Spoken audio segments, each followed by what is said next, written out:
All right, so I can't sleep, so I have a thought, and I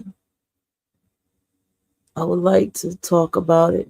Can't sleep. All right, so what did I want to talk about?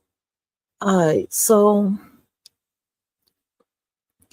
you used to fuck black bells, and now you with the white man and taking talking shit.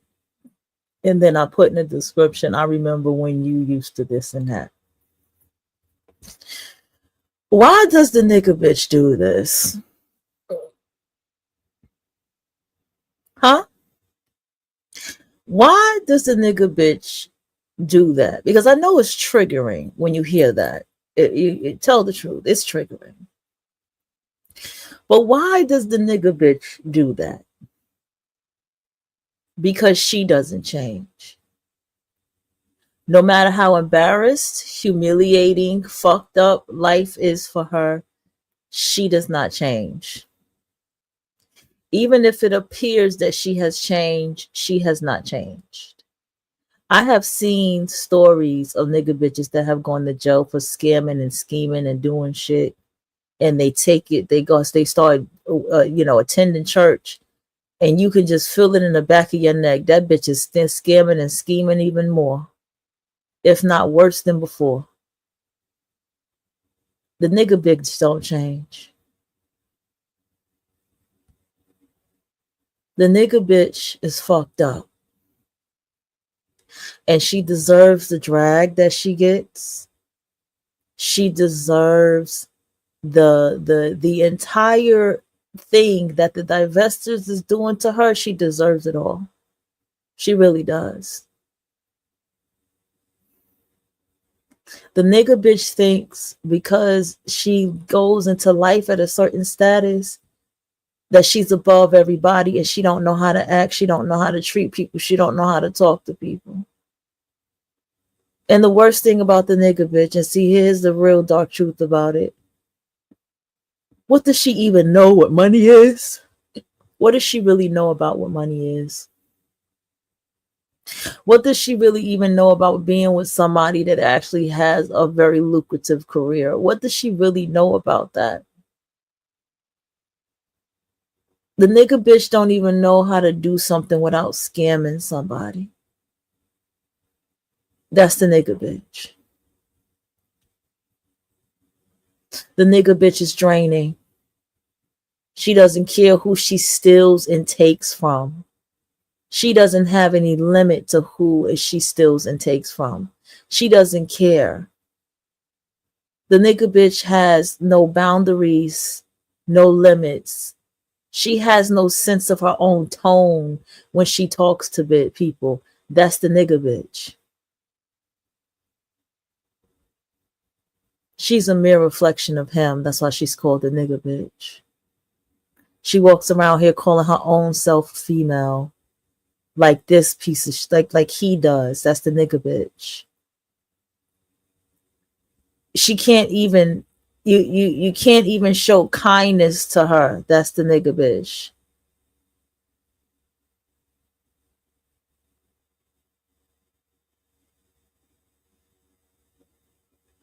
That's the nigga bitch.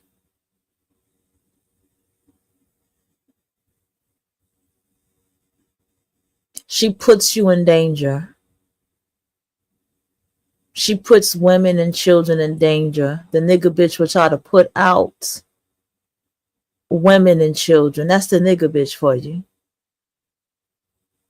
And it goes on and on and on about a nigga bitch.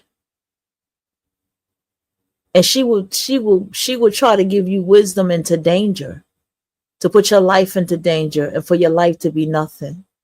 She'll be the biggest loser trying to give you life wisdom because she's older than you. That's the nigga bitch. Fuck her. And this is why the nigga bitch say, well, you used to fuck black males and now you with the white man and talking shit. That's what the nigga bitch talk. That's what the nigga bitch do.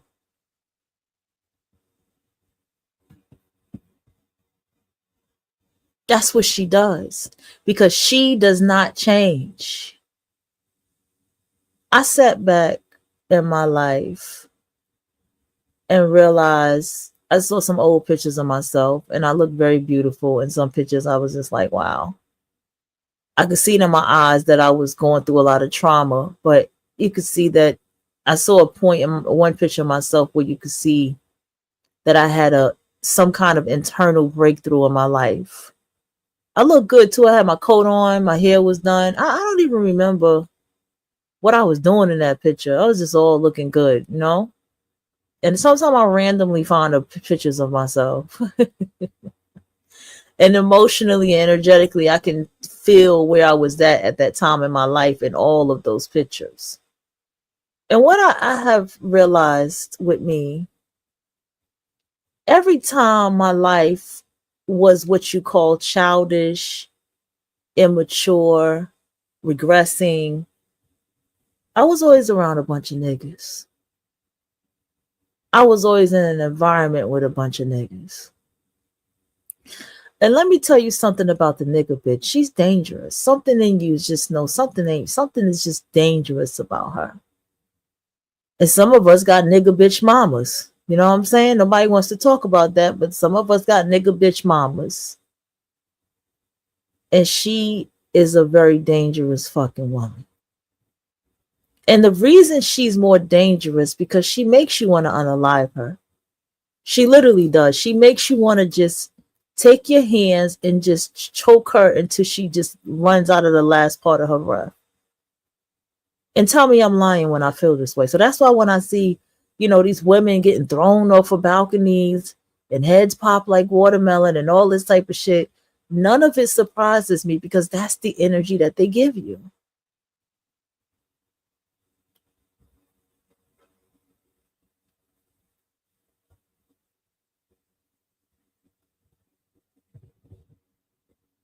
The nigga bitch will say some shit that'll make you scream and make your head start spinning. And let me tell you something. And women of other races that fuck this fucking ape ass nigga, you begin to put the nigga, she becomes a nigga bitch, and you be wanting to project the same energy onto her. And it don't be you. A lot of us are trying to live grown and sexy. They make that clear. Grown and sexy and good looking and taking care of ourselves and self-care. A lot of us is trying to make sure our homes is clean and organized and trash is taken out properly, redecorating and shit, repainting. A lot of us is trying to live grown and sexy, have our relationships, whatever project we're working on. This is what we're trying to do.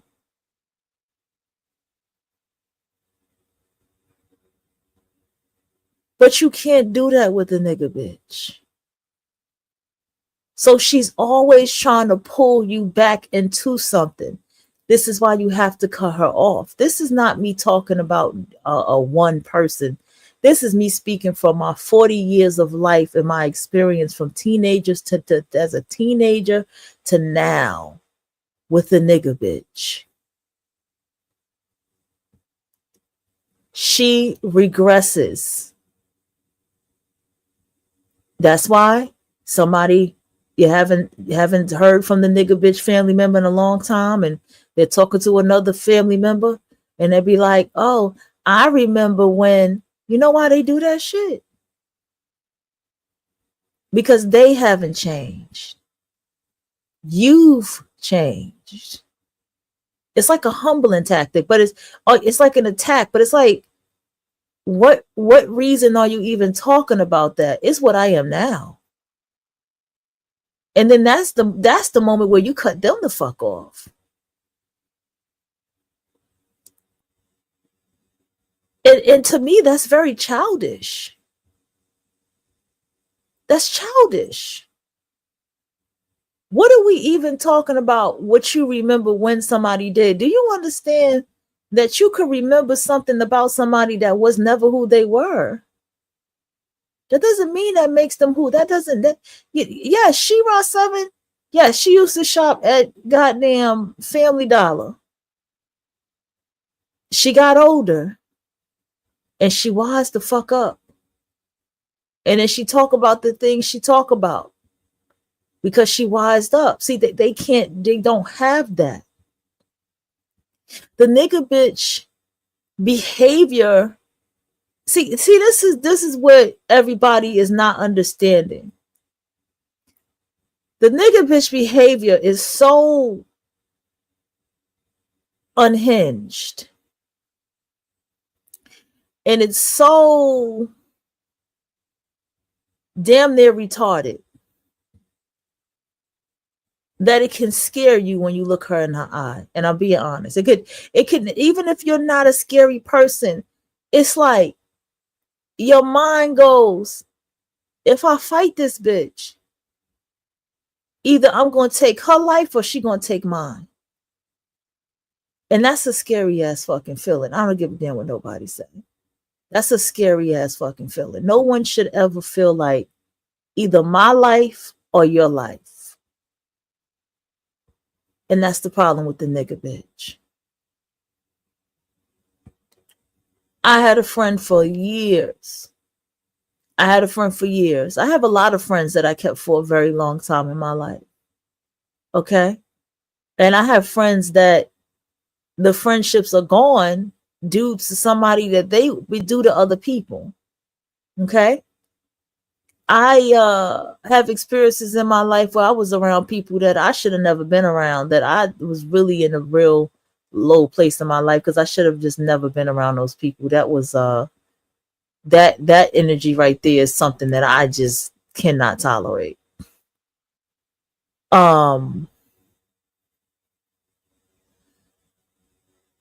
I also have come to see behaviors from certain skin complexions too, and then it also goes into the pattern of the skin complexion of how I see people behave as well. The nigga bitch is always talking about what's being weak and what's not. She doesn't know how to play chess. She knows how to manipulate. Oh yeah, she's really good at manipulating, but she's not good at really playing chess when it comes to things. And this is why the nigga bitch always ends up in jail. She doesn't know how to realize, okay, is this situation worth it? No, she needs to make sure you know and everybody else know that she is not to be fucked with and that she's not a weak bitch. She got to make sure everybody know that. It don't matter if she has to fight her own family members to get that message across. That's how much she needs everybody to know how weak she's not. But she does not realize that that behavior is weakness. The last time I had an altercation with somebody, I told myself, don't get like that. Okay? That's something I said, don't get loud. Don't get loud. Just say what you got to say in the tone that you got to say it and leave it be.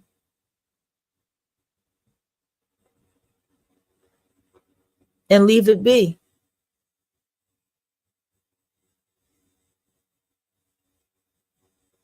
That's something I have to learn. Because the thing is with the nigga bitch, you be wanting to scream and holler and she don't shut the fuck up. That's another thing about the nigga bitch.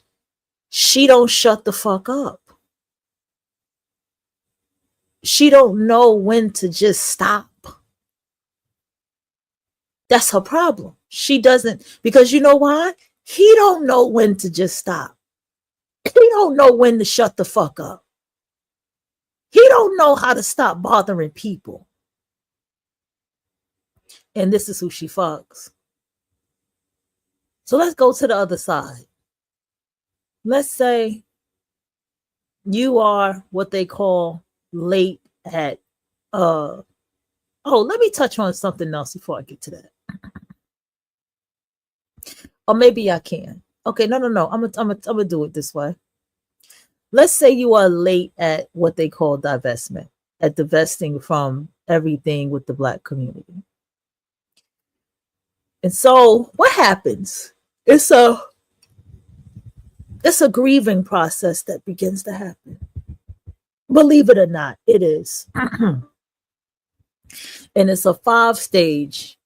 It's that 5 stage of grieving process that they all talk about. You know what I'm saying? Excuse me, y'all. I am not feeling well at all. And I hope I don't have to be out of commission for a week. Maybe I can be out of commission for like 2 days or a day. But I don't want to be out of commission for a whole week.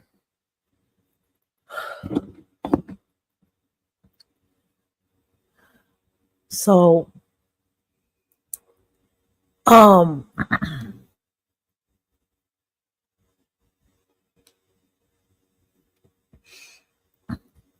getting back to what I was saying. Excuse me, y'all. I was trying to mute the damn phone. Let's say you go through a stages of grief, right? And the very first stage is anger. And this is why it is encouraged. Whatever you are going away from, you have to get away from it completely. You know, I'm the queen of teaching lessons. You have to get away from it completely. You understand? That includes, I need you to hear me closely, because I'm going to tell you who you're going to have to purge from first when you go into this world of getting the divesting away from the Black community. The number one is you're going to have to purge away from that mammy. Any mammy friends that you fucking have, you have to cut them off. This is where the anger comes in, because subconsciously you push them away by, you voted for Trump, you promote your white, whatever it is, white people, whoever you want to promote, interracial dating, whatever, you promote something where, the niggas are horrible and this type of stuff. That's all anger. That's the stages of grief. That's all anger. And so therefore you're going to naturally push them all away by just behaving that way. But there's a better way. You're just going to have to cut them off completely. Because I'm going to tell you something. If you keep them in your life energetically, because we spiritual over here. Energetically, you're going to pull that back into your world. When I think about when I had went into, I didn't have a word for it, I mean, even when I was in my young 20s, I didn't have a word, but I knew I just didn't want to fuck with them. Right? I just knew I didn't want to fuck with them. I just was like, ugh, I want them out of my life for good. I need a new path. So I was wise in my 20s. Where I made my mistake is I kept a mammy around as a friend. That was the problem. And that's how, mammy friend, mammy family members, all that stuff. And that's how that was able to circle back around in my life. You wonder why these Black women divest and then they end up with a nigga still? It's because they have not divested first. They have not purged themselves from the mammies in their lives. That's where it starts. Trust me when I tell you, it's easy to get rid of him. But it's her that is the problem. Okay? Now, why is she a problem? Because she's going to pull you back in. She's going to, remember when you used to fuck black males and you used to like dark-skinned men, da-da-da-da. She's going to keep pulling you back in, back in, back in. But I want you to understand the psychology of the mammy. Now, I am not a psychologist, but there are some things that I feel that, have I taken psychology 101? Yeah, but I'm not going to pretend like I remember it all. But I am also a very analytical person that pays attention to patterns and behaviors, and I am a writer. So there's a little bit of psychology in in that character building and character arcs and stuff like that, right? And I'm here to tell you that the psychology of that Mammy is a very damaged one. And I didn't want to use that word. I didn't want to use that word, but it's a damaged psychology. It is a psychology that is self-abusive in a sense. It is, you have to look at this. And I need you to really understand what I'm saying. You don't even have to be fucked by the black male, but his presence causes convolution in your life. I want you to hear me. You don't have to be fucked by the black male, yet his presence causes convolution in your life. Okay? I just want to make that clear to you. So you have to understand, if you're in an environment where it's too many of them there, that environment is being affected by that energy of them being there. Okay?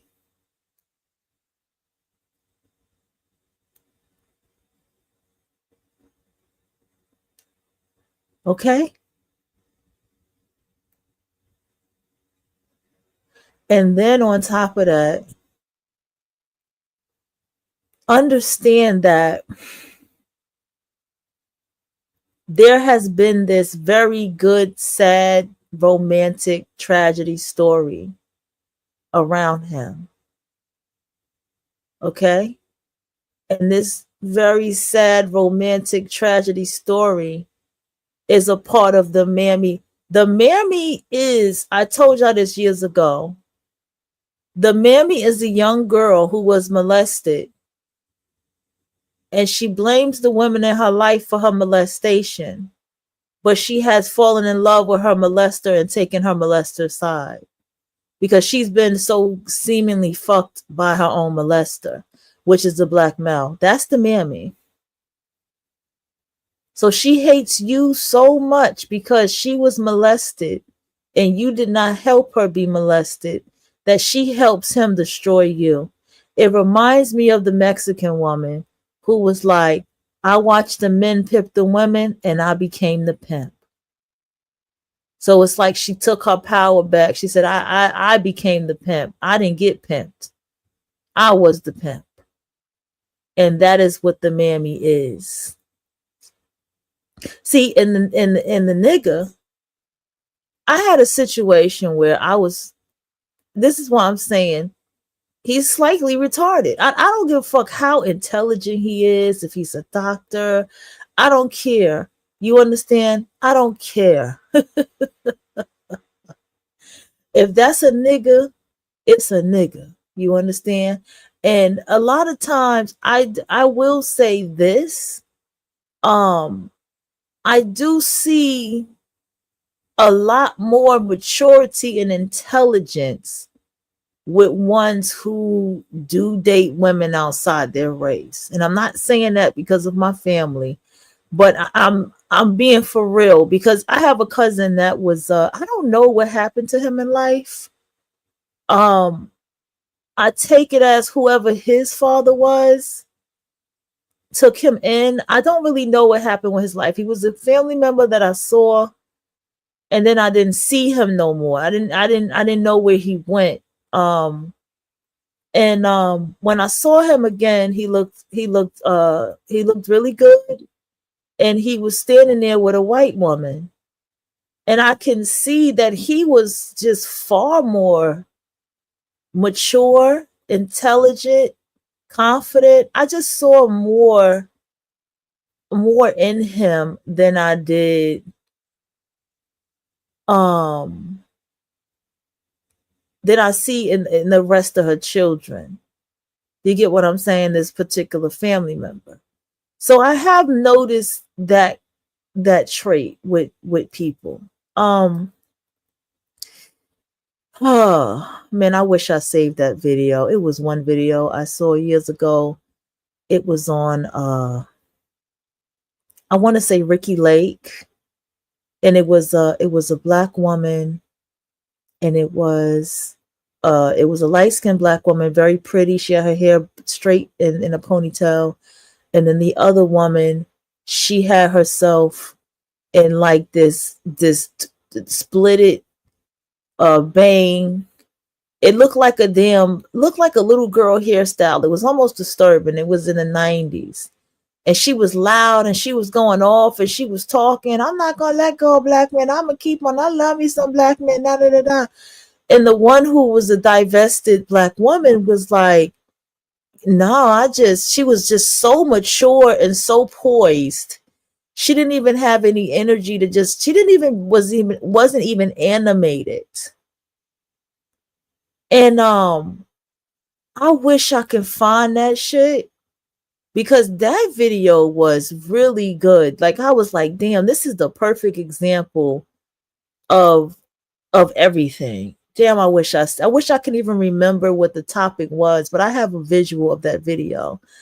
And I'm saying all that to say, in my experience, yes, I have noticed that they're the ones that tend to have a little bit more, that show a little bit more maturity and intellect. But the nigga, he's slightly retarded. And I know we're not supposed to say that word, but something is slightly off about him and his logics. Something is slightly off about him and his mind. Something is slightly off about who he is spiritually and energetically. It's off. And what I'm saying is that energy is going to affect you. I'm speaking this from experience. It's going to affect you.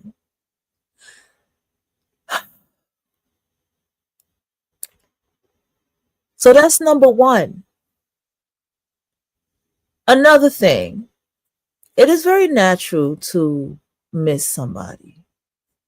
It is. It's very natural to be like, damn, that was my homie, this, that, and the third. But when you're really ready to let a certain thing go, you have to let it go. You can't go back to it. There's no coming back because ain't nothing going to be different.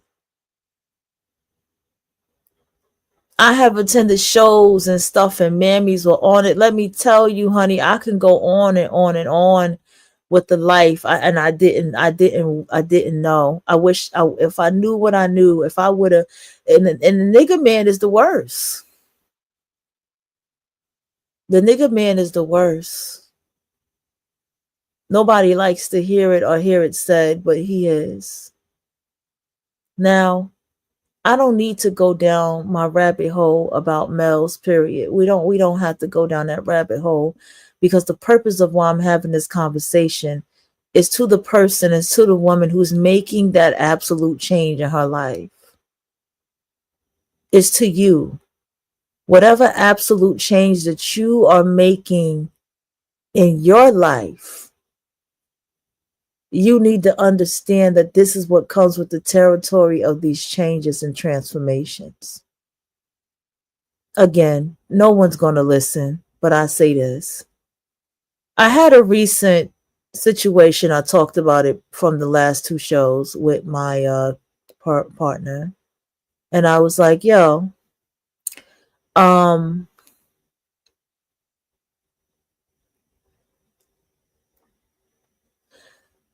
you know, they were pretty much expressing how they don't want to be around somebody.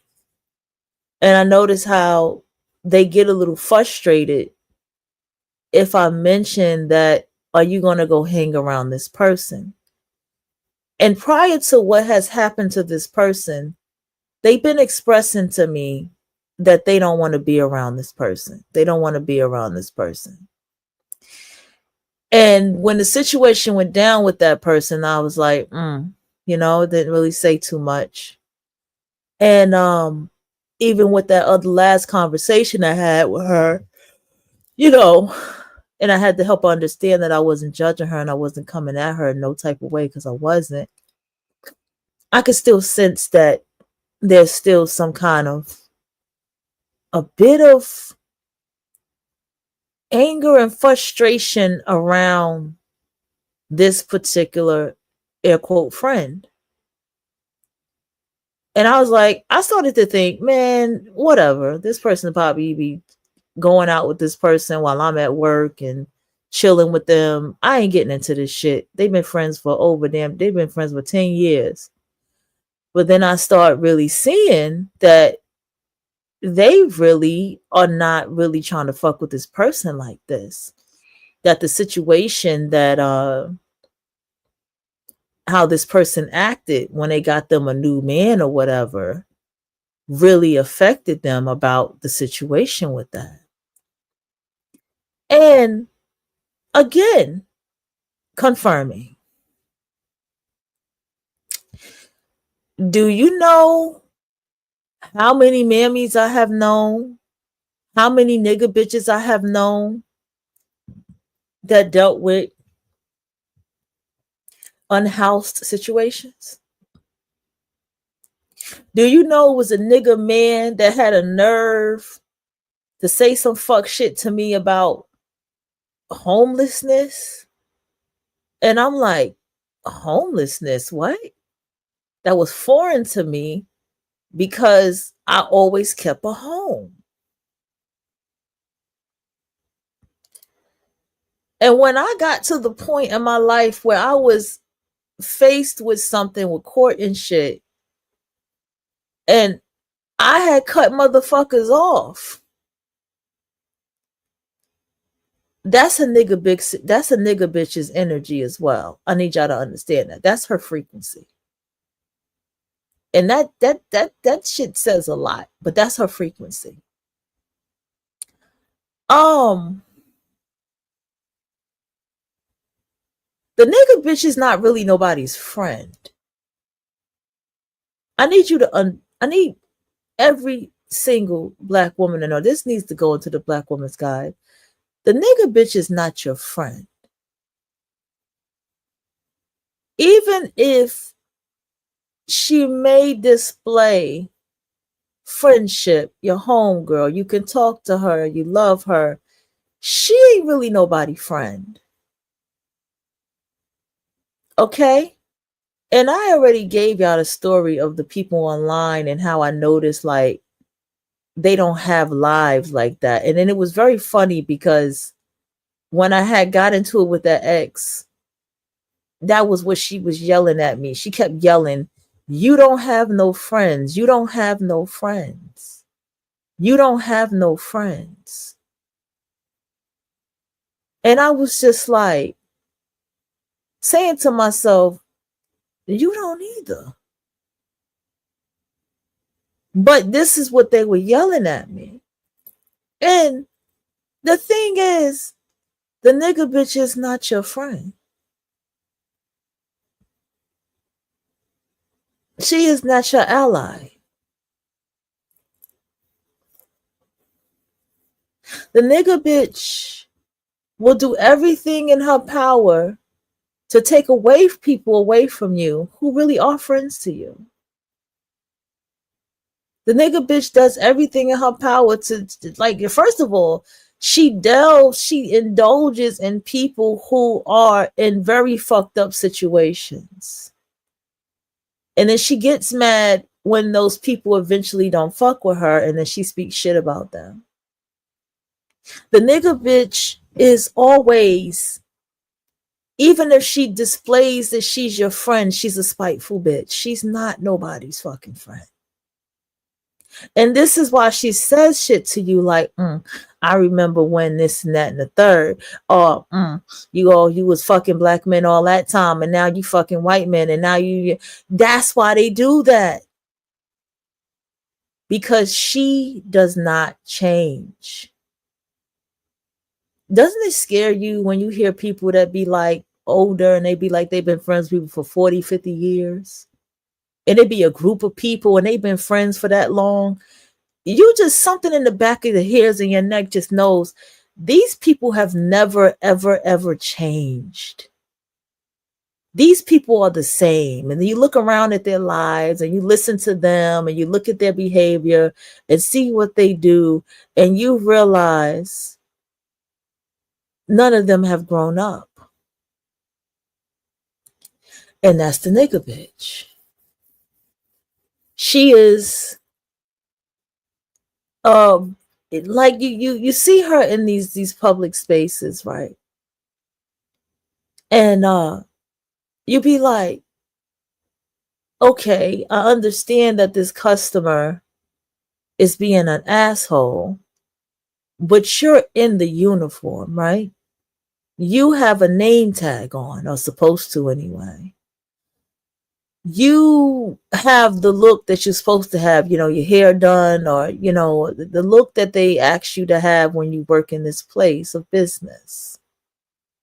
And if this customer is giving you such a major hard time, if you're not the manager or you can't handle it, you go get the manager to handle what is going on, right? This is what you do.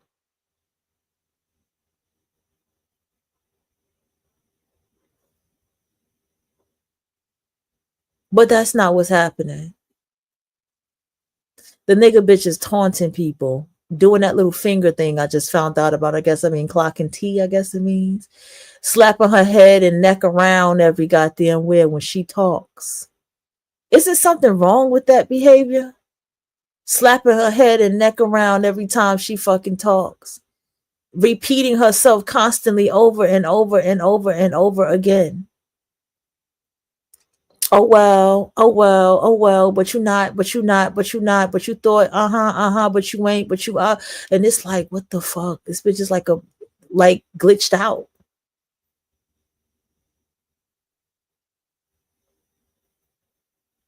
This is the behavior of the nigga bitch. And what did you say? And what did you say when that person said that? I would have checked them. I would have did this, that, and the third. And you'd be like, well, technically, in that type of situation, you don't do that because somebody, especially if it's a show, somebody can mute you, and why you want to be screaming? Just hang up the phone, right? They don't understand that type of logic.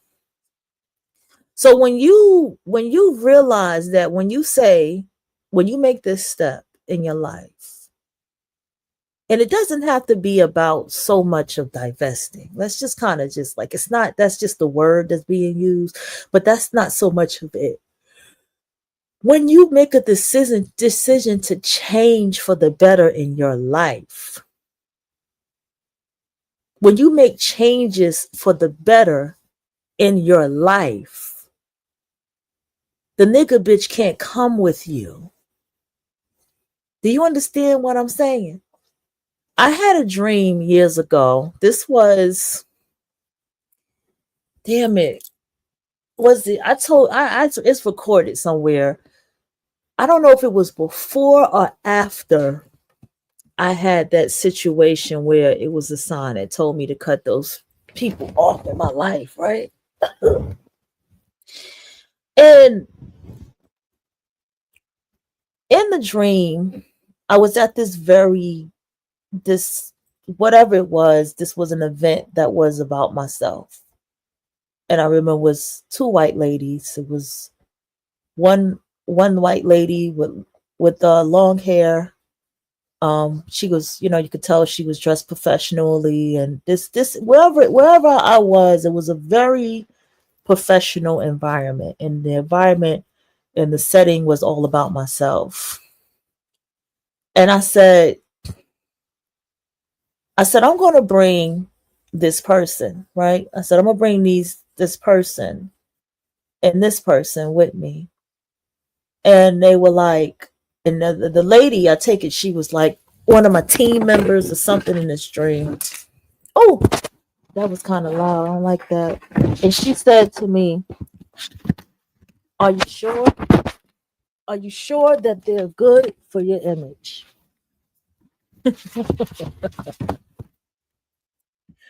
That's what they said. They said, are you sure that they are good for your image?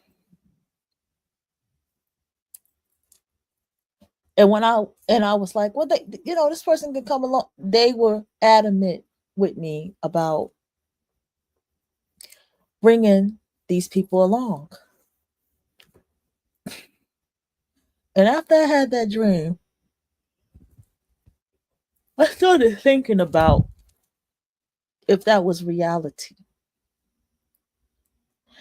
And could these people come along with me? I did. I said, can these people, if I had an event, could this person come? Could this person come? How would they act? How would they dress? What would it be like to go somewhere with these people? I need you to understand something about the nigga bitch. The nigga bitch has a very jealous, envious spirit because she fucks a nigga. And he has a very jealous and envious spirit. And I notice that the jealous, envious spirit thing is a people thing. I go through it every day when I walk out here. Like, there's a lot of highly insecure people.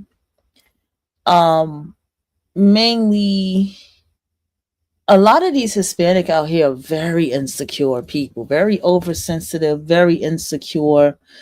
Um, they are they are battling with wanting to be white and they're not white. Like they want to be white, but they're not white. Not that they speak their Spanish and stuff. That's their way of being in power, but really they're not white. That's what they want to really be. And so that insecurity is there.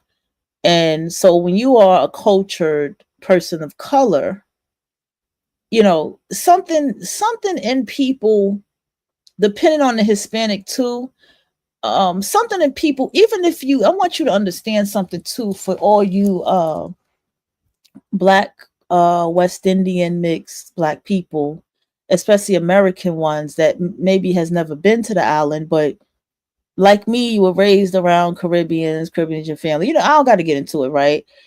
People can feel that off of you. Even if you have Spanish background and you don't speak it, people can still sense and feel it from you, especially if you look and dress a certain way.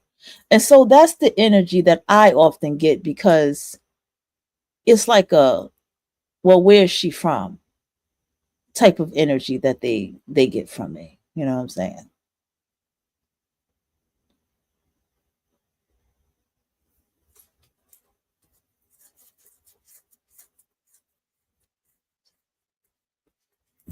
Because I don't speak patois, but I can understand it.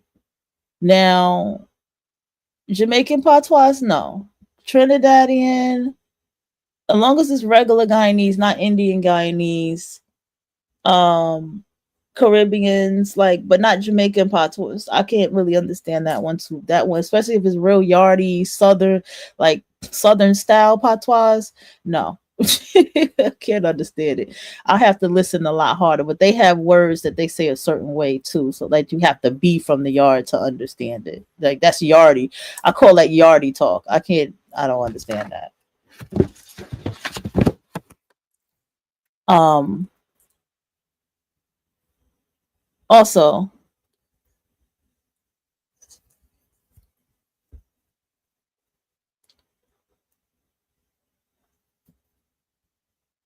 I so moving forward, the Mammy has a jealous and envious spirit. Even if she doesn't want to, she does. She can't help herself. And you also energetically have to pay attention and watch and pay attention of the energy in the spaces that you are in. I'm going to tell you why. I saw this woman walking today. She was a white woman. She had her hair in a ponytail. She had some tight jeans on and a crop shirt, and it looked like slippers or something on. And she was walking to her car. And I felt my energy feel some type of way about her. And I have to remember so much that I'm empathic. And I was like, oh, people are jealous of the stupidest shit out here. That's exactly what I said. I was like, damn, people are jealous of the stupidest shit out here. And I put my head back down and start listening to my YouTube again.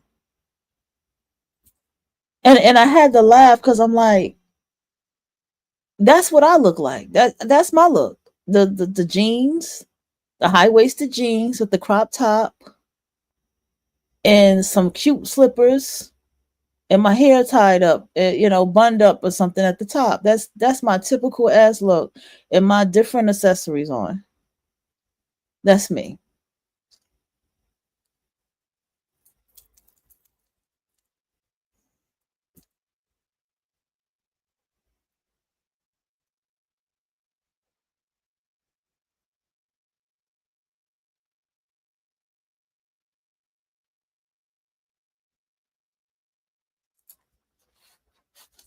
Only thing I want, all I need is some henna tattoos. Might go to do them shits myself.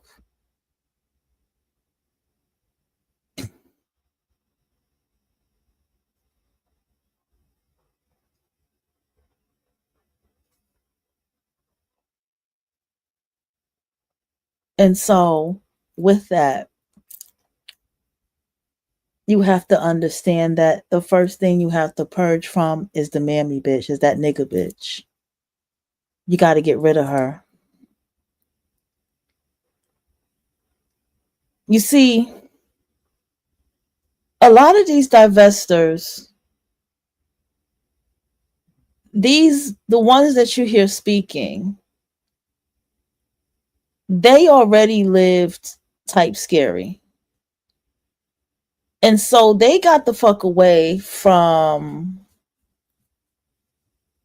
um niggas early. Okay. And so they lived their life away from niggas. And they didn't have to deal with them, but maybe if in their family.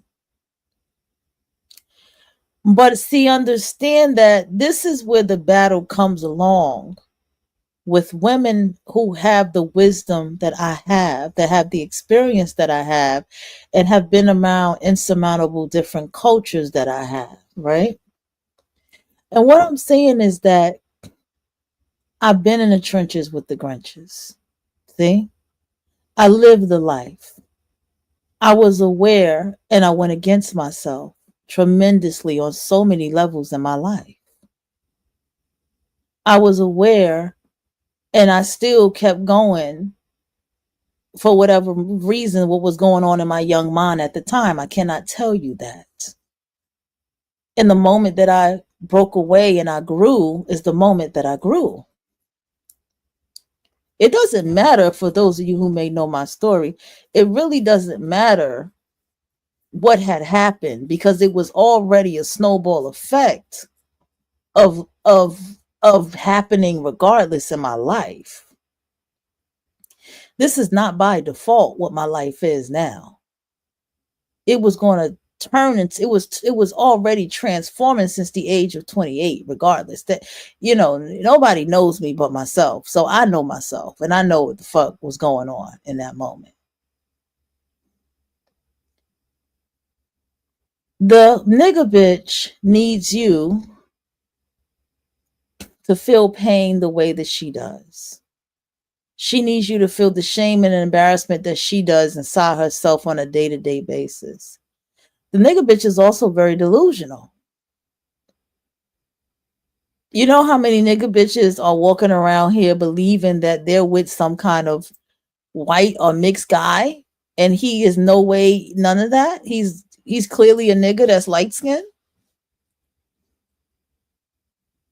That's the nigga bitch for you. I was at a local, not Kmart, but Circle K. And it's a one nigga bitch manager. And I was asking her, and see, this is what I'm talking about with them, about eye drops. And I was like, sh- there's eye drops for less than $10. I know that there is. And she went to say some shit like, this is not CVS. And it's little things like that with them where you just want to kick them in the face and say all kind of fucked up shit to them because they're just that. Because I'm going to tell you something. The nigga would do the same fucking thing. This is nigga behavior. This is how they are. They don't listen. They don't pay attention. They don't have no sense of self. They don't know how to stop. They're always running their fucking mouth. They're always being shady. They're very fucked up people. People are fucked up, period. I hate people, period. But they're very fucked up people. But the thing I noticed is people who like them, people who are their friends, people who sympathize with them, act the same fucking way. I have an asshole at my job, right? But I never really saw him as an asshole. He don't bother me, you know? I mean, a neighbor of mine was like, well, he's an asshole. And I was like, I don't see him as an asshole. You know, I just don't have a problem with this manager. I just don't. You know what I'm saying? Well, he's moved to another shift because of situation. And I saw him today and I was like, man, I just, I had needed something. He's like, I'm gonna charge you $5. I'm like, man, I can't help you. I don't got $5. Like, and not joking or nothing. I was like, man, I ain't got $5 for you, but I do need them glasses though. He's like, I'm gonna take it out your check. I'm like, nah, I need my $5, And it was nothing. But I still didn't see him as an asshole. And I know I just said it was one asshole, but I was jumbling my words there. But this one manager that a neighbor of mine called an asshole is what I was trying to say. And I just didn't have a problem with him. And I don't have a problem with him. Never did. Because I'm an employee that does my job. Okay? I'm an employee that does my fucking job. And I'm an employee that gets things done. I am that employee that will work. You need me Saturday and Sunday, I'm there. If I can be there, most of the time I can, I will fucking be there. That's the kind of employee and I keep a good resume. Despite my last situation, I keep a good resume at work. Okay? And so, other than that, this is how and what they are. This is why it's so much fighting in their community, and that's why you will end up fighting them too. It's so much fighting, and that you will end up fighting them too, and you'll be wanting to fight people who associates with them. It is not hard for me to walk around here and see somebody who's a nigga adjacent, to see somebody who fucks them, who fucks with them, who has them as friends. Because you know what? The same ones that have them as friends are the same ones who do not like me. My brother's fiance do not like me. I never done anything to this woman, never said anything to this woman, never bothered her, have showed kindness to her. Do not like me, her or her sister. You know why they don't like me? Because she's classified as an exotical. Because that type of white nigga bitch, because her daddy's black. Let's make that clear. I believe the other, my brother and his wife, I'm cool with them because her father's not black, see? But the one with the nigga father, I'm going to tell you why. I don't have to get into the whole fiasco of what I always talk about, because she can sense that I am a black woman that does not fuck with black males.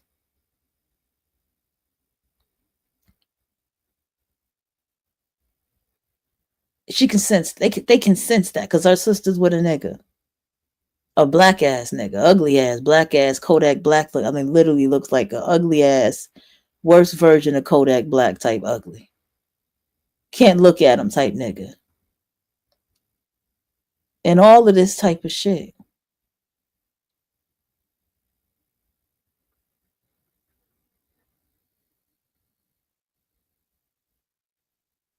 And I say all this to tell you this.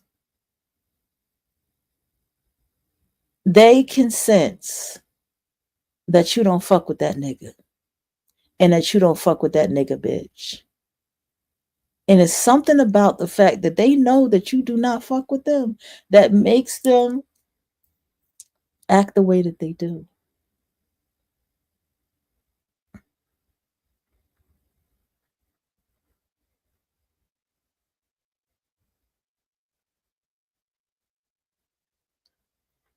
Makes them have an attitude. Like, I'm trying to tell you, you just got to pay attention.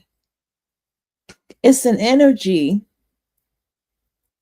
that they can just sense off of you. And it makes them hate you even more. See, I'm going to be hated because of who I am. As I've been told, I hit different. I'm not what I appear to be. So when you get to know me, you find out the music I listen to, you find out about the books that I read that I'm into, you find out that I'm a screenwriter.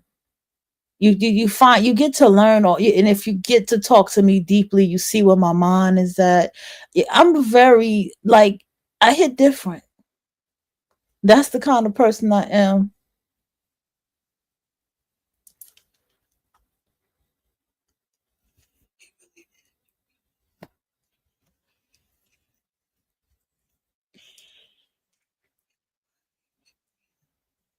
I'm serious.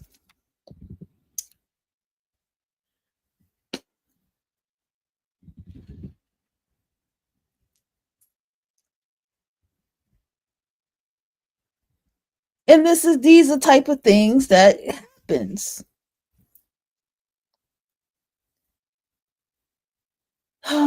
Listen, y'all. I think that I know that for sure. It may sound extreme what I'm saying sometimes. It may sound like, oh, I don't got time to even address people who got something to say about me saying energy and all that shit. I don't got time for that. I'm more so,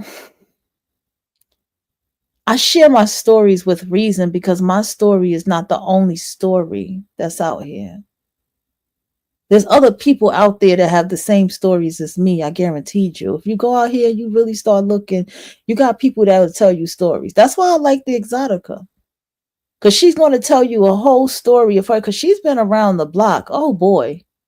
Exoticals United has been around the block. She's young. I could tell she's young, but she's experienced people and she pays attention to how she experiences people through relationship, through just her day-to-day interaction, her personal relationship, her interpersonal, her business relationships, and she shares it all. And so I appreciate that about her because I share the same thing with y'all. What's going to happen when you walk away from this life, besides the fact that you're going to find a sense of peace? I'm going to be very real with you about what it is that you have to walk away from and why you're walking away from it. Number one thing I say is it depends on where you are going in your life and what way you are trying to travel with wherever journey you are taking in your life, right? Now, I'm a creative, so you know what my examples will be. This one can get tricky because I'm going to be very honest with you when I talk about this. As a screenwriter and songwriter, one thing that I do is that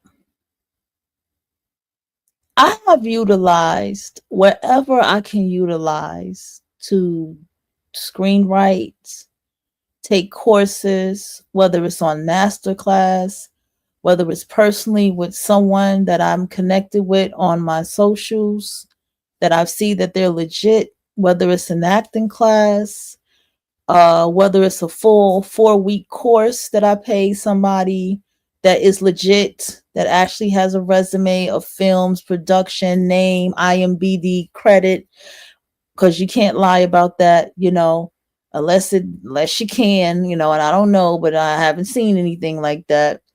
They seem to be pretty tight over there. IMDb credit, and as well as these type of people, like I said, that topic of building a standard, right? This is the kind of people that I'm working with. Now, you can go to my Facebook right now and you're going to see a lot of Tubi people, a lot of Tubi producers and screenwriters. And you're going to see some who are nignogs, okay? You're going to see those. And so I'm making my connection, and I'm using this example for a reason. In situations for me in my life, right? And where I'm starting, I am building relationships. Okay? I am building connections. Now, can I go into the LGBT and decide to and go somewhere else? There's so many other films on YouTube and other spaces and other people. Yes, I can. Yet I chose the significant type of people that I have connected with in the realm of the work that I do. Okay. And certain actors and stuff in the realm of work that I do for this significant type of project. And some of you may go over there and you may call me the damn M word and say I'm a mammy and this, that, and the third. Whatever. You know what I'm saying? I'm already classified as one because I birthed black sons, whether they black, Caribbean, whatever. As they would say, my kids is dusty, right? That's what they will fucking say, right? Whatever. So I'm already labeled as that, whether I want to be or not, or whether I say that I'm not. Okay. And so the point is, I am just making connections. Now, am I in these niggas' inboxes and DMs? Nah. But other people like women photographers and directors and stuff like that, checking out their work, their courses and stuff like that. And see, and the thing about it is, nothing about it is scammy. Nothing about it is taking your money and they don't keep the word that they say they was going to do with the work that they said they was going to do. None of that is that way. None of this stuff is gotcha moments. So I'm actually connecting with very professional people. Now, where am I going with this? Now, on your path of full divestment or just walking away from niggas completely, you may decide that if you were to work a project or you wanted to do any type of acting and video work, you may stand on the fact that you have a no nigga policy, right? And that's absolutely fine. I get it. No nigga policy. I absolutely get it. Here is the thing, and this is where the line and where fences get ridden on this path with people, because the thing about it is, let's just call it what it is. The woman who started divestment, who was a black woman who came out 10 years later to tell everybody that I was never telling black women to leave black. This is what she said. I was never telling black women to leave black men. I was telling black women to basically behave like this and that and make black men responsible and this and that and the third. So it basically came out, basically they were saying, this is what the word was, that she was a mammy the whole motherfucking time, and this and that. And here is where I'm going to come in, and I think you know where I'm going with this. When I heard the pink pill, when I first discovered her, I said, okay, I like this lady. I'm liking the whole wine pinkies up thing. Again, remember, this was all while I was looking up heels and learning how to fold my clothes and steam my clothes and shit from this Porthouse, whatever. They probably done changed the name of that damn page, but oh, I missed that page. It had everything on there. The different the perfumes and all that stuff. I was on my real grown woman shit at this time. I was like 30. And this is how I came across her and goddamn who y'all call Kitten Hills, right? And at first I was like, okay, this lady, I like her. But when she then I started to feel something from her. And when she put the Kendall St. Charles lady up, I said, oh, no, no, no, no, no. This is where you fuck up. Okay? And if you're listening, ear hustlers out there, you can go take this message back to her. You cannot, I repeat, you cannot be on this path and have that type of digger bitch in your circle. That is the most dangerous type of nigger bitch. Okay? Now I know I spoke about Kendall St. Charles. I know I have agreed a lot with Kendall St. Charles, with what she talks about. And then I've also been like, man, this bitch sound like these niggas from the lecture, and I'm sick of her, right? I know what I said. I'm entitled to change my mind. I'm human. But you can't have a nigga bitch like that around you. If you want to do the 50 shades of a goddamn mammy or the 50 shades of a nigga bitch, that's number one dangerous one. It's the one who speaks very deeply, who can pull out history, who can speak deeply about a topic about what the mistress was versus what the wife was, who could pull out Game of Thrones, who could pull out The Handmaid's Tale, who could pull out old books and all that type of shit in history, Moorish tales and this and that. And the whole time, she's speaking this way about the black male, but she's coming from a place of compassion. That is the most dangerous one. Because after it, she's going to believe and say, the black male used to be something. He used to be something. He used to be something powerful and this and that. And we look through history and we don't see none of that. We don't see none of that. And so what I'm saying is, with all that being said,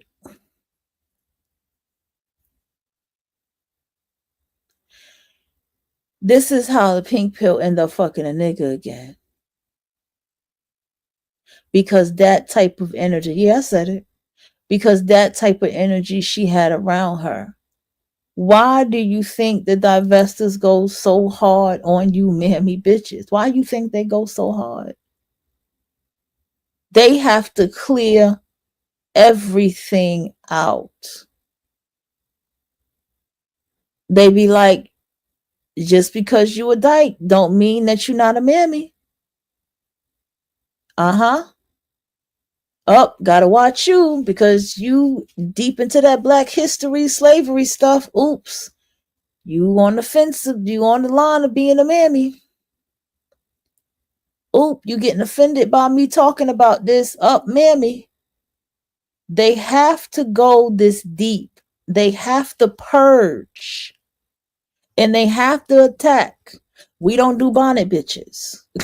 We don't do bitches with bonnets. We don't do that. We don't do, this is why they go so hard with all this shit, because they want to purge the image altogether of the nigga bitch.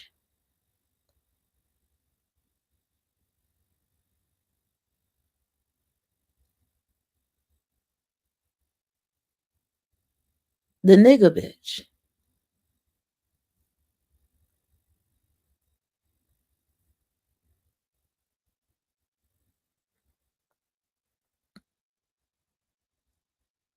I had one that I talked to offline, and she was hooping and hollering, and she was doing it, trying to do it sneakily too, over some nigga. Over some nigga. So the nigga bitch will slip into your life with her nigga shit. I need to see if my ice melted in my cup. She will slip into your life with her nigga shit.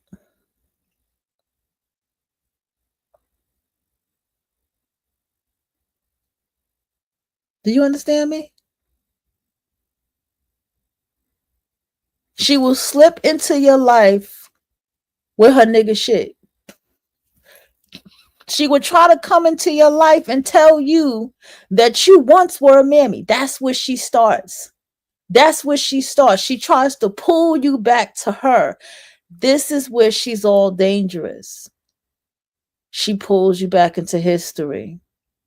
She pulls you back into the psychology of slavery. She pulls you back into the history book. She pulls you back into that. And then after she pulls you fall back in that, she says this about the black male. Well, the black male and this and that and this. That's where the mammy come. That's where the nigga bitch starts at.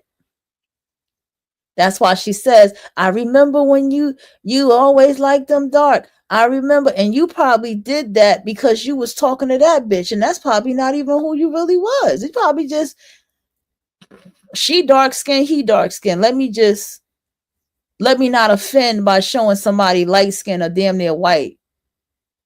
Because you can get subconsciously bullied by the nigga bitch too, and you don't even know it. And see, don't be fooled, because you got some bourgeois nigga bitches that probably be like, I don't walk around in my bonnet, but she's clearly a nigga bitch.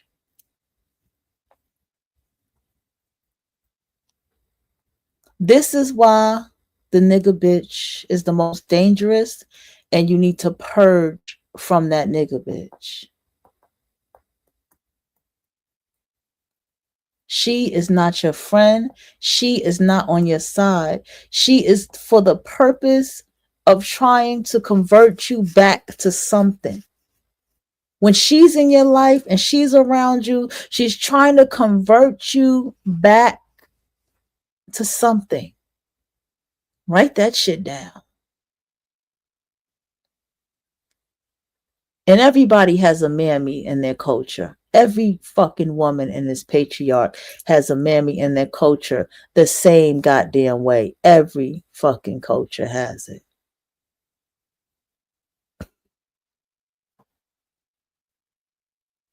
The nigga bitch debates shit, to me, that is just not necessary.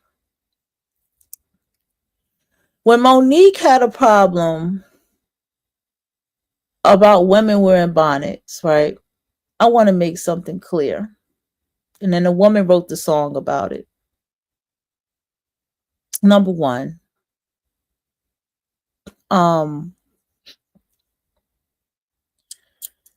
honestly was someone who wrapped my hair a lot, because when you keep your hair natural, it picks up everything. It don't matter, even if you especially if you keep it very natural, like lock natural, natural hair, no perm natural. That hair, that fucking hair picks up everything. That's what it does. It picks up everything, right? Like a plant. So I used to just wrap my hair up a lot. And even when I wear my bonnet very tight. I wear it wrapped up on my head. I don't wear it loose. I don't wear a loose bonnet. It's just something I do. Because I'm used to wrapping my hair up a lot. But it was the fact that it was Monique and everybody knows that it's not coming from her saying it that everybody attacked her, right? But there was a whole conversation I remember having about this whole bonnet thing when Monique had said it. And then the argument went that, people going to airport and, they're moving back and forth in the airport and they're doing what they're doing. And so they have their bonnets and pajamas on. And I worked at the airport. I'm here to tell you, bro, if you want to keep it a buck, if you want to get to that airplane faster, you might want to put on your pajamas and a bonnet.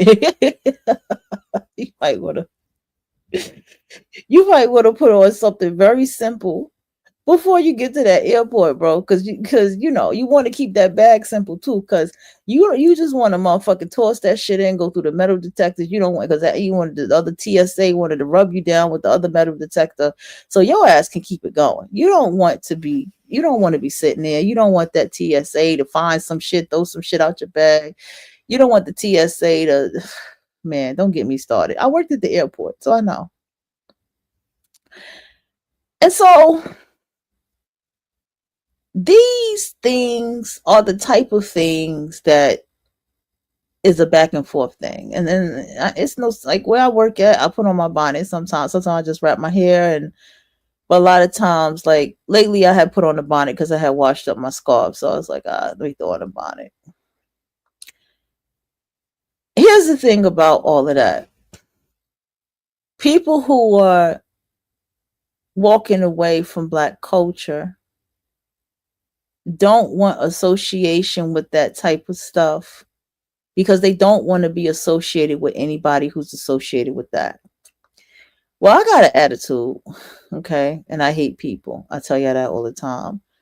So when I go out there, depending on my mood, I'll put on the bonnet, my little cute t-shirt, my pants, my Crocs, and I come in that motherfucker with an attitude.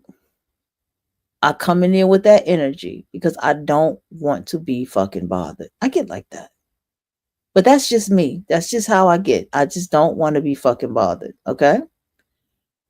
According to my partner, I walk like I don't want to be bothered. And I don't want to be bothered. That's just me. Okay. Now, for the rest of you, what do I have to say to the rest of you?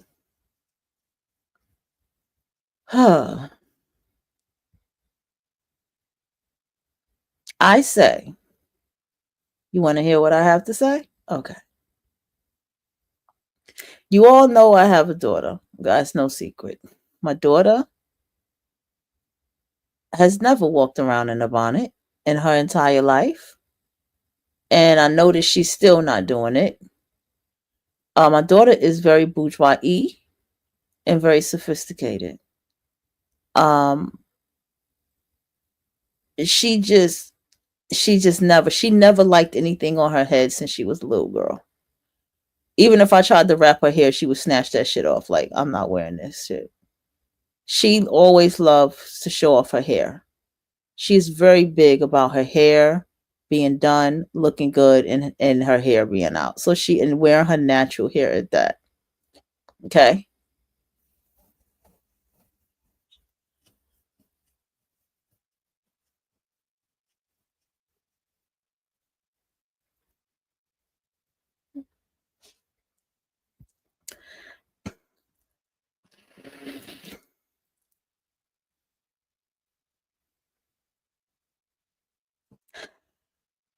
So that's the answer if you wanted to know, because I'm sure someone wanted to ask that. So yeah. Anyway, I say no. No. Your bonnet, shouldn't be worn out in public.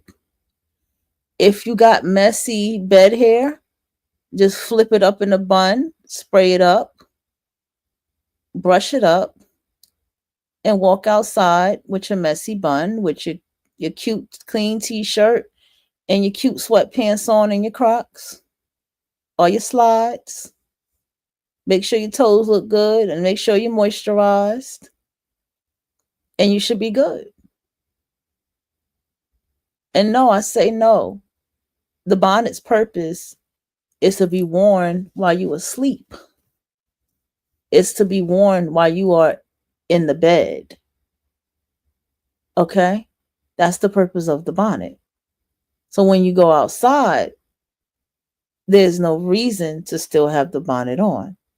Now, I know what the hell I just said, but I'm going to tell you the truth about how I feel about the bonnet. And that's the purpose of the bonnet.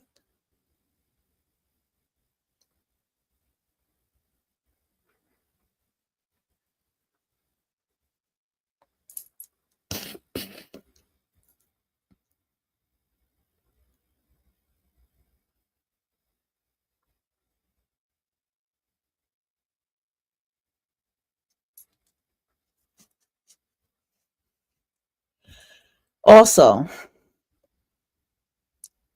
also, when you purge from the nigga bitch, you have to purge from the interracial nigga bitch. And you have to know when you're spotting one. And this is going to be harsh. Any true divested woman out there, they do not fuck with any woman as a friend that fucks a nigga. And if anybody in their partner or husband's relationship is with a nigga, guaranteed that's not the person in the family that they fuck with. So you can't fuck with the interracial nigga bitch either. The interracial nigga bitch is annoying. She's gonna rag on about Black Lives Matter, and she's gonna rag on about Africa. She's gonna rag on and rag on and rag on about shit and yam on and yam on. She's the most annoying. She's more annoying because now she's gonna try to tell you your experience as a black woman to her. Like, she's the most annoying. So the interracial nigga bitch is a no as well. You can't be friends with a bitch of another race that's with a nigga. That's a mistake I made last year. And lo and behold, she betrayed me. All because I may have offended her because the fact that I don't fuck with niggas. You see what I'm saying? They see how they act. But if I was some nigga bitch all hung up over niggas and shit, I'm sure she would have loved me. She would have adored me. She probably would have invited me to her home every day. They don't like us. Okay? They don't like us. They're equivalent. They're just the interracial nigga bitch. It's just a little more fucked up with them because I don't really gotta go there. You know what I'm saying? Um Let me also mention that uh I wanna say uh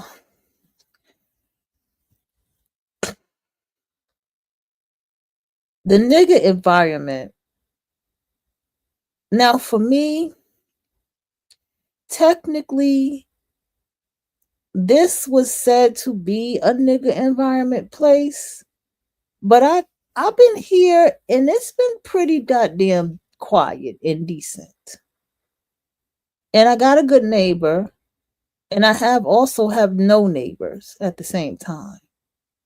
So it's been pretty decent.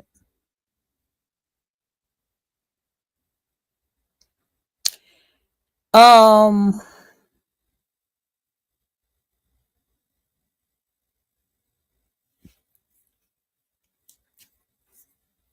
not only is it pretty decent, um, it's quiet, as you can tell right now. It's very fucking quiet. Um, Nigga environments. And then also it's a college area over here too. Nigga environments. Ooh wee. This one is the rough one. You got to get out of them. You have to get out of a nigga environment. Okay? You have to. Because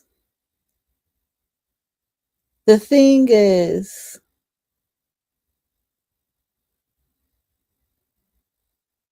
I just feel like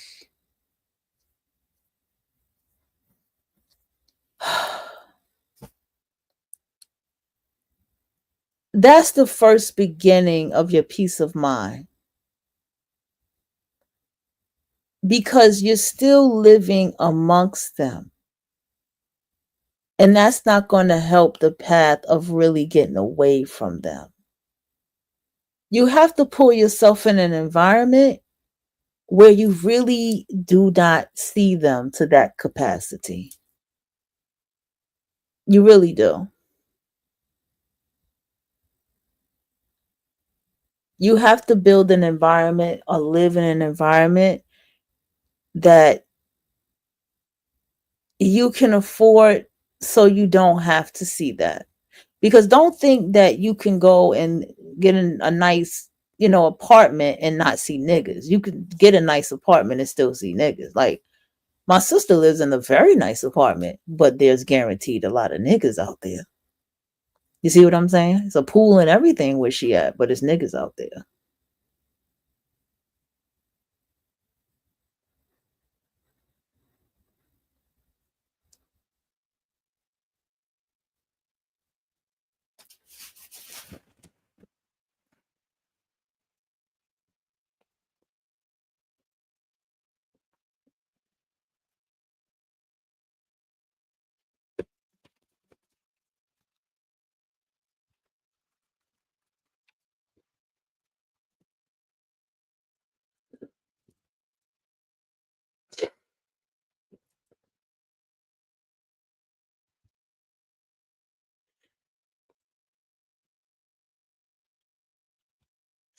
Excuse me, y'all. Getting comfortable here.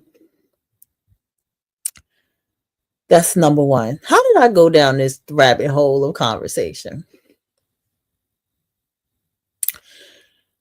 I'm basically showing you that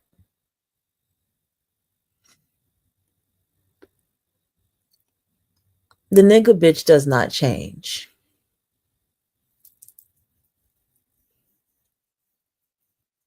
She does not change. Okay? I have known nigga bitches to have good ass job and make good ass money. Do you hear me? I remember this one nigga bitch who she had a job. Um,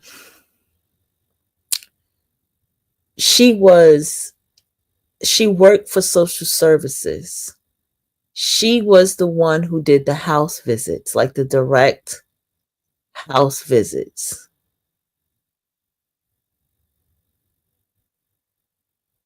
Okay?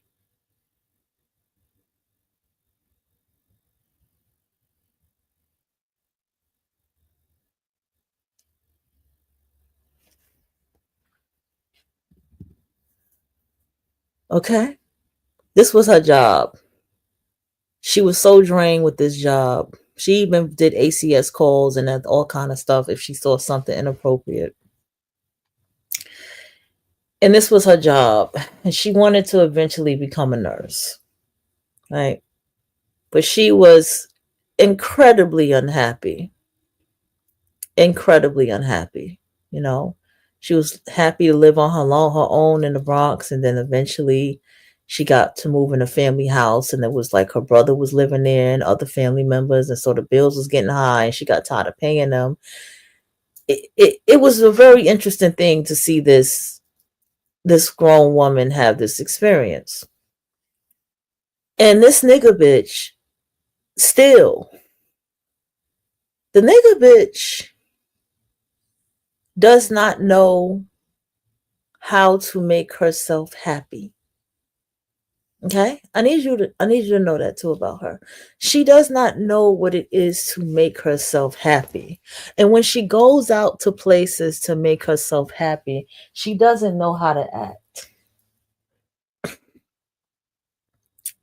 Never have I gone out on a family trip and had problems with people.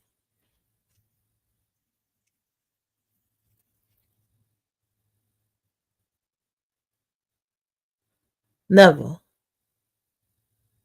have I had to sit down somewhere and someone and got in an argument and never said to the other person, or I never even had to say anything to anyone about who was sitting where. We just sat down, and I just never had anything like that happen to me. Okay? And I see these videos of people, like these people trying to tell us to move and tell us that this is their seat and we're not moving, we're not going nowhere. They don't own nothing. They can't tell us what to do. We're not slaves. No, no, no. Just going the fuck off. They don't know how to act.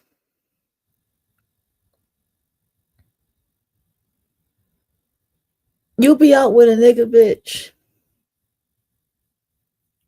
and the interracially nigga bitch, and they find a reason to argue and cause all kind of motherfucking problems that you just your head to be spinning. You be like, bro, what just happened?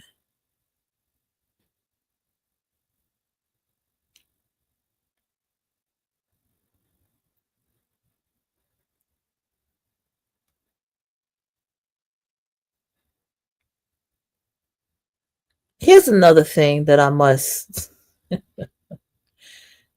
say.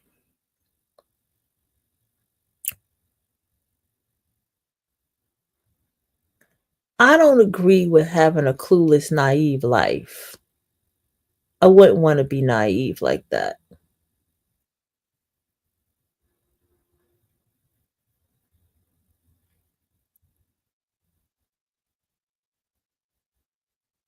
I really wouldn't.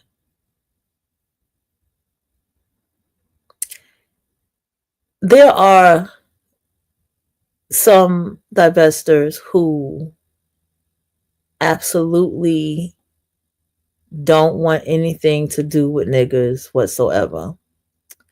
I have seen this in real life.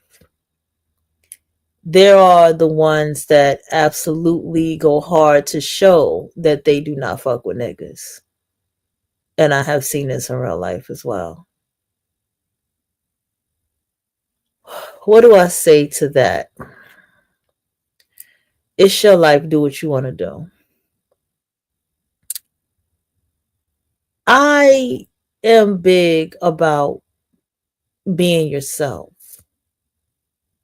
Okay? As someone who's been around culture, when someone is of a certain culture, they are that culture, and whoever they're with is still that culture in which they are, and therefore, yeah.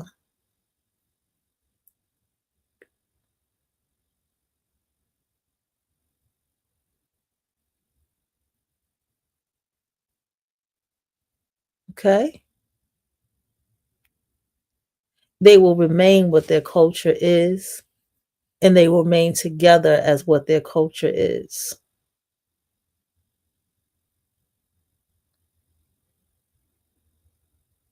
So you have some black people that hate and have shame of what black culture is, that they absolutely do not want nothing to do with it.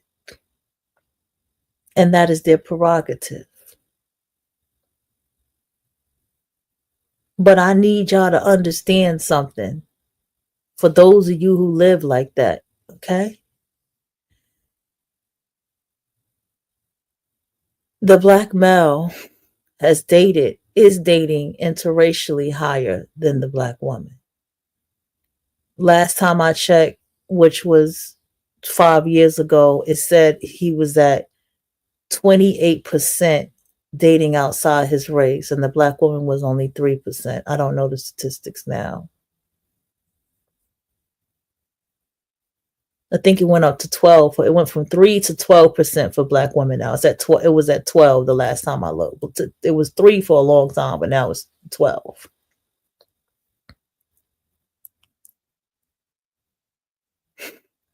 So that means that unless you are with a Trump type family, that means that it's highly likely that there's some nigga somewhere that's gonna slip up in that around you somewhere. It never fails, especially the international foreign ones. They're gonna find a way in. They're very clever like that.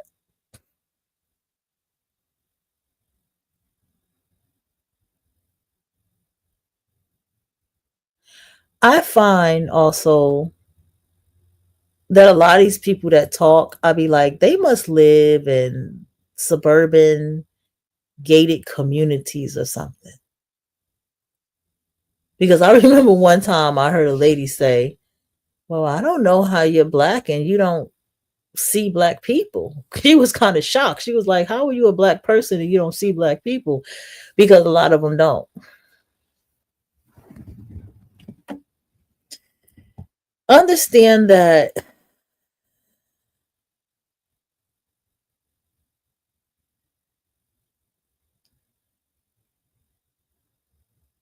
the nigga bitch suffers in silence in a very nasty way. And I want to tap into something with the nigga bitch that needs to be said as well. Okay. And that is that a lot of times the nigga bitch, she will date interracially, right? Or multiracially date, right? But she'll still end up dating a nigga again, right? And I mean, you date how you want to date, right? I've seen the women who I see do this the most are women who are coming from more of a foreign background. Either they are foreign women or they are women who come from a foreign background, meaning their parents are foreign, right?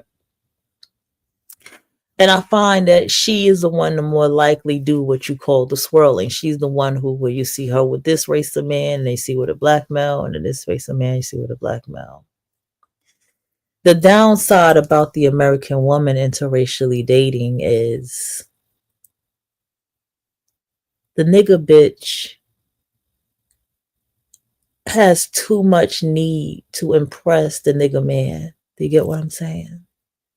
She has too much need to make sure that she keeps him on her side.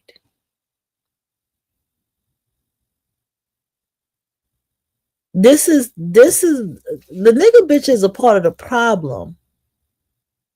And this is why she's getting abused the way that she is by the fucking mother universe. Because she is a problem.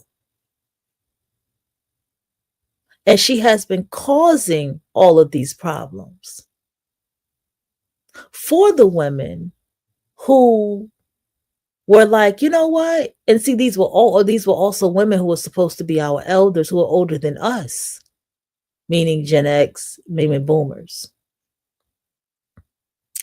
These women have caused issues even for our lives.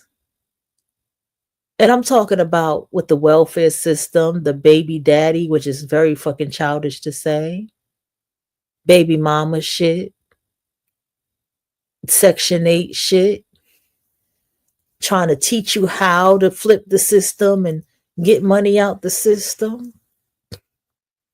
wanting you to sell food stamps to them, stealing money from you, and all this type of shit. The universe is punishing these fucking bitches.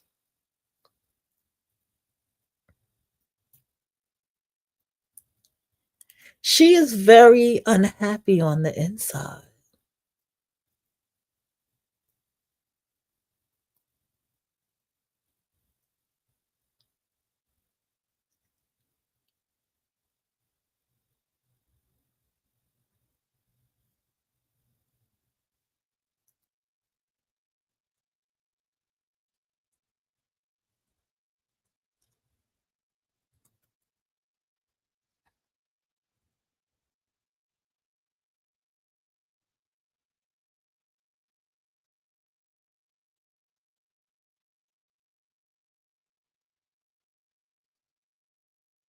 She is a part of why the abuse of women have happened in these neighborhoods with this nigga.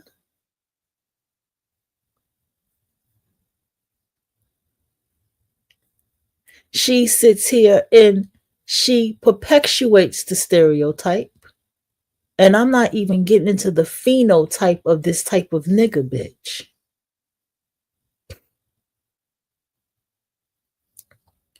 She does and causes all kind of problems in people's lives, even her own.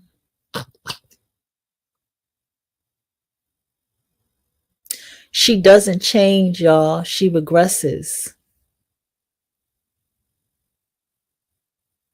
to the point where she gets dog fucked up sick, walk around here dog fucked up sick.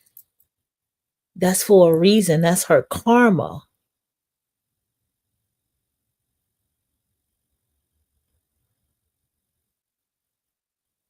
I got a bitch at my job who can't hear and barely can see. And she has a nerve to act shady towards me.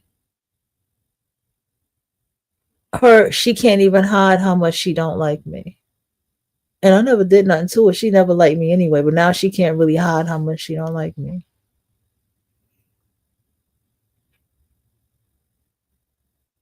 They regress. And then I talked to her, found out her whole family, them bitches is riddled with diabetes and all kind of sicknesses. That is fucking karma, y'all. Black culture, black community, the nigga bitch, the nigga male, they are all toxic. They're toxic.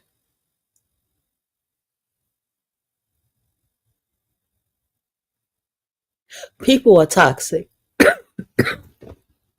Okay? She is hurting inside herself every motherfucking day. And what she does is she needs to pull you down there. She's taking care of a family member that she feels obligated to. And so to get pats on the back, she makes sure everybody knows that she's taking care of this family member. Or this because of these family members won't do it. So this particular she'll do it. Let me tell you something. I don't get personal here, but let me tell you something. I have a family member who used to travel all the way from another state to take care of her own mother. And she used to travel all the way up there just to do what over 10 family members in that house could have did for this person. There was no need for her to even do all this. Needless to say, this same person who did all this for their mother, when their mother left her home because this family member was going so hard to get them out, to sell a house, to get them out and to sell a house. Now, mind you, this house had it was a big house. So it was 3, 4, the next floor. There was basement where other family members lived. It was a big ass house. It was a family house. She was going so hard to get her mother out of this house. So much that it ensued like a big family argument happened. And so the mother had land and all this stuff from her husband's inheritance from his mother, who is Indian and lived on it and lived, with the tribe and lived that lifestyle. And so she had land and houses. And so the mother was, at first, while she was getting things settled, she stayed with that same daughter that did all of that for all them years coming up there. And the daughter's husband was complaining because the mother was complaining about how cold she gets in the house and how she needs the air to be turned down. Mind you, this is her 70-something-year-old mama and all this stuff. So the mother left, went to her brother's house, and she was pissed off about it. Why are you going to his house? This, that, and the third. And then from him, they end up getting whatever house, land she owned, whatever in the family from, the husband. Eventually, this mother died. Okay, a family altercation went down, really nasty one, and this mother died. And that same woman, out of anger, blurted out, I hated my fucking mother. And it was like, you hate your mother? What am I saying to you? A nigga bitch will come around to be absolutely destructive and disturbing in your life. She will make it seem as if she is of some kind of help or some kind of aid. She will make it seem as you are obligated to her by things that you do for her. She will make it seem, and I'm being for real, she is very manipulative. I want you to understand something about that nigga bitch. She's very, very good at her manipulation because she's practiced her manipulation since she was a little girl. Okay? All with the intentions of tearing down and destroying your life. She's called the nigga bitch for a reason because she works in the mind of the nigga male. She works in the mind of a nigga male. That's why she's called a nigga bitch. The interracially nigga bitch is the same fucking way. Now, the nigga bitch, she comes around with intentions as if she means you well. But when you start looking around in your life and paying attention to your life, you be like, damn, I ain't get that job. Damn, I'm having a hard time getting this apartment. Or I got this apartment, but now I'm about to lose this shit. Or damn, I just bought this car and why the car keep breaking down? She is bad luck in your life. But you're not able to see it. Because she knows how to be a very good, fun friend for you. Let's go hang out, girl. Where we going? We is her favorite fucking word. Write that down. The nigga bitch favorite word is we. We don't fuck with that. Where we going? We going out. Let's go. We don't fuck with that. You single, right? You single, right? Because we don't fuck with that. This is what she does. But she is not meaning you well. But because she's so much fun and she's funny, and see, you have to be careful too. Because you're guilty because you laugh at her mean behavior. See what I'm saying? And so she's funny and all this and that. And girl, you need to do this. And Girl, where we going? We hanging out, we drinking, we smoking, this and that, and all this type of shit. But she is absolutely the biggest distraction and destruction in your motherfucking life. That's the nigga bitch.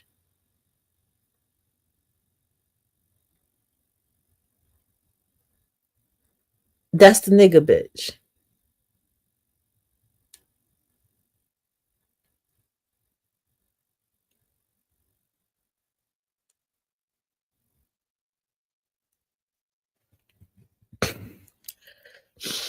The nigga bitch. Oh boy. How do I go here?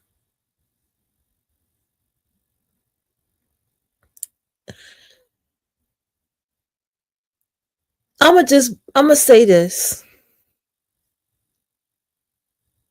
I'ma show you something to like I said, I can't sleep. I need to go check my water and see if it melted. My ice, see if it melted in the refrigerator. I don't think I got coffee in that water. I think that's just straight ice. I'm about to go check that. Let me look for this significant person. Isn't her name like Crimson? Let me see.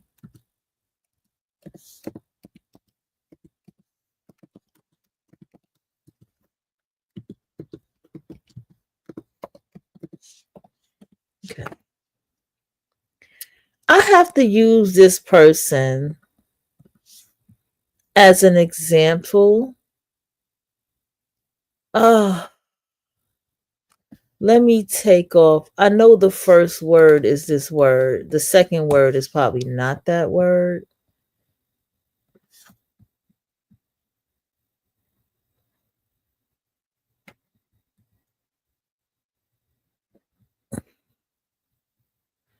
This is 2 years old. Hold on.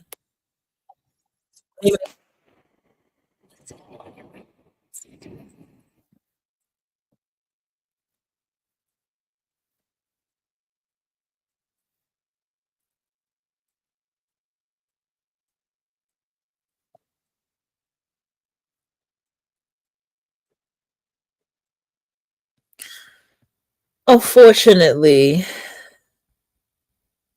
this is somebody else's page, but I want you to hear. I'm going to dissect the mammy bitch in this, or the nigga bitch in this particular piece right here.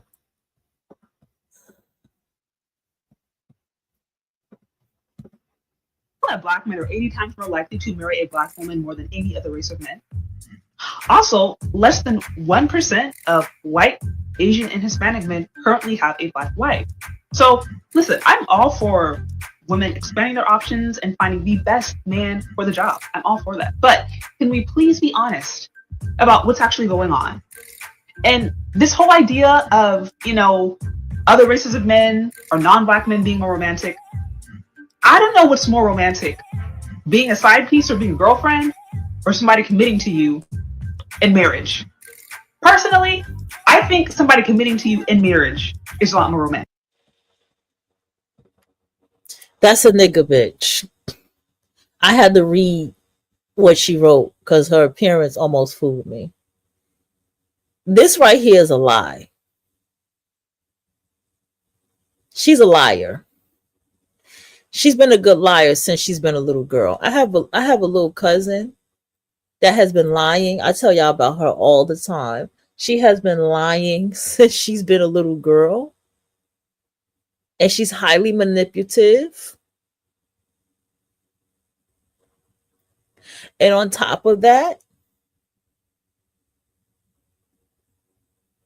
I could imagine how good of a liar she is now as a grown ass woman who has her own daughter now.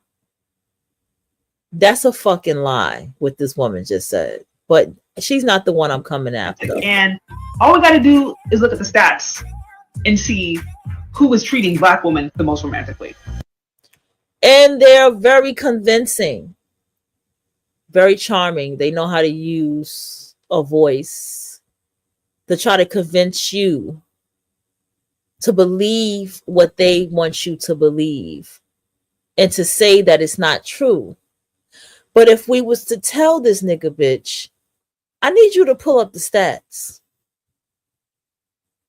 she's going to say, well, um, a V314, let me see what you look like.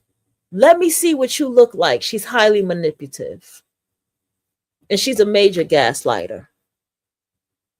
You see, the divestors have studied this bitch to a T, that they know how to handle her online. That's why they do not show their face. That's why they do not give personal information. That's why they are very harsh in using the N word and monkeys and apes, because they know what makes her scatter away. They have studied the psychology. I don't have to just say the divestors, even with myself, the psychology of her. She has certain things that's going to trigger her to the edge. This soft voice thing that she does, really sit her up and challenge her. She's going to charge the fuck up, and she's going to try to pull everything personal that you've told her about yourself. She's going to take everything that she pretended to be your friend to gather about you. She's going to take every little thing that she can to try to break you, but she's never going to admit that what she just said on that screen is a lie. Hello, welcome to Reactions and Reviews. The Crimson with Davin Asta Break out right now. and video.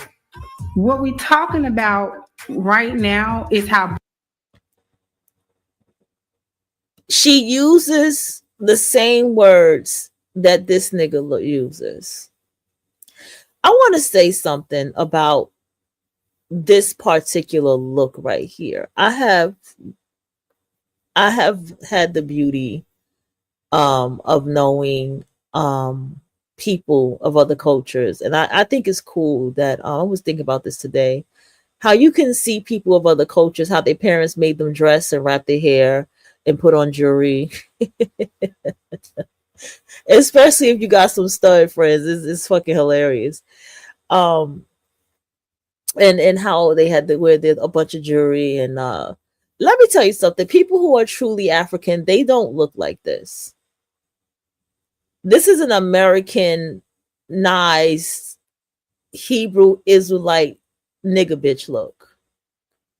Their look is a little bit more stylish. They have a lot more style.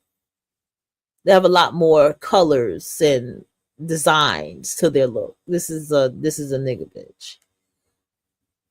I want y'all to notice that she has on heart earrings. That says a lot to me. That says a lot to me that there's something going on with her about love and romance. You know what I'm saying? Now, this right here is the very example of what I was trying to tell you about this one right here. First of all, Black women who look like her are teased and beat up on the most. And a lot of times, if not, she's going to have some kind of dark-skinned friend that's her bestie, that's by her side, that'll probably have her fighting the most. And if she has a dark-skinned sister, I feel bad for her, because she won't ever get to be pretty with that dark-skinned sister, because she's going to go down a path of severe mental illness because she got too many dark-skinned women around her. And I'm not sorry for saying that. That's just the facts. This is the type of Black woman that experiences that. I mean, I'm just keeping it a buck, because this is the same kind of phenotypes. I have this phenotype. My nose is not as big as hers, and I have more cheekbones, and my lips are fuller. But and my eyes are a little more chinkier. But other than that, we still have that. I have that long head look, like, you know.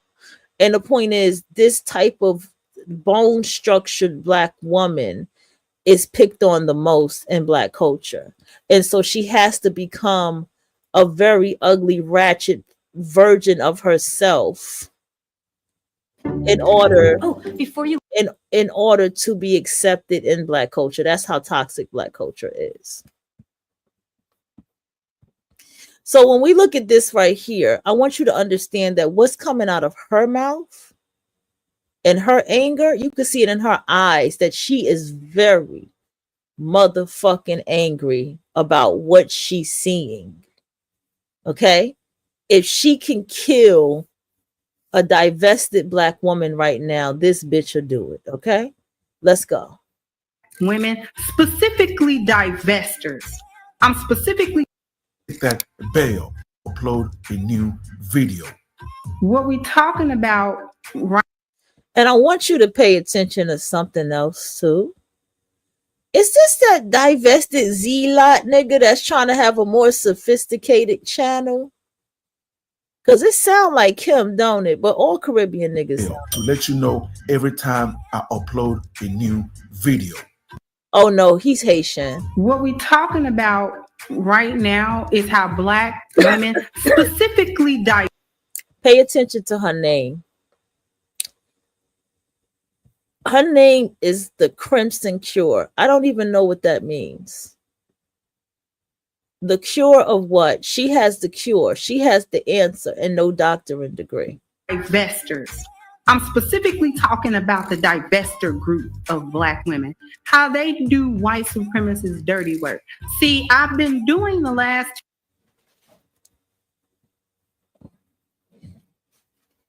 How they do white supremacy's dirty work. 2 shows. I've been doing how The divestors are not doing white supremacy's dirty work. Hold on. Not her mouth being open like that. Not the divestors are not doing white supremacy's dirty work. But the nigga bitch is doing the nigga's dirty work. Why do you think this nigga is playing this video? She destroys. He puts her name out there. She destroys the bed wench and the divestors. He's given, look at her complexion, her and the other one, permission to go out there and go after the women and set them straight and gather them together. And this is why the nigga bitch becomes the point of attack. Because look at the dirty work that she's doing. Let's go. I've been doing the last 2 shows. I've been doing how you extinct a community or a group of people. And I've been pointing out how historically black women have been participating in the various ways, specifically biologically, how they've been participating in basically annihilating the black community. And this is just another aspect, really. What is the black community? The black male. So you got to understand that the nigga bitch is not that damn dumb. Okay? She has an awareness and she also has a fear on top of her awareness because she is the one in the neighborhood that the nigga said to beat you up because he was mad about something you did. She is the bitch that he said that he gonna get to wash you up if you didn't do something that he wanted you to do. She's the bitch. She's the bitch that he sends off when you're sitting on the bench, minding your business, having a casual conversation, walking past you in your face, saying hello to you, just so she could tell that nigga who you are. She's that bitch. See, that's what the nigga bitch is. She has always been the one to do the dirty work for that nigga. And so when you, who don't fuck with him, want him to be washed out, because see, it goes both ways. You can have your daughter to not procreate with this nigga, and you can have your sons to not procreate with her motherfucking daughters. You see how it works? You can say, you know what, bitch, I don't want my daughters with your sons, and I don't want my damn sons with your motherfucking daughters. That whole fucking part. Which then she feel is annihilating her. Okay? And her legacy. Now, another thing. When they use the word community, that means the black male. There is no community. It means the black male. Simple as that. Of that's really gotten some traction in the last like couple of years or so. And she hates that too. She hates that more. See, Mel's, you know, especially that one I heard his accent, he has enough intuition and sense to know they're just going to ignore me. They're just going to kick me off their show. They're just going to kick me out the room. They don't give a fuck about me. They don't fuck me. They don't give a fuck about me. Okay. So that's why he sent her there, because he feels she's going to at least grab somebody in that room as a woman. You see how being the woman is manipulated by the nigga bitch? She uses that as a weapon. Do you see? Her being a woman and you being a woman, that's a weapon for her. Because the only person she cares about is the one that has the penis. She does not care about you. So, and that's the divested group. And I'm going to show you something because this was sent to me. This link was sent to me. And I'm going to just share my screen. I'm just going to share my screen so y'all can see this ridiculousness right here. Take a look at what this says. This says Redbubble bed winch.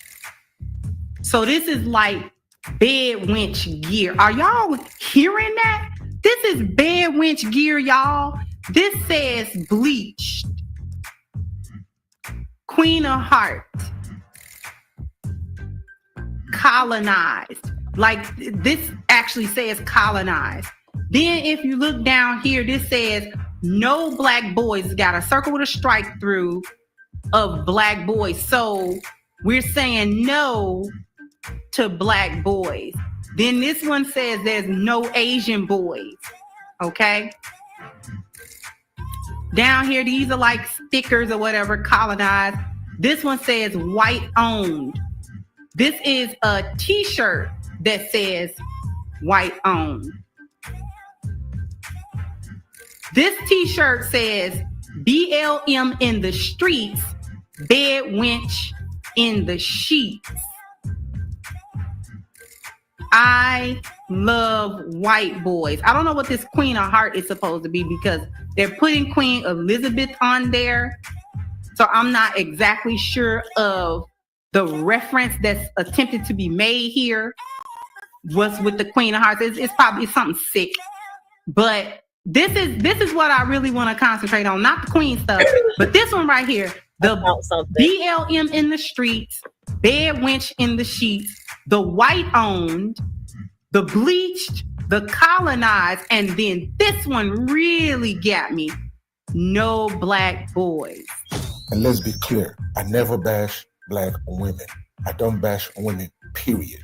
Okay?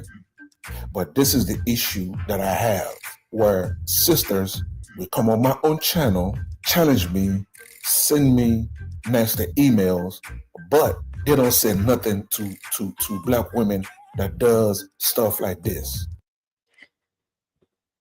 Do you hear this? I want you to pay attention to the psychology of what's going on. First of all, whoever built this website. We don't know unless they put themselves out there, right? Unless they want to be out there. It's so obvious that they are offended But what they are more offended by is no black boys, which means no more black men. That's what the purpose of the divestment movement is about, y'all. I told y'all that. Any true divested black woman that has black sons is going to encourage her black sons to date outside of his race. And any black woman who's divested is going to encourage her daughter to divest as well.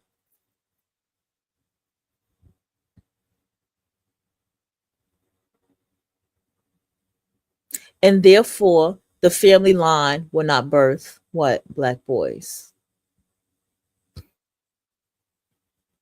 Okay, you see what's going on here? That's what they care about.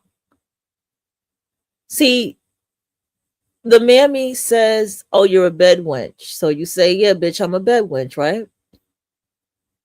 The mammy says, you know, you hate black males. And she goes, hey, yep, I do. I hate them. I fucking hate them motherfuckers. The mammy says all of these things to try to pull your strings and this and that, because the problem with her is she wants to believe deep inside that you do not believe it. And she wants to believe deep inside that you're going to go on that other side and come back. That's what she wants to believe.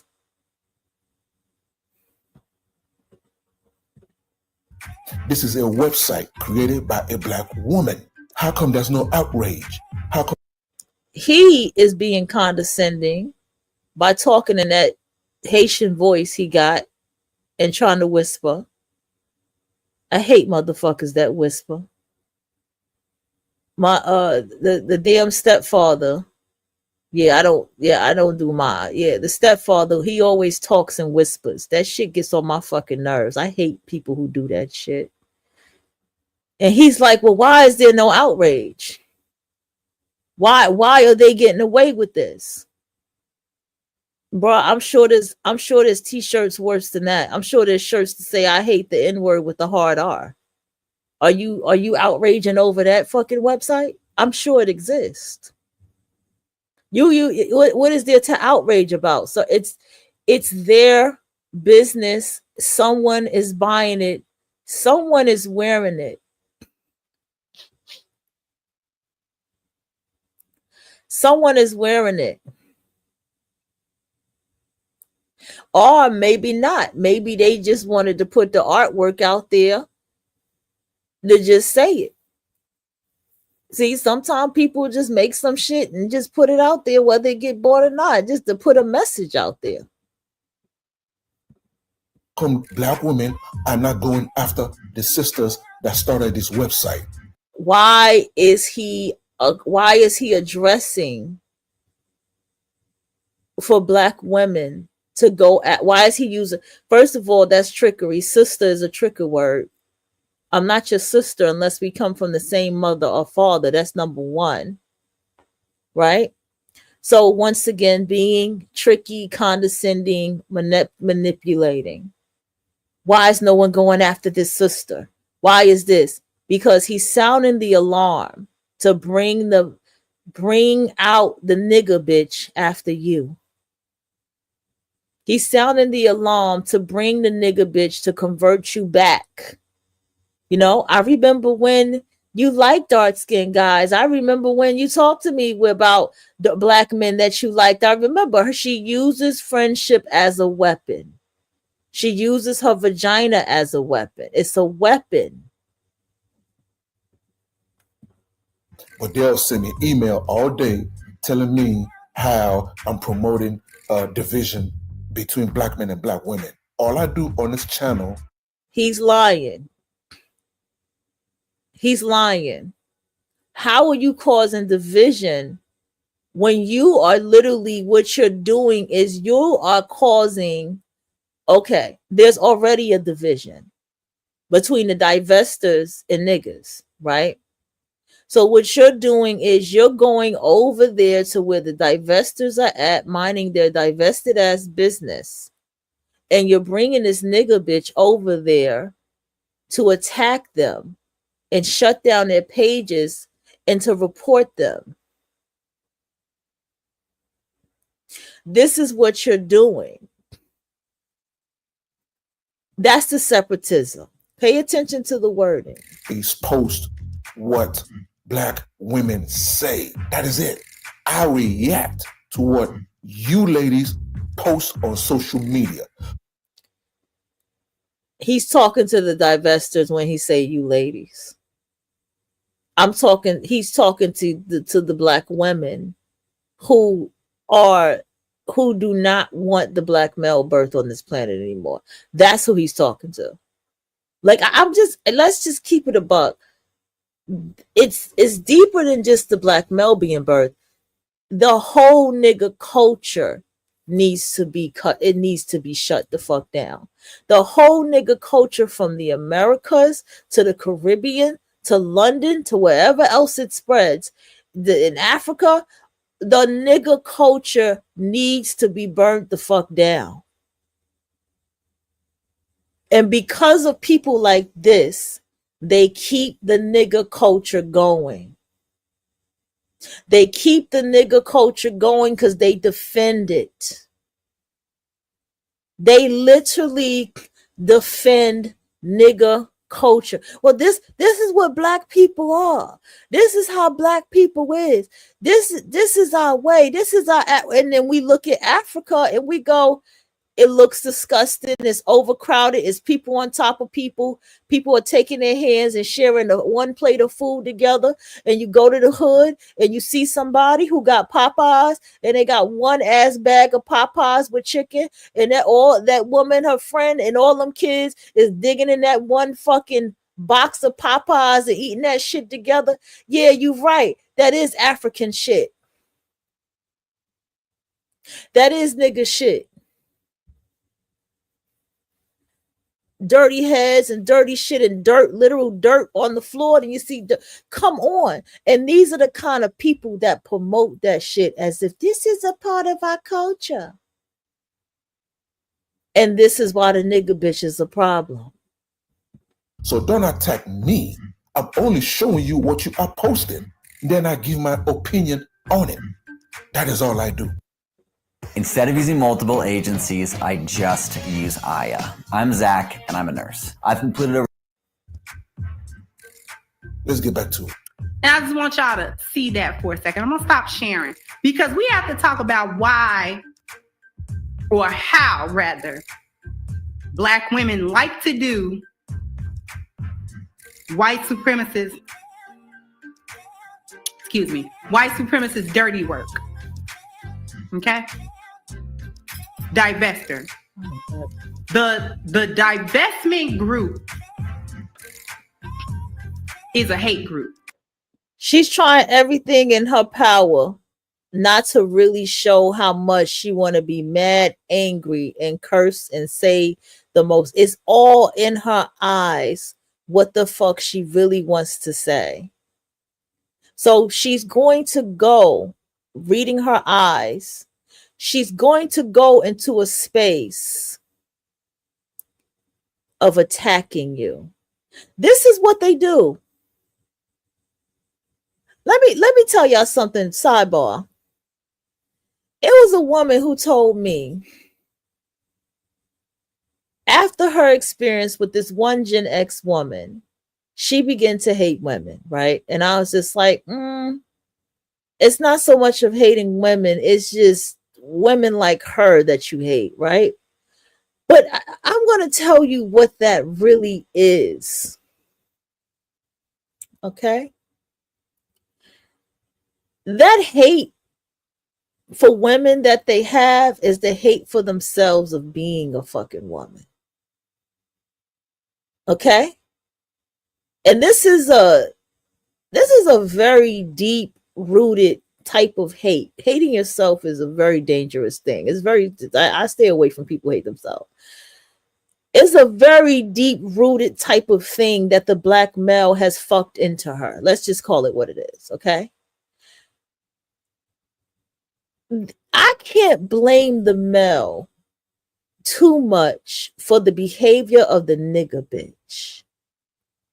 At some point in her life, all of this is on her. At some point in her life, all of this is on her inner fucked upness. That is what is her spirit. And this is a topic that no one likes to touch, but I find this trait very much so in women who are her complexion and darker, or women who fuck males who are her complexion and darker.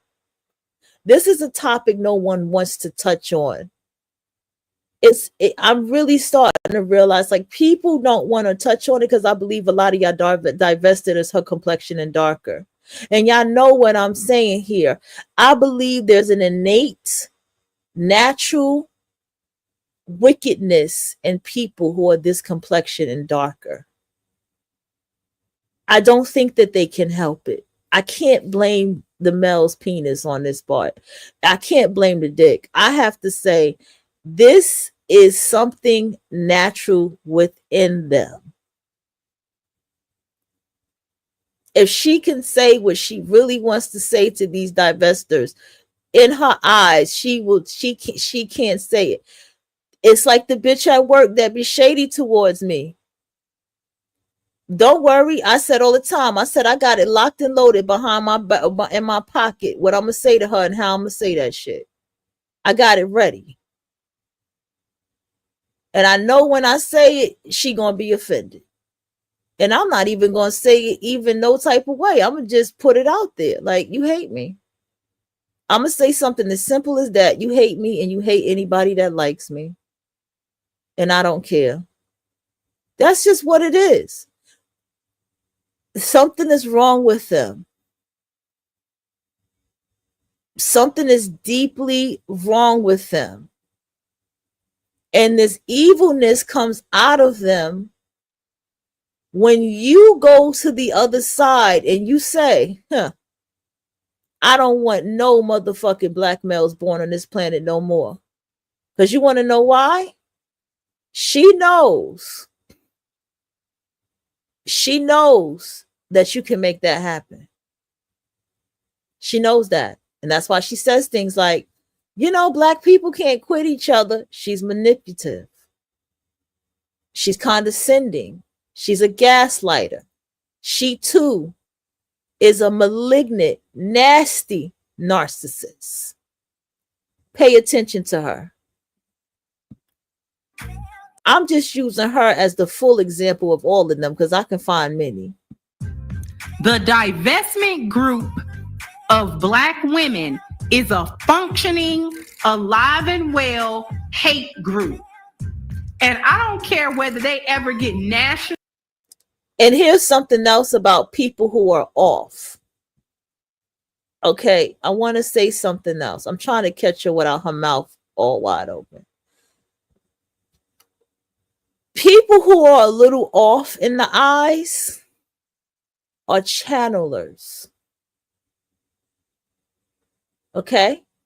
And I'm also noticing people who look off in the eyes are a tad bit evil. They're going to say the most nastiest thing that they can find to say to you that's going to make you want to claw their motherfucking face. They're evil.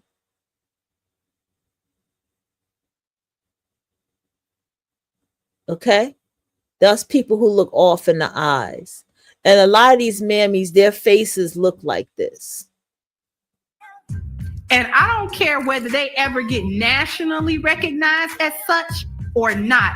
The reality is that they are a hate group. And they may not ever get nationally recognized as the hate group that they are because of the target of their hatred. The target of their hatred is black men. Target of their hatred. I want y'all to hear this part again. And I don't care whether they ever get nationally recognized as such or not. The reality is that they are a hate group. And they may not ever get nationally recognized as the hate group that they are because of the target of their hatred. What did I tell you? She knows that you The divested black woman, I'm talking to y'all, she knows that you have the power to make that happen. You think the nigga bitch don't know that she's in the way of the black male being annihilated? You think she don't know that? You think the nigga bitch don't know that if she gets out the way, that the black male is going to get annihilated? You think that she does not know that if she doesn't get out the way, it's gonna be open season on these niggas? Yeah, she knows that. And she knows that by you being on any white male, especially the white male. Because see, the thing about divested black women, they're not just dating white males. The smart ones are dating European white males. The smarter ones, those are the smart ones. Okay, the European, the French, the Polish. They're not even dating nigger women. Date the Pakistani motherfuckers because those are sand niggas, right? The shit, I'm not even seeing divestors date East Indian because I guess they get darker. They still kind of like niggas because East Indian still is in the mixed, the West. The East Indians are over there in the West Indies too. You see what I'm saying? So there is a strategic way that the divestors are dating these white males to annihilate any type of nigger blood in their bloodline. And the mammy, the nigger bitch, knows this. She just said it. The target of their hatred is black men. Uh-huh. And so nobody cares what happens to black men. There you go. See, black men have always been the target of. Now she's doing the sympathy for. I cannot stop having her open her mouth like this, y'all. That's how she got her mouth wide open, don't she? I didn't realize how much she opened her mouth. The black male, I just said it. I don't have to say it. Like I said it without even, you get my point. She knows that. She knows that. You have to understand that the nigger bitch is far more afraid of the male of the other race. She's afraid of him. She's afraid of the betrayal of what the black male is going to do to her. She doesn't want the black male to turn his back on her. Why does she want you to stay over there with him? Because of her hate for you. She wants you to suffer with her. I have a family member who, due to a situation I had here, I know how to handle myself. And I already said, if I can go ahead and make it my way, I will talk to the head person that runs this apartment complex and talk to them about what the hell's going on. Okay. I literally would fucking do that. And I know it's going to be a white male that I'm going to be talking to above everybody's fucking head. And I'm saying all this to say this certain family member was offering for me to get a new place. And they were like, I will co-sign you. And I said, no. If you co-sign anything for me, co-sign for me to get this significant vehicle that I want. I don't need you to co-sign an apartment. I'm fine where I'm at. And I had this feeling in my spirit. I felt it, y'all, that this person was going to try to get me to move somewhere that was going to make it inconvenient for me. I felt it. I just felt it. I was like, this person's going to try to get me to move somewhere that's just going to be so inconvenient for me. The mammy does that. The mammy does that. The mammy wants to see you suffer. She wants to see you abused in the hand of the black male. She wants to see you abused in the hand of another race of males. But the mammy knows that the true divested black woman is not going to be in the male's hand or woman's hand of another race and get abused. She knows that you're treated better by other races. Why do you think Obama's slogan was hope? She is hoping for the black male to rise again. She is the true Disney motherfucking princess. The black woman being a mermaid to me was not nothing to be proud of. If you understand the story of the mermaid, that was a slap and an insult to the black woman's face. The mermaid was a stupid little girl. The mermaid was a stupid little girl who had a kingdom to herself by her white father. And she lost her voice by a mammy, bitch. Lost her voice to get with some old fuck nigga, some old mixed nigga adjacent fuck nigga that was a pirate. Tell me I'm lying. Go look up the history of pirates and tell me what they look like originally. And she knows that. The nigga bitch knows that when you go over there to the other side, she knows that you're going to get treated right. She knows that you're going to get treated better. And she knows you're going to have more. And so nobody cares what happens to black men. See, black men have always been the target of white supremacy anyway. So if there is a hate group that would deem to target specifically black men and black boys with hateful rhetoric targeted at them, nobody's going to care. Which is why divestors get to be on all forms of social media and say things like, get rid of black male children, abort black male babies, have like what is it, little icons and little thumbnails and stuff like that, where there's a silhouette of a black man being hung and a black woman like swinging on the same tree, like she having fun. She don't care about what happened to him. I have no issue with who you marry. If you want to marry the green man, if you want to marry the purple man, I have no issue with that. See, he full of shit.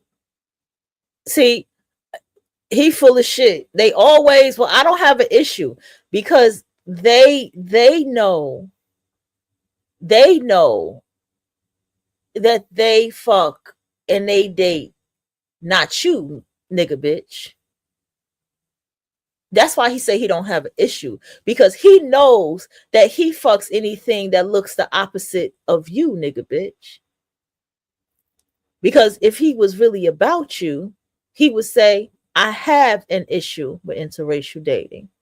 I have an issue of black people dating outside of other black people. I want to see black Americans and I want to see black Caribbeans and black Londons. I want to see all black people together.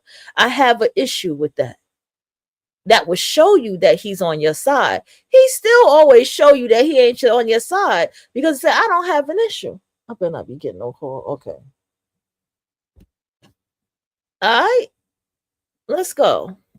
Issue that I have, and this goes for black men, not just black women. This goes for black men as well. See that? Marry who you want to marry, but don't degrade. Why did he say this goes for black males? I didn't even have to tell you that, because he knows that they date what looks the opposite of you. Even if they go get them a Hebrew Israelite motherfucking sister that's wrapped up, that be talking that shit, she look lighter than you and she look white passing.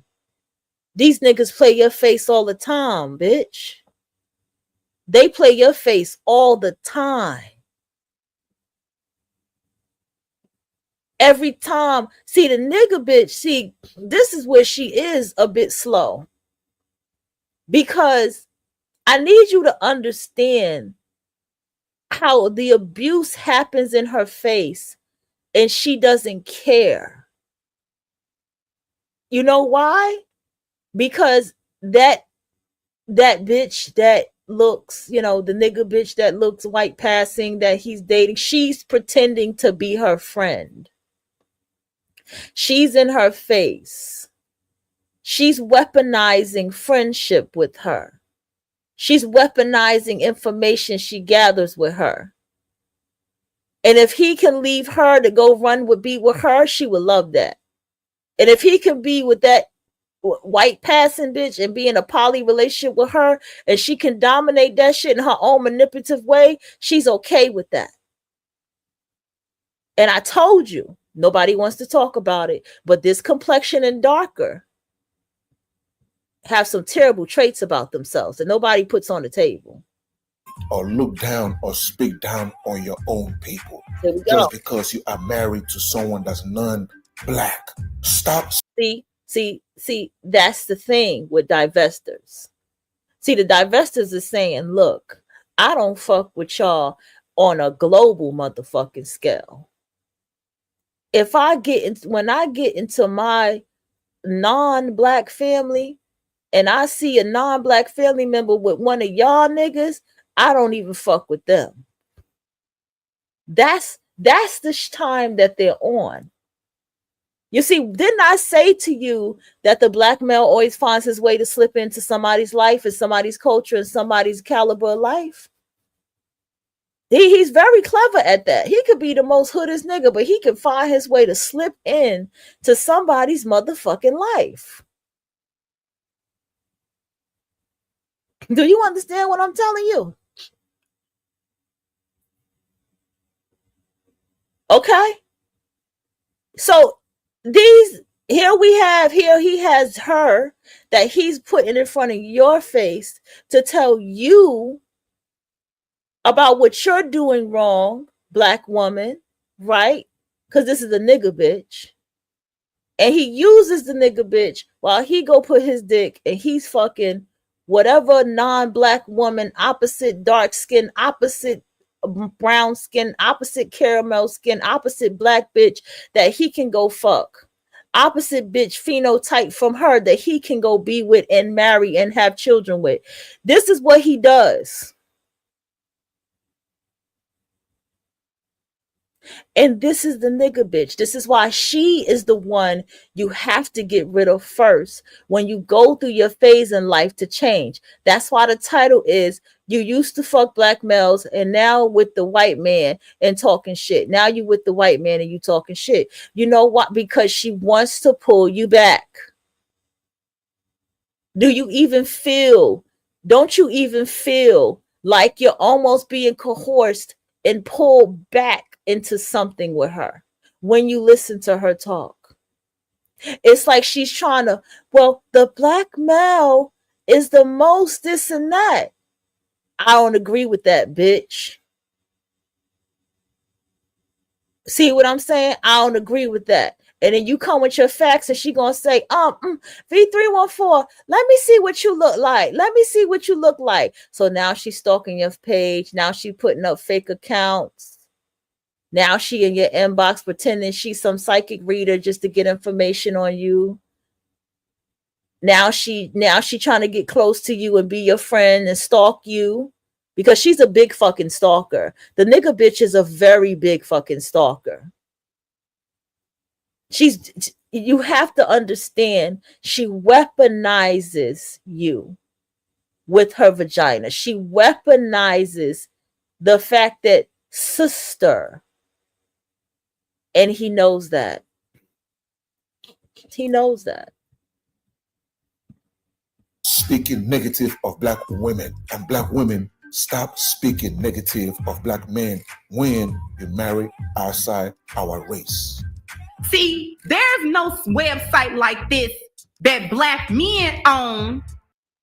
Wow, look at this. See, now this is where 94% of people believe company culture is. It don't need to be a website before she even go. Black males have given you hip hop. Black males have. Let me come from the perspective of being a fucking writer. Okay. Um, Black males. Anytime he has been given the pen before Tyler Perry's time, he always wrote you as a dumb black bitch. What is that one fucking 70s movie? Y'all know what movie I'm talking about. I hate that fucking movie. It's the girl dancing on the table. It's a toxic ass family. It's a girl dancing on the table. And her mother, and then one, just three girls. It's four girls actually. One is off in college. And the girl is dancing on the table, the darkest sister, youngest one. And while she's dancing on the table, the other sister goes and tells. And this sister is a teen mom. She looks like she's like the middle sister. And she's pregnant and she's ironing clothes. And they're trying to fuck the mailman that's still Mel. And then on top of that, when the sister from college come back, when she tried to help the younger sister who they fucking abused so damn very badly, they sat down, which we know wasn't true because it was a young dark-skinned sister, so we know that was a damn lie.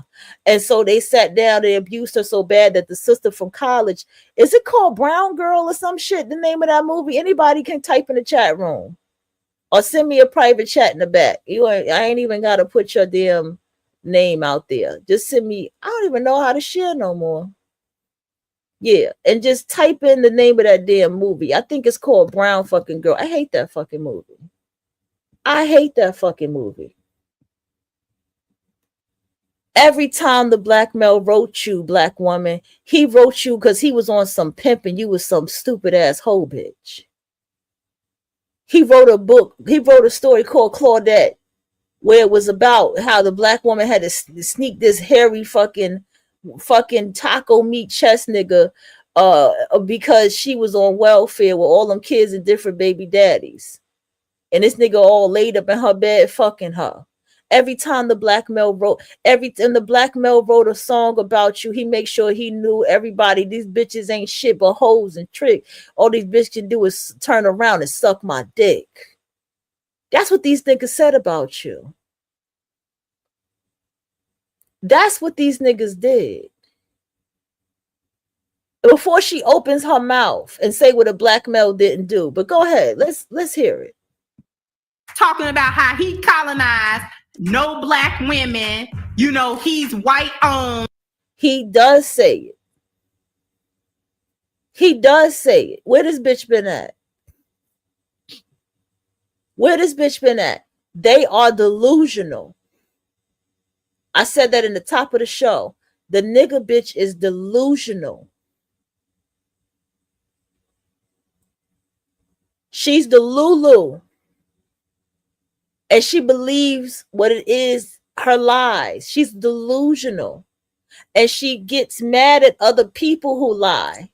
That's the thing that the coworker that I told you about, she always has to say, I don't like liars. I don't like liars.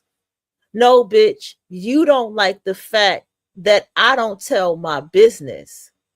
You don't like the fact that people like me. You don't like the fact of anybody who likes me. You don't like the fact that people look out for me. You get what I'm saying? This is what the nigga bitch got a problem with. It ain't got nothing to do with lies. She don't know me to call me a liar. But the nigga bitch is the biggest motherfucking liar. The biggest motherfucking deceiver. The biggest fucking weaponizer. But let's go ahead and listen to this lie. And all of that type of stuff. No matter, I don't care if he passport bros. I don't care if he like white women. I don't care if he like polka dot women. I don't care if he like Thailand women. I don't care what kind of women he like. I have never ran up or been sent any website to the equivalent of that owned by black men. And this is where you have to call this bitch stupid. The nigga bitch can be, this is it. This is what I'm trying to get you to understand about the nigga bitch. She is a good manipulator. She's a good manipulator. she really believes a lie. When we are all, she says shit like, well, how can you say that about black males? You've been with all of them. This is the type of dumb shit she say. When those of us who have ears to hear and eyes to see and the intelligence to analyze can see, number one, that black culture is fucking toxic. Number two, is too much fighting in black culture. Way too much fighting. Number three, the energy of people who are niggas or nigga adjacent are very toxic, even in the work environment. I can go on and on. People can tell you the difference of dating one race from dating another. And then on top of that, we know that you, the nigga bitch, is the problem. When that nigga getting arrested, here you come. When that little nigga was picking on you on the bus, and you called, and that Indian lady called the cops on him and attacked and said 4 black boys, here come a short, dark-skinned nigga bitch. 4 black boys, get off the motherfucking bus, bitch. Nah, you ain't gonna do that. Because it's always the nigga bitch at his rescue. I seen a nigga bitch out her window where a boy was about to get arrested, and a nigga bitch was out her window yelling, hooting, and hollering for the cops to let him go. It's the nigga bitch that's in the way. Oh, and let me add, nigga bitch, you had a nerve, women who look like you had a nerve to do a whole documentary crying because you couldn't bend it over, pop your ass, and degrade yourself in that deplorable, disgusting hip-hop motherfucking music. You cried. Y'all, I'm trying to tell you, when they look like this and they're darker, they're a problem in the community. Nobody wants to talk about this. This is one of the biggest elephants in the room in the black culture. Anybody who fucks anybody this complexion and darker, they got a fucked upness about them. I'm trying to tell you, they fucked up. When I see somebody who light skinned and they hang around a bunch of dark niggas, I don't trust them. There's something with them. I got a family member who is somebody who's short and dark skinned, and I'm here to tell you, I don't like them. And they're light skinned, but I don't like them. The way they act, the way they talk to people, they're just disgusting. And I knew somebody dark skinned and was married to them, and the way they act and they behave, they was just disgusting. They got something with them. And this is something nobody wants to talk about. And this is why I feel, and I'm going to stick to it in my gut, that the main divester is a short, dark-skinned woman. That's why she does it so motherfucking well. And there's nothing wrong with it. That's why she does it so fucking well. She's good with the N-word, with the hard word, the hard R, the mape, the monkeys, faggots. And we're going to get to that part in a minute. Why they go so hard to call the black male a faggot and what that's all about. We get to that in a minute. Or advertised by black men or talked about by black men or anything like that. The thing that black men are always saying is that even though we're disappointed and we're kind of done with the American black women, we don't actually hate them. And a lot of the passport bros, while some of them are going completely non-black, there are others that saying, no, I still want a black woman. I just want her from a different culture so that she can be feminine and I can have the help me that I want. Well, I don't have to go out completely to another ethnicity. She's still defending. I can't help it. She keep her mouth just as big. I can't keep. It's kind of annoying to try to not have her frozen like that because her mouth is just always open. Y'all. It ain't my fault, man. It's her mouth. It don't close. Have to go out completely to another ethnicity. My thing is, she's still defending him. Do you see the turnaround that she does? She always does this turnaround, so that you can have this sympathy for him. I can actually stay within the realm of melanated women because there's so many across the world and so many different cultures. I could just go get them. So a lot of them are going to get Afro-Latinas. A lot of Brazilian women are melanated. You see what I'm saying? A lot of Caribbean women. That's all nigga talk. Do you know how many South American women don't fuck with niggas? Do you know how many foreign women outside of America do not fuck with niggas? They say, I had to tell the nigga bitch at work, I said, nah, a lot of them foreign black women, they don't fuck with niggas. They don't do American. They say it right. They say, I don't do black American. That's their word. They be like, you know, I don't do no black American.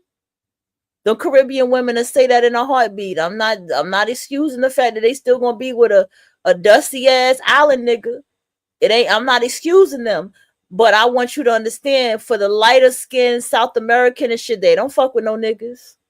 They don't even fuck with darkies in their own motherfucking culture. So this is nigger rhetoric. Well, you know, all of them, the Puerto Ricans, Dominicans, you know, they all black, yeah, but they all motherfucking Asian. They don't fuck with y'all. Even though Dominicans are not but light-skinned Haitians, but they don't fuck with y'all. They don't fuck with y'all. Somebody better tell her, this is what I'm trying to tell you. This is the game that these niggas play. Because if they go get a Brazilian woman, chances is the children can come out lighter skinned with curlier and good hair that looks the opposite of you, nigga bitch. Because see, there's a very dirty side to the nigga bitch too. The nigga bitch loves to be somebody's fucking mistress too. Oh, she gets off on that shit. Oh yeah. That's another thing about her as well. And whatever, they're melanated.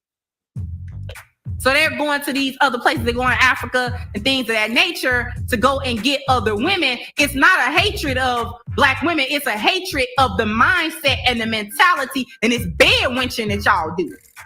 Anyway, guys, I just wanted to share this with you all and get your opinion. For you 17% women, I want y'all to see the hate in this bitch's eyes. She is full of rage. I watch my content. Please understand, I have nothing against black women. I don't want to hear him no more. I want to say this though. At this still image, if I can make it bigger and zoom in, I motherfucking would. Let me see. Can I?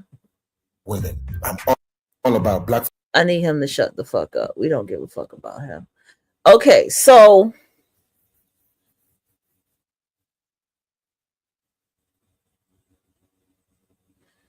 here's my thing. Looking in her eyes,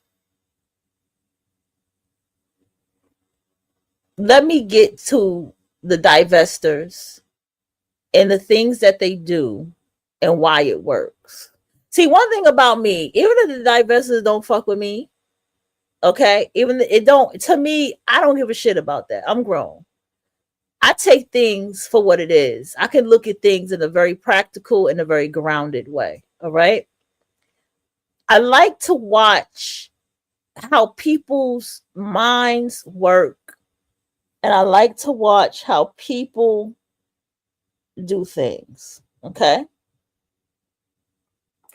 So, what am I saying?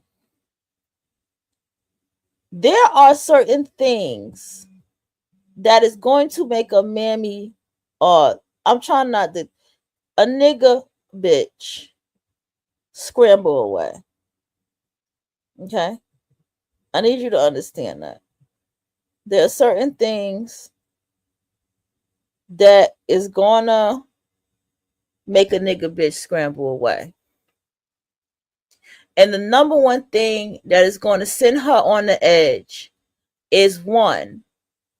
First of all, no one can say that that is a black male hanging from that tree.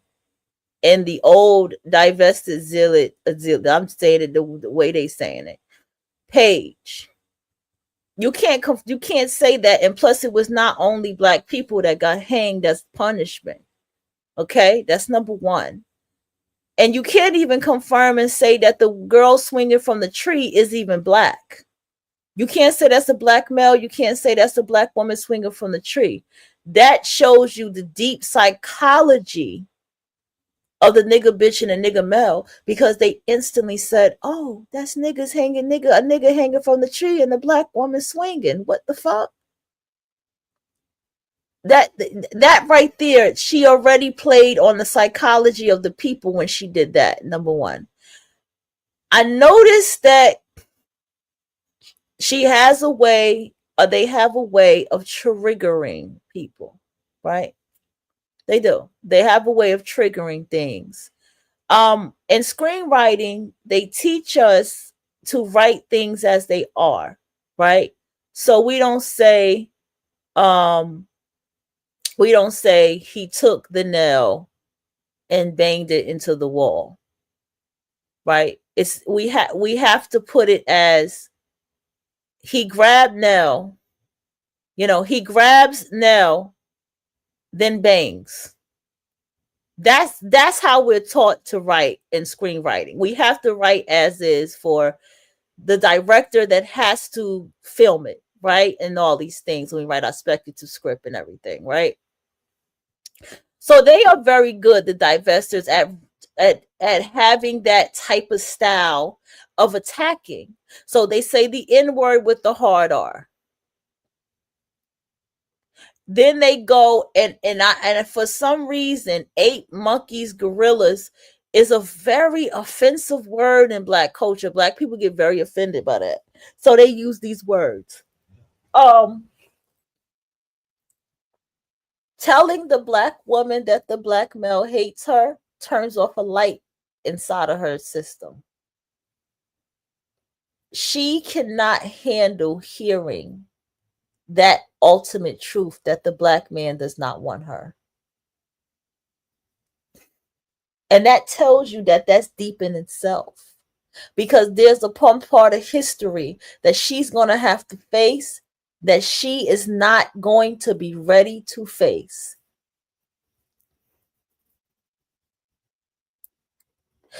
To sit here and have somebody dig into history to Harriet Tubman and Sojourner Truth, when you have somebody like Sojourner Truth, excuse me, or was it Harriet Tubman? Who sent everybody to freedom? So who said it? Whoever the fuck it was that said the worst person to be a slave master is the Negro male. She said that back in the time when our ancestors was in motherfucking chains. That should tell you something.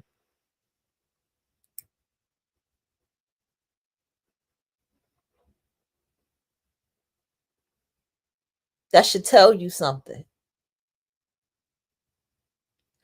And then there's other parts of it where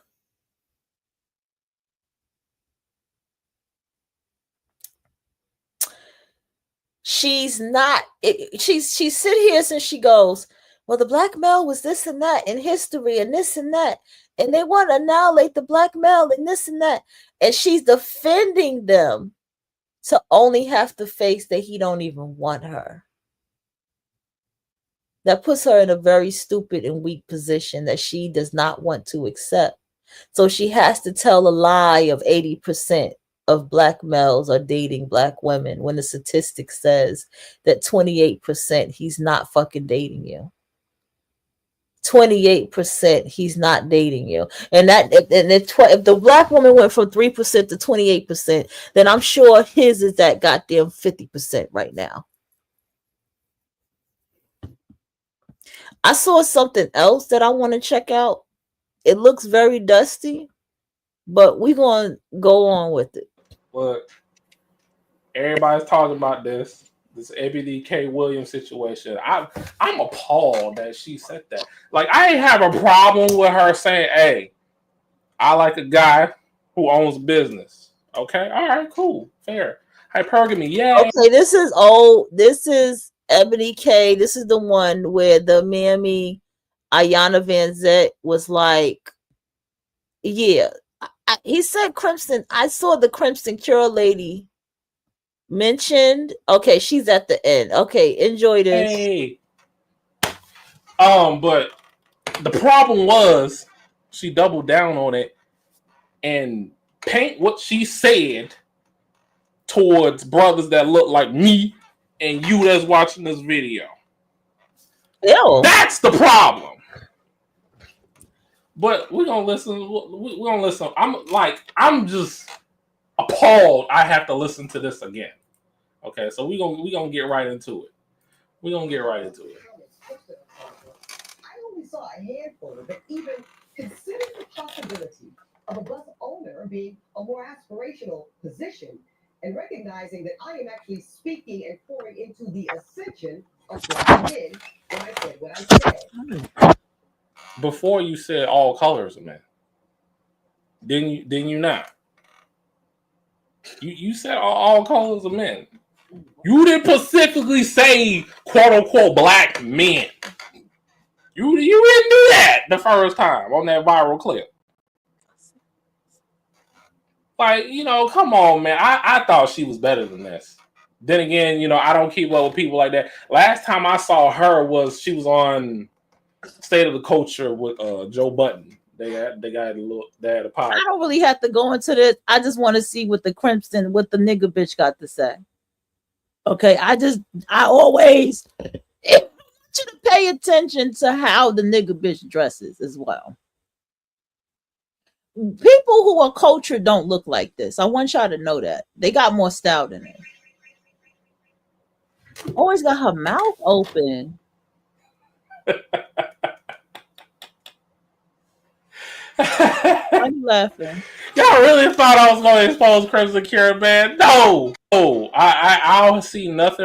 Y'all don't like this woman. Why you don't like this woman? Why you don't like the... I want to hear your story. But, bro, she was... you girlfriend, man. Do your thing. Can't do it. I'm only on the YouTube. See, so now this nigga trolling. I gotta find a video now. See, that's that bullshit. See, that's why. I should have clicked it before. Nobody got time. I'm like, who the fuck got time to play? I thought I was gonna. Nigga, who got time for all these games, bro? Hold on, let me take this down for a minute. I don't want this on the shit. Hold on. And then, they always find, the nigga bitch always find something to hurt. See, I'm going to tell you something. Let me tell you something. Always remember, a nigga bitch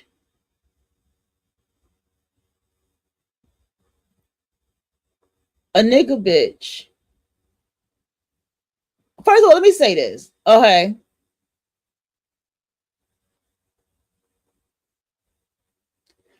Okay.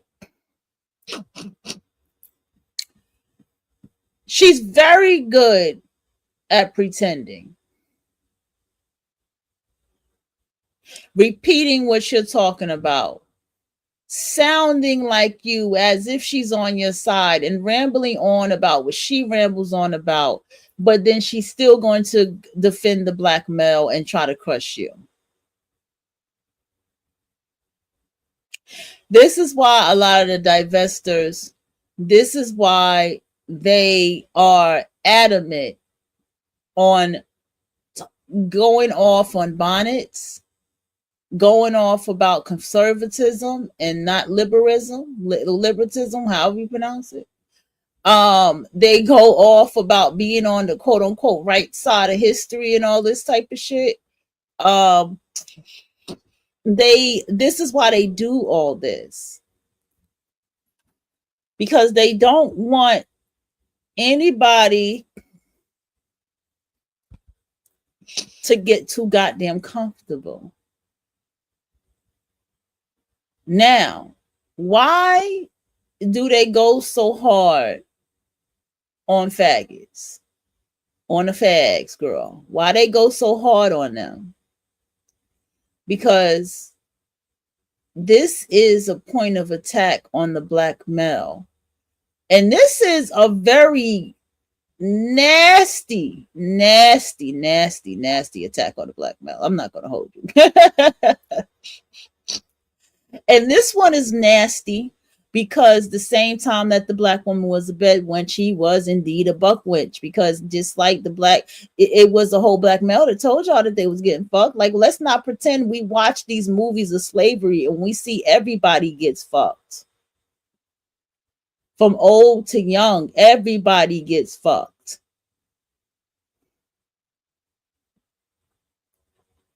And it is only in the black community where you see and there's a lot of white males that have played put on dresses and shit like that and laughed and stuff in movies and shit like that.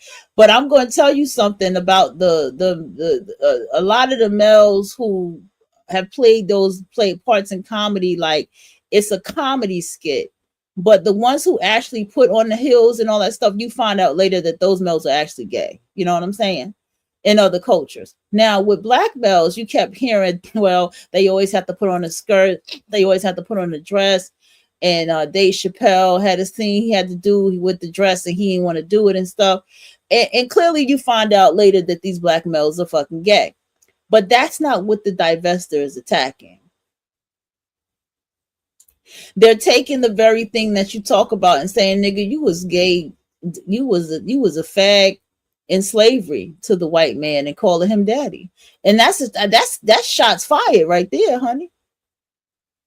And that's shots fired that the mammy doesn't even want to accept. Because don't think the mammy doesn't know that. The mammy has all this nigga bitch has so much compassion. So much compassion for this nigga. So much a deep understanding for him and his plight and his struggles and his experience as a black male. And that is what destroys her from the inside out, is the divester. Trust me, that picture, I've never even seen any. I've seen the picture of that particular girl swinging, but I've never seen the black male hanging from the tree. And that was psychologically a smart thing, because see, here I said a black male, because who's to say it was a black male or a male hanging from the tree? Because y'all couldn't even handle that. That one of the nigga bitches tried to come up there and talk nicely, like, just take that down, sister. That's not okay. That's not right. Take that. You need to take that picture down. And try to talk to her all sweet.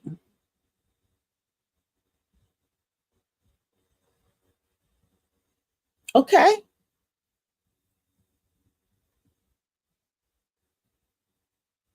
Somebody say, are the divestors untrustworthy? Let's get into that. Is that the trash can? Yeah. The black men are dangerous. They can't be trusted. They ain't this, they ain't that. Sound like racist white folks to me. So while y'all on here talking all this shit, thinking y'all saying something new, is like, the only thing that's kind of shocking is the fact that it's y'all. But at the same time, it's like, people like y'all have always existed. Black people used to get told on by other black people when they was trying to escape their hell in slavery. Y'all think somebody feels some type of way, but in reality, you helping us. We need to know y'all true colors. We need to know which black people can't be trusted. And y'all so loud. Thank you. Y'all trying to adopt racism, and it ain't even work for white people, but you think it's gonna work for you. Trying to tear down your own race. Good luck though. Why is that nigga so calm over the nigga bitch? Did you want to know the answer? Why is he calm over the nigga bitch? Because he gonna go take his dick and he gonna fuck something that's non-black. He gonna take his dick and he gonna fuck something that's light skinned. He gonna take his dick and fuck something that's white. That's why he calm. That's why he like, oh, so y'all used to tell on us. I'm not surprised. Y'all, we need to see who y'all. Because because he got a look where he can go date lighter than himself and go mix up his children. Hopefully they don't really have his hair too much. And then there's his new race and his new being of kids that he got going. You see what I'm saying? Like, that's why he's so calm. But the nigga bitch ain't calm.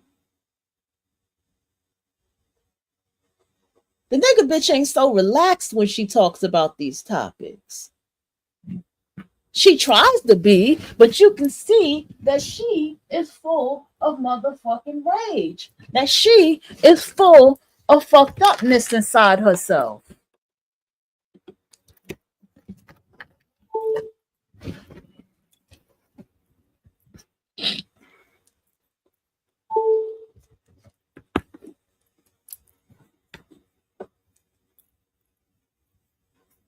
That's another thing. The nigga bitch is always in psychology. She's in the internet acting up. She's in psychology because once again she wants to manipulate and weaponize. That's all it's about. These titles make her trustworthy. I'm glad I saw that word.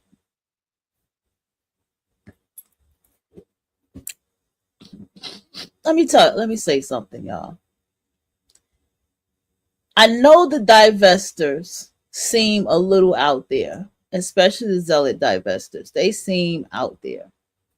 It seems a little too far. You know, it seems. But trust me when I tell you this. They have been on to something for some years now. And I mean, they are really on to something. And a lot of things they speak is the truth, and a lot of that truth has come to pass. Do you think these black males that you see on social media saying, I hate my wife? Wait till you see the ones that say, I hate black women. Okay? Because what you mammies need to understand, what you nigga bitches need to understand, he's gonna know when black women have left him as the boatload, like as in the boatload, literally, or the yacht load. Okay, he's gonna know. He's gonna feel it. He's gonna sense it that there are black women and black women's offsprings that don't want shit to do with him or his motherfucking sons, his uncles, none of them. He's going to sense that these black women are even encouraging their sons not to be with his daughter, his nieces, or his aunts. And he's going to get unhinged. And the black male is going to start expressing his hate for you, black woman. And he's going to know. And he's going to know, he's going to put it this way. The reason a lot of black women have, because he can't, what happened is he can't even use what the black male did because there's going to be so many women not fucking them. You see what I'm saying? It's going to be so many women who have never fucked them and who do not fuck them. So he can't use the, well, you chose the wrong black male, and that he can't use that no more. His talking points are going to deplete because these black women are going to express, I hate you, black man. I hate you, you black fucking male. I hate you, you fucking nigga. I hate everything about you. I hate that I made children with you. I hate that I let these fucking nigga bitches get inside of my head to make me believe that you was attractive. I hate that when I was young enough to look at you motherfuckers and say all you dark-skinned motherfuckers was ugly to me. I hate y'all. I hate. That's what the women are saying, and they're not holding that back. They're not explaining nothing, and then on top of that, they're not talking to him. They don't give a fuck about his existence.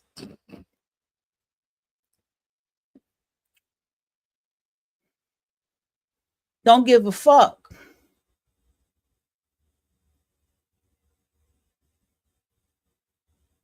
And so, excuse me, y'all. I gotta get some water in my system. So therefore, when the black women leave by the yacht, what's going to happen is he is going to start expressing his hate for you nigga bitches, and he's going to refer to y'all as nigga bitches. He is going to start telling how he used y'all to hurt other women, and how he used y'all to cheat on his wife, and how he used y'all. He going to start telling all y'all motherfucking secrets, you stupid nigga bitches. I can't wait. It's going to hurt a lot of people, but it's not going to shock me. People like me ain't going to be shocked.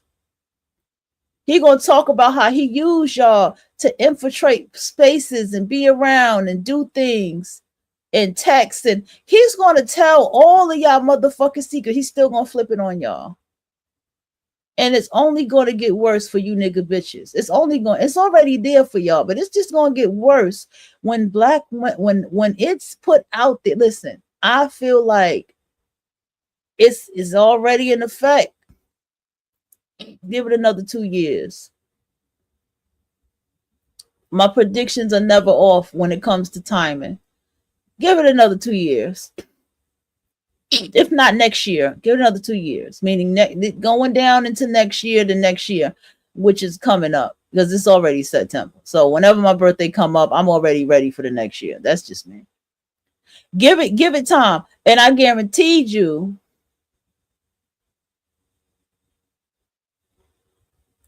you're going to start seeing the numbers of black women that are not dating black males. And it's going to shock everybody. They're not going to believe when they see you see that number that Broad said to my some 80% of black men. No, bitch. They about to find out something. Don't let that 92% fool you. Because a lot of black women have been watching. Okay, I'm gonna tell y'all that from intuition. A lot of black women have been watching and looking at how people's treating them, how people talking to them, what the black males have been doing, what they have been saying, how they've been laughing. Trust me, it's a new generation. We're millennial and Gen Z. They have been watching, and they're going to switch a new tune. Watch. Hold on, y'all.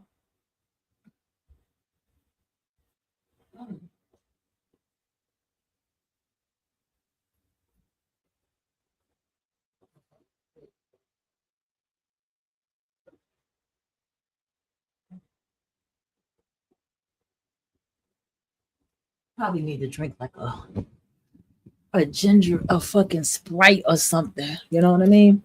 I ain't had Sprite in a while. I used to use that to clean out my damn. Used to get Sprite to freshen out, clean out my sinuses. I mean, Pepsi hit me hard like that. When I drink Pepsi, it be like hitting my damn nose, like ooh. It be giving me. I always say I get a shot of soda because soda do be waking me up and shit. Like that shit be hitting, especially a cold ass Pepsi. But I haven't had Sprite in years though. But I used to get that to clean me up. Anyway. So with all that being said, y'all, right? Hold on. What's this email?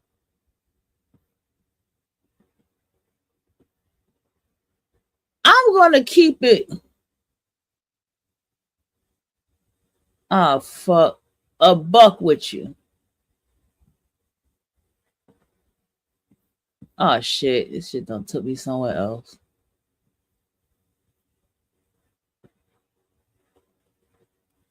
All right, I got some coupons. What kind of coupons I got?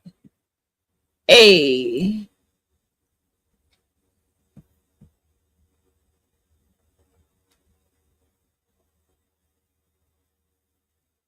Oh, okay. We can go shopping there.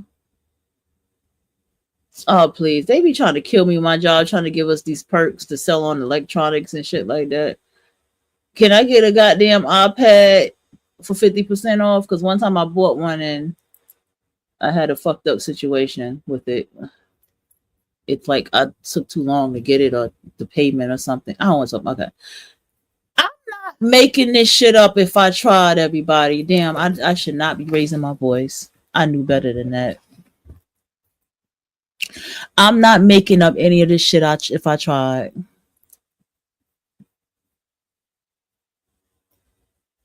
Why do you think this has turned around on the black woman? Why has it turned around where she's looking like public enemy number one, as they say over there? The divestors say this. Because it's time for the nigga bitch to get out the way. She has been in the way. What do you think they're prepping for in DC? Are you aware that there is a black woman, very beautiful young lady, who has set up in Chicago and said, I am one of the black women who told Trump to come to my country, to come to my state and patrol it the same way you did DC. You think she alone in that?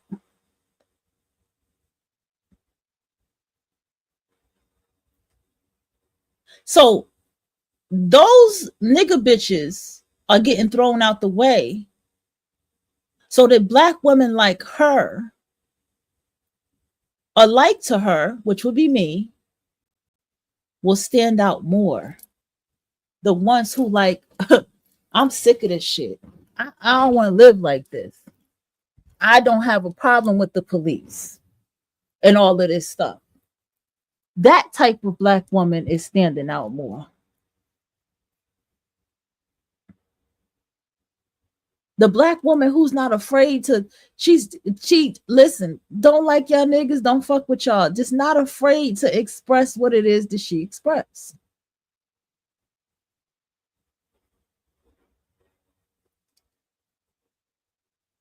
That is the thing that I do see. And the thing that I also see, the divestors are turning even on any black woman. I noticed this too. Any black woman who's talking to the black male a little too goddamn much. If you are talking to him a little goddamn too much, you can't be trusted. So I'm gonna have to call out a name. She all right with me. I don't got a problem with her, but I can see them not really wanting to fuck with Miss Archduchess. Miss Archduchess is funny. She got some dope content. She is unique. I like the way she does things. I can tell that she is a bit traveled, meaning she's been around, you know what I'm saying? And she's actually been around people. Probably like me, hate people, but she's been around them. I believe she's been in different colleges and stuff. I believe all that stuff about her. I can sense that about her. But I can also sense that she will be a problem for the divestors, because actually one of the divestors that was on her show is not even over there anymore. Actually, that's how I found that one. And then they end up being on somebody else's show. And what happened is she talks to the black male too much. That's the thing. And that's why I know divested channels won't. And she has a little bit, she has compassion. She has some understanding and compassion. She goes off about things that's necessary to go off for, but she still has some compassion for the black community. And that alone will make her get thrown out of the table of being sitting with those divestors. There's a new face and a new throne to divestment. Despite the fact that Kendall St. Charles started it all, she is the originator of it all. She has, the zealot divester has taken the throne and made it and cleaned it up to the image that she wants divestment to me be. She said, this is what divestment truly is. And this is why they also talk to quote unquote baby divestors. I don't know how old that lady is, but she always says that because they are looking to hit generations of women, but it's already happening.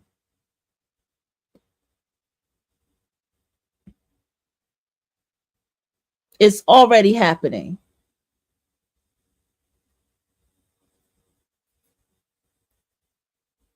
because understand, they have no sympathy, no empathy for Black culture.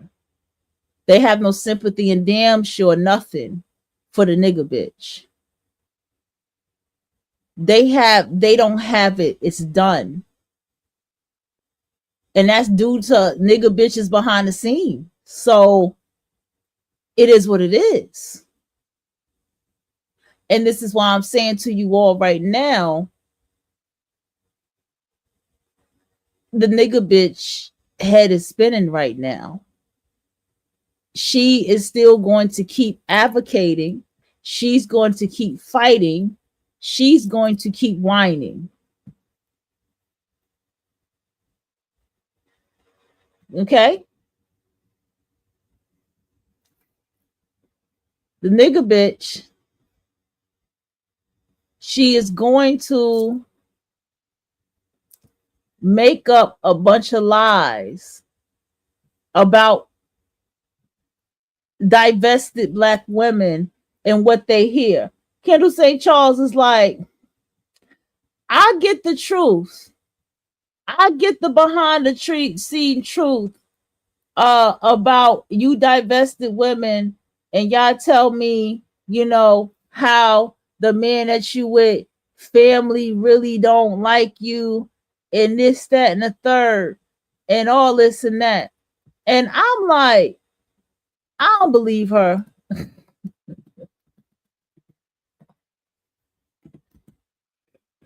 I for real. I be saying that to myself. I don't believe her. They're good liars.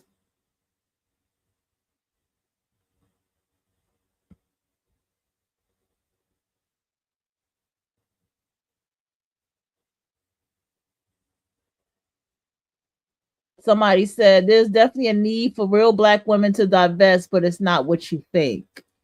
So, hold on. Let's see what this says. I'm curious.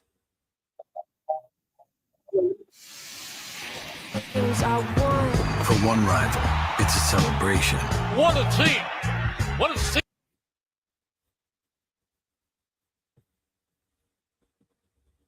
Strongly disagree. Thank you, because I don't want. Vitality is our ability to have spiritual, emotional, mental, and physical bliss. Some call it paradise.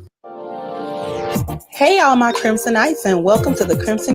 I want to also bring up something that I have come to recognize that a lot of Black women do. I noticed that if I go to get services from somebody, it'll be their website, maybe one picture of them,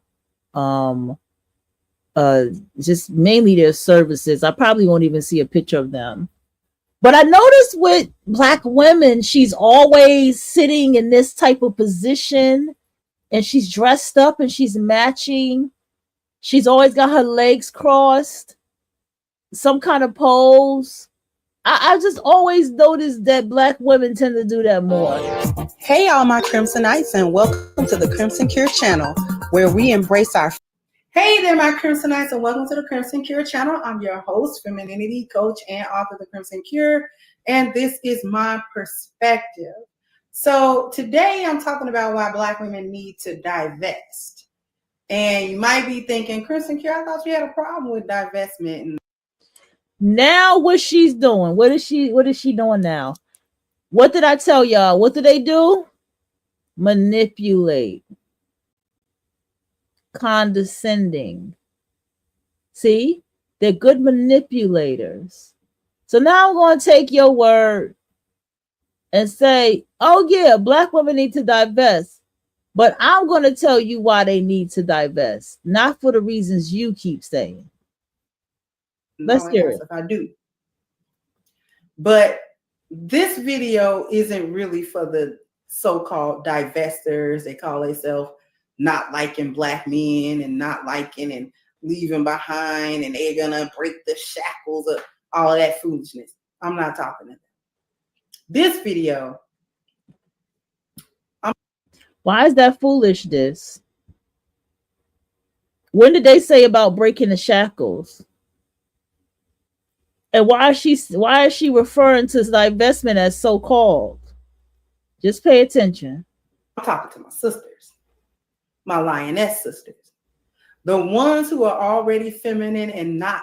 They always do take on the name lion asses, right? In the lost value system, and the ones who are already on the path of the 10 life values and getting their life together. The sisters that want to be, the sisters that are finally waking up. And I'm not talking about that fake version of being woke where you're still lost in the lost value system and think you're somehow enlightened. I mean, the actual, let me live my life in a way that is not governed by the lost cause / lost value system, and let me live my life in a way that is on par with excellence, which is under the 10 life values. I'm talking to these sisters. I'm talking to the ones who need to separate, because this is what I'm really talking about today in terms of divestment. I'm talking about separation. I'm talking about a lot of these women that I really discuss on my channel, when I'm really going in on the gynocracy and I'm going in on hyenas, these women are toast. And I need the rest of my subscribership within the sound of my voice to understand that. I'm bringing out the pathology so we can see it. I examine the pathology in the way that I do, in the in-depth way that I do, so that we can all be on one accord as to what the problems are, and so that we. Then I always tell you, they always go to school for psychology. I need to write a book. I need to write this. I need to start. I really do. Like, I'm serious. I need to one day take a day. I'm already writing, but I need to one day just take a day from what I'm talking to y'all about and write this shit. I really fucking need to do this and just put it out there for the world to get, and just put myself under a pen name.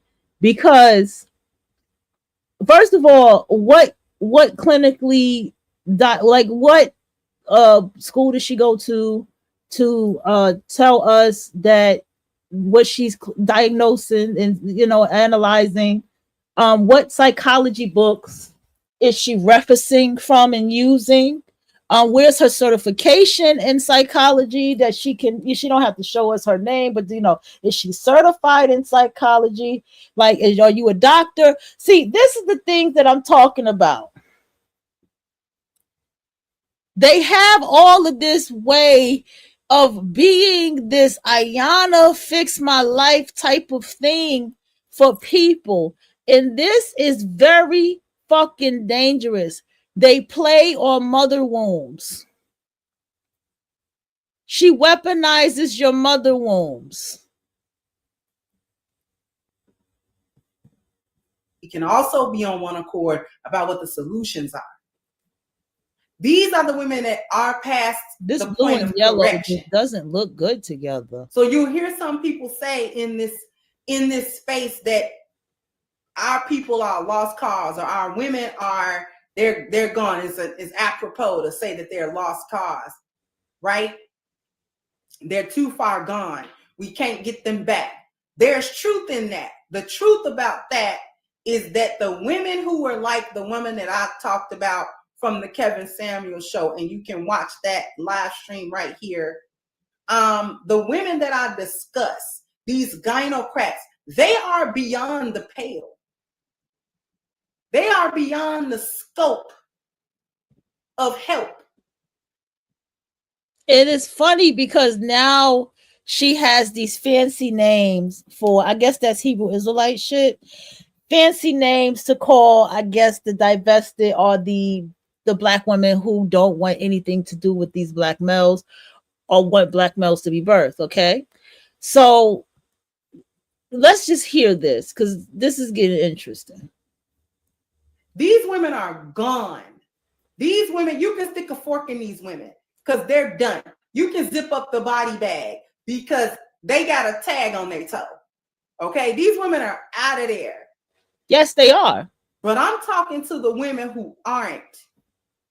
It is now time to separate the wheat from the tares. That was a double whammy, or that was the double entendre of words there, because yes, put a toe tag on any of those divestors. They are fucking dead ass done with anything with the black community and the black male. That's true. Again, she is used to pull you back in. The nigga bitch is, I want you to pay attention. The nigga bitch is used to pull you back in. She just said, well, you know, they're confused. They're gone. I'm not talking to them. I'm talking to you. You see, and then trying to butter you up. Let's go. Okay? It is time to make that separation. Because if we don't make that separation, we're going to go down with the ship. The Titanic has already taken on water. Okay? There's no going. The hood is already going down with the ship. The hood has already sunk, lady. They're taking away supermarkets and places where that's all they got. They're taking away people's livelihoods, such as food stamps, and you know, all that stuff is actually given to like college students and stuff, like people who really need it. People like me who actually work, who can go up there and go get food stamps. I'm more likely to go get food stamps more in my life than when my children were younger at this time in life. This is what the life we live in now. It's like not that I never was working. I'm saying that now that I'm with myself working, college student, I can go up there and get more likely get food stamps than you who got the babies dragging behind you. What are you talking about? The ship is literally sinking because the carnival got new rules because niggas is fighting on it. See the delusion and the lies that they tell, as if you don't have the common sense to see what's going on. But see, here's the thing: if you still live in that hood life shit, and this is why I say you got to get yourself out of that environment. If you still live in that hood life shit, then you're not gonna see. Going back, there's no saving it. We're in the middle of the North Atlantic, in the middle of the night, and we out of here. Only some of us getting on these lifeboats. And it needs to be the women who have already seen the light or who are trying to get there. So what should we be divesting away from? We need to be divesting away from the dysfunction. Set ourselves apart from the dysfunction that we were. The dysfunction is the entire nigga culture. Do you see what I'm talking about? How was she able to do that? She went over there where the divested spaces was, and she listened and she took notes. She listened to the words. She listened to the criticism and everything and said, I'm going to come back now because this is a nigga bitch. I'm going to come back round and I'm still going to give you a big ass lecture speech to tell you to make sure you don't leave this dusty ass nigga and your dusty ass sons and not have your little dusty ass sons. This is what the fuck she's telling you what to do. This is what she's doing. I don't even have to listen anymore to tell you what the fuck this nigga bitch is doing. And this is why she is the problem in the fucking community. We're taught the dysfunction that we have seen, the dysfunction that we have placed inside of ourselves or accepted inside of ourselves due to not knowing no better and all of that type of stuff. We may have grown up under the lost value system, which most of us did. But as grown women, we are now responsible for our. What fucking she want to talk about lost value system when the whole system is a white supremacist system. a system that your males have no power in. Do you see what I'm saying? This is the reality that she does not want to face. If you was to just dissect that part to her and say, yeah, but this is a white supremacist system that your male has no power in. He has nothing in it. He has not built the ecosystem, an economic system, a financial system. He has not built nothing. He has not come together with his fellow so-called African brother to build up Africa together. He has nothing. But okay, we're gonna go ahead. Let's see what she got to say about the system. We are responsible for not remaining in the lost value system, especially when the knowledge has come to you. Especially when there are channels like mine, there are other channels like Danica, other channels like Chantel, other channels in this space that are directed at women by women who are talking about this gynocentric construct and how destructive it is, has been, and will continue to be to what is this gynocentric construct? See what I'm saying? This is the shit that I'm talking about. What gynocentric construct? Are you talking about what you are you talking about the system that no matter what you try to call it, it ain't nothing that the black male had built, nigga bitch. He did he build this? Because you keep saying this. I know this gynocentric concept. Is this a nigga? Did a nigga build this shit? And this is the problem right here. Let's go. Us as a group of that word is bothering me. Women and to us as a people all together.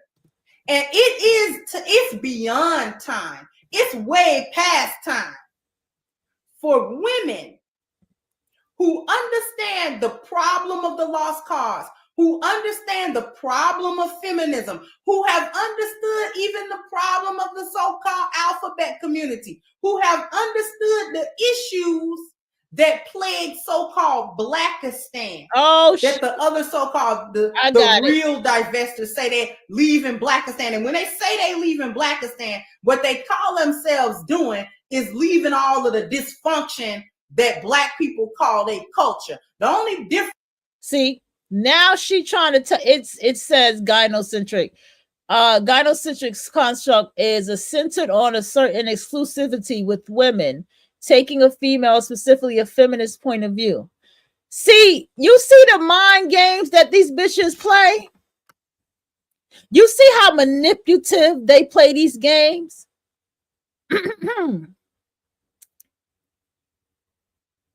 There is no female or feminist point of view in a patriarchal fucking system. Any feminist or feminist activity that has been allowed, it has been allowed by the one who runs the system, which is the patriarchy, which is the white male, which is his counterpart, which is his sisters, his granddaughters, his aunties, and all of them. He allowed that to happen and be in this system. Though it was fought for them, they did all that with the fem.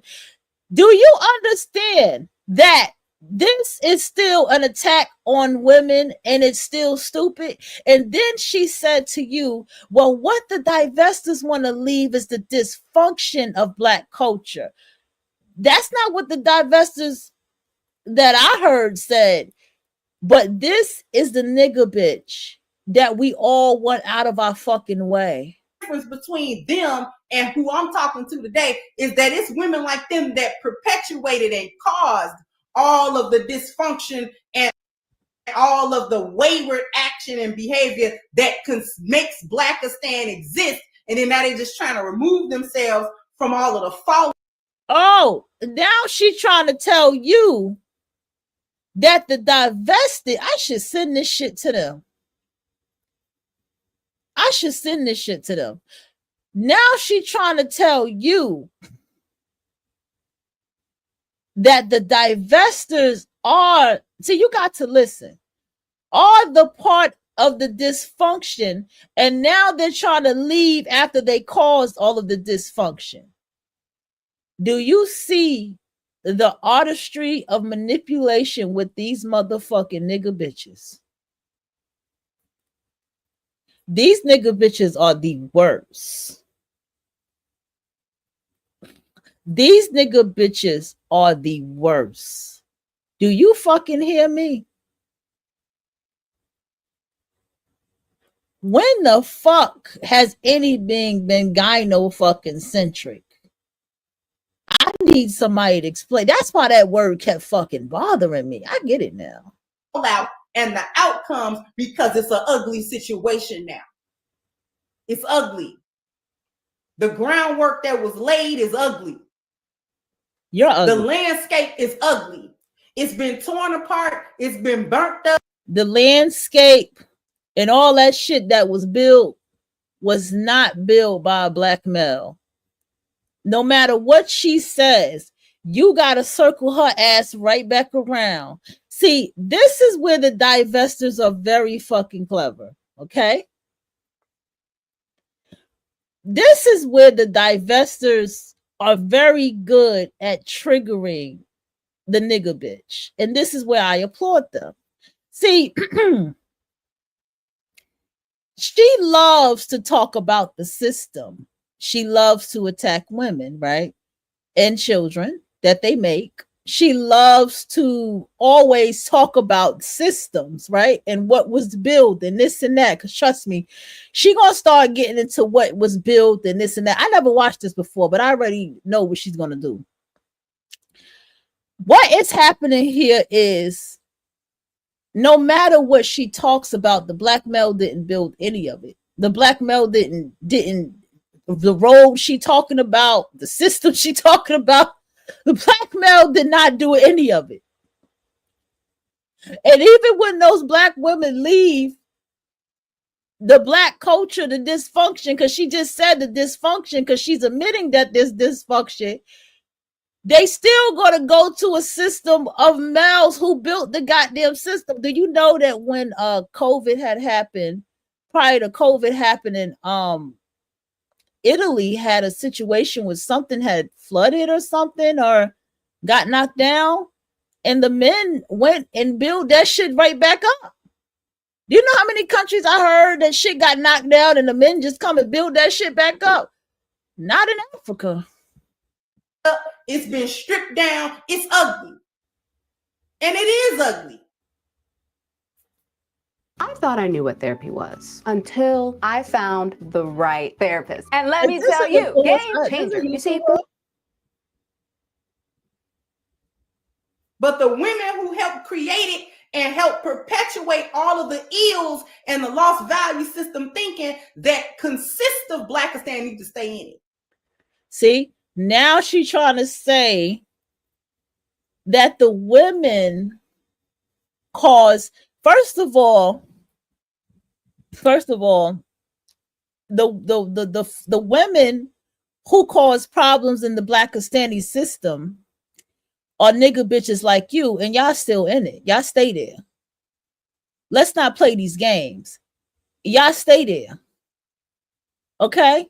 But this is her actual attack on the divestors. Let's listen some more. They actually can't divest away from it because they've been part of the problem. Nobody wants them. But we haven't been part of the problem. But silence is agreement also. So if we're not part of the problem, we need to make sure we're part of the solution loudly and clearly. Whether you have a public platform like the Crimson Cure or you don't, and the only platform you got is your personal life, then you need to be responsible for divesting away from the dysfunction, from the plantation thinking, from dreams that Zaddy is going to come save you somehow and rescue you like a so-called white knight. Right?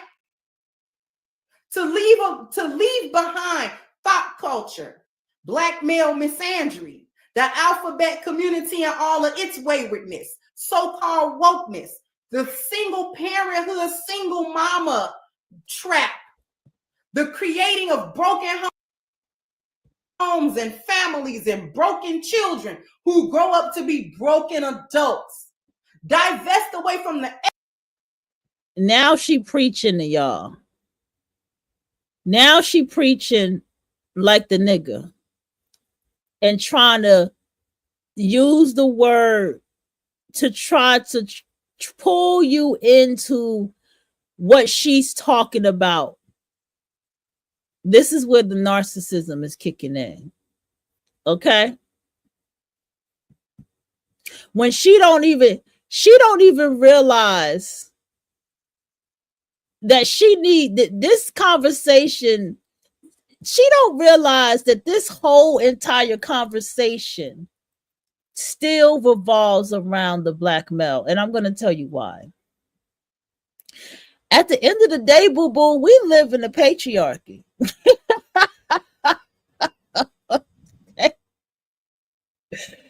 And to be a male or to be a man is a race itself. And if you can't make it in this world as a male, then you are a pathetic piece of shit. Do you understand? My brother works with me, okay? And I put him on to one of my managers, said, hey, that's my brother. That's my brother. He is in a higher position than me, and I have been at that job longer than him. I have no problem with that. Why? Because my niece can get more things for herself, and it'll be nice for his wife to get more things for herself. That's why I do not care. All right? And I don't want the responsibility that he got at the job. I'm good where I'm at. But at the same time, he has a degree as well. But he utilized, he knew how to get up. And he built some shit for himself. I'm just saying, this is the one with the Jewish Spanish wife and I don't get too much into my family, but I can say this, and that does not have the black father. This is the brother that has that one. You see the difference? Echo chamber of lies that would have you steeped in the real mammyism. Let's talk about the real mammy. What is a mammy? See. Now she's gonna go back around, and now she's gonna try to tell you, oh no, I'm not a mammy. I'm not a mammy. Clearly she's a mammy. Clearly she's a nigga bitch. Clearly. Because only a nigga bitch will get up and fucking talk about Geno systems attacking women in a whole fucking patriarchal fucking system. But let's hear her let me hear what her mammy is. These hyenas would have you think that trying to come out of the lost value system where we don't deal in black male misandry, where we don't deal in women fulfilling this masculine role that nobody asked her to fulfill. When we are not dealing in that, they call us mammies. Interestingly enough, the mammy was the black woman that protected the power structure at all costs, even to the cost of herself, the cost of her man, and the cost of her children. Yes, in slavery. Once again, she pulling your ass right back to slavery.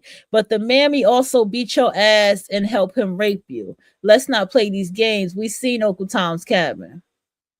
That's the lost cause all day. She's actually a part of that lost cause. Remember when I was talking about the lost cause, I was one of the tenets of the myth of lost cause culture was that the slave was content in his slavery. And that is what a mammy is. A mammy is content in her slavery. She's content with zaddy. She's content living under the plantation thinking. She's content with what is the true plantation thinking but living in the hood? But let's go. The gynocracy. She's content with the destruction of her womanhood. She's content with the destruction of her man. She's content with the destruction of her children. She's content with the destruction of her community and her household. That's a man. She's content with Blackistan. She loved it. She would never leave it. She would protect it and its tenants at all costs, even to her death. Right? So now she is taking talking points and she's trying to separate once again to say, well, this is the Mammy, but that's an obvious Mammy. But I'm talking about the nigga bitch. I'm talking about what you see on this screen and more like them. I'm talking about the dangers of the nigger bitch. Because now she done separated everything. She done threw shade at the divestors, which is not going to work because the time has come and bitches like her being thrown out in the tent. And yeah, let's keep going. What else do we divest away from? Treating our children like pawns and paychecks. Treat men like wallets and dildos. Start treating your children like you wanted them to be here. Start treating men like you want them in your life when we know you do. And trying to act like you don't.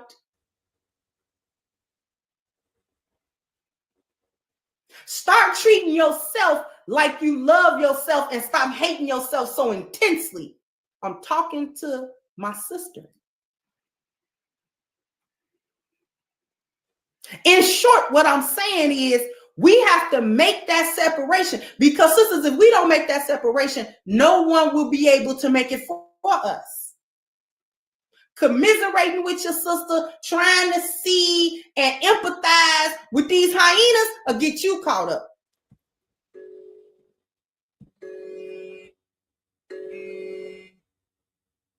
Hey, babe. I'm alright. I'll like spit a little bit, but trying to reach out. Yeah, I'm still going. I'm still in the bed though.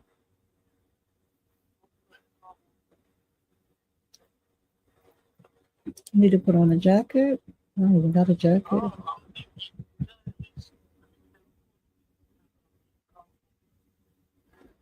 So you'll be ready by 9 o'clock.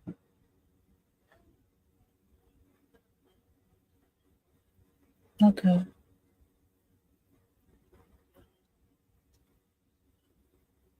All right. Can you get me well, I got my own ice, but can you get me like I'm between because my nose stuffy between water on like a nice Pepsi or Sprite so I can like you know what I mean? My sinuses to clear up. Shit, maybe a ginger ale. Can you give me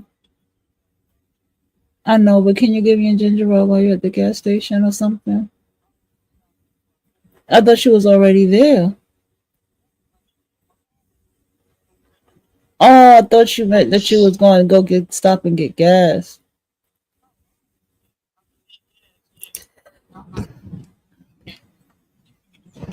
Oh my gosh, you're not.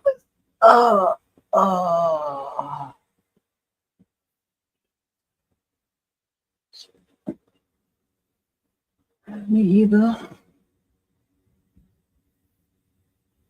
All right, call me.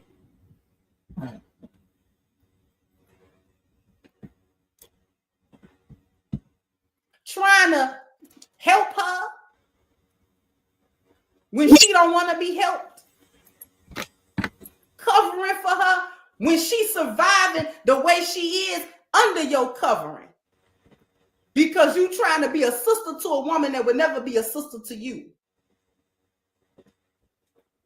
Treating her like a victim when she's a volunteer.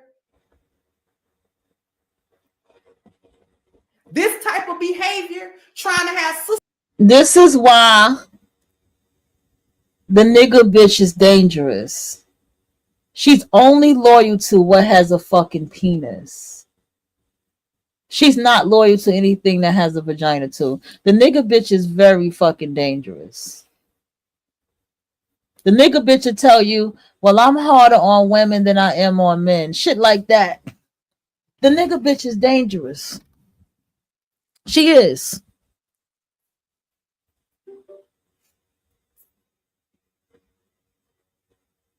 The nigga bitch will sit here and keep on going and going and going and going and going and going and going and going.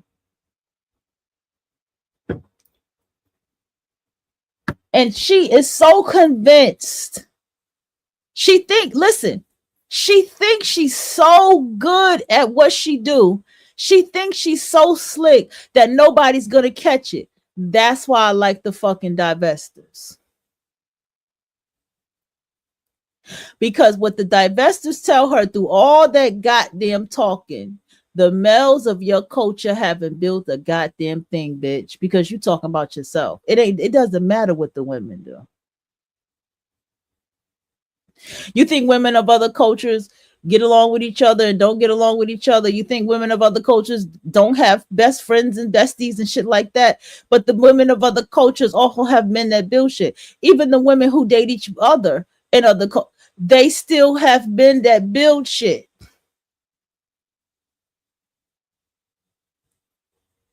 And their men are not showing them how much they don't fucking like them.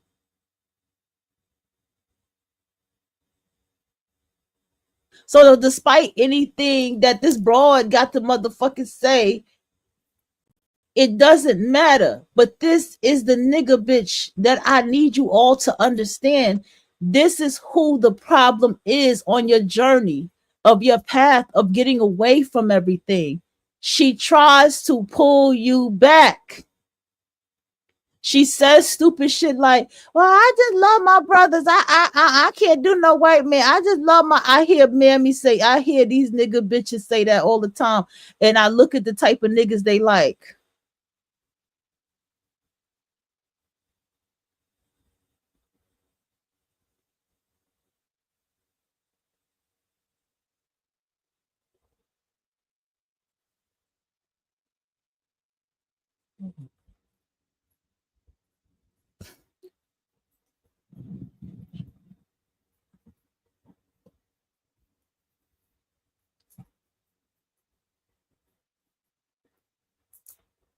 At the end of the day, the divestors is going to drag you and tell you how fucking faggoty your fucking men are. I'm sure they know other men and other cultures are gay too, but it's just so funny the way they do it. You still took all that time to attack another fucking woman, and you did not once address the males in your culture for their shit. Now what you talk about is going through no ear.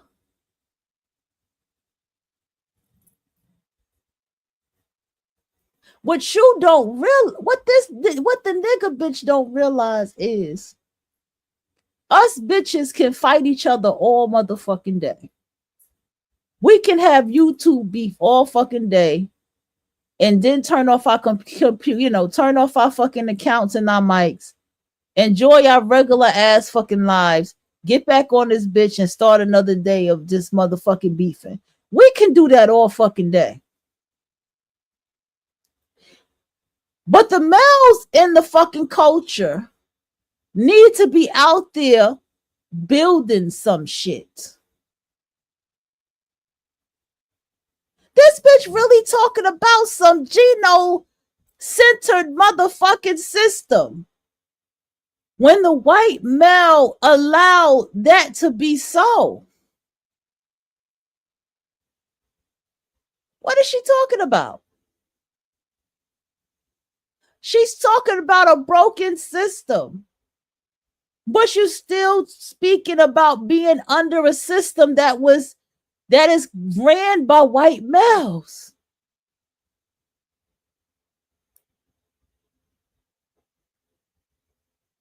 This is why this is so ridiculous. It doesn't matter. You are wait, the black woman has a male counterpart. I hate that word. I hate it. I hate that fucking word. But she has a male who is a conquered motherfucking male. Out of 100 black owned businesses, only 10 of his businesses, black males are on that list. Are you telling me the rest of them are women? Am I hearing that correctly? Because I didn't ask. I just looked, I said, who are the, and then when you look at what kind of businesses they own, it ain't shit. I think one guy makes car parts. Everybody always talk about him. Some chicken wing fucking spot. Dre Beats. How many is that so far? Like 3, right? 3, 4. Nothing that's truly needed. Like it's nothing that's truly needed. We need black owned banks. We need a black owned housing system. Actual housing system.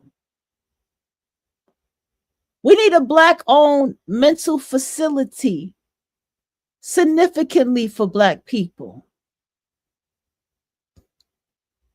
We need black owned cars. I think that would be important.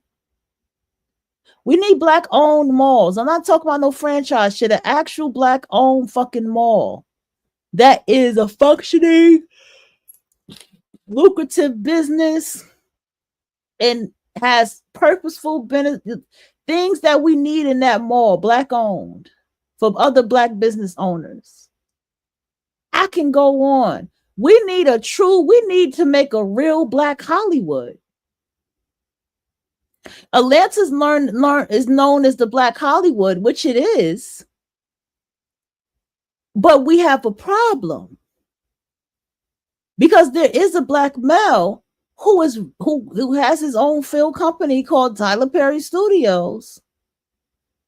And he's giving black actors a chance, yes. But what about all of us black writers? Why has not Tyler Perry built an umbrella for those of us who have our own media companies, our own TV series and shows? Why not help us too? Why not build a real black Hollywood? And he can really make his money because those are the people that make the money versus those of us that are writers and read in the writers' room. The people who really do the production and directing, and they make the money. He has not done that.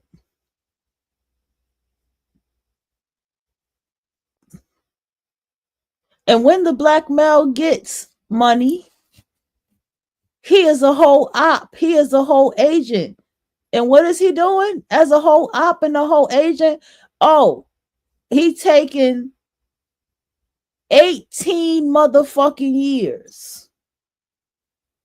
18 motherfucking years. Almost 20 years to finally, if ever, build an all-boys school for the black community. It never happened. Do you understand where I'm going? He had one of the ultimate ideas. This is what y'all do. And you want to talk about systems? You want to talk about building shit? Get the fuck out of here. Miss me with that shit. I'm serious. Miss me with that shit.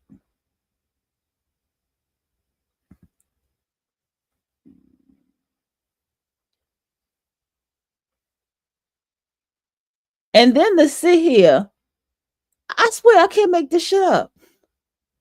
To be so condescending, and I can't even find another word right now, and sit here and this is why I try to tell you, the nigga bitch is not your friend, y'all.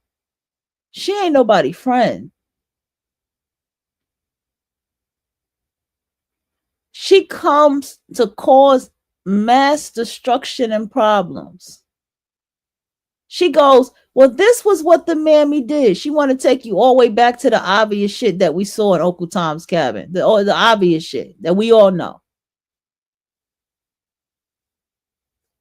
Why she got to take you so far back? Why they love slavery so? It's like they have a love for. They actually, I saw a movie that said about this West African woman that went back to her country to be a slave. It was a black woman, and she was a slave when she came back to West Africa. And I was just like, what the fuck? I don't want to watch this shit.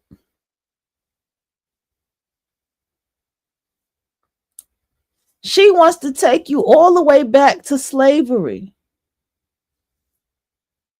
Right? She wants to take you all the way back to, how do I say this? Like, this is what they do. And then look at the very beginning of, I'm trying to calm down because my voice. Let's have the necessary discussions, okay? Channel. I'm your host, femininity coach, and author of The Crimson Cure. And now she is telling you she is a femininity coach. Why is she a femininity coach? Oh, because the nigga Mel said he going over across seas to fly because the women across seas are more feminine. So now she's going to show and teach you how to be more feminine. Oh, so you can act right and be with the black male. And see, this is where their brains is fucked up. Because let me tell you something, black woman. Let me come in a little closer as I fix my voice. I got to get my ass up and get dressed too. I don't care how many femininity classes you take. I don't care how much makeup you put on your face. I don't care how many stamps you got on your passport. I don't care how good you dress. I don't care how much you love if you went to polyamory or you went to threesomes or BDSM. I don't care how religious you are, how conservative you are, how liberal you are or not.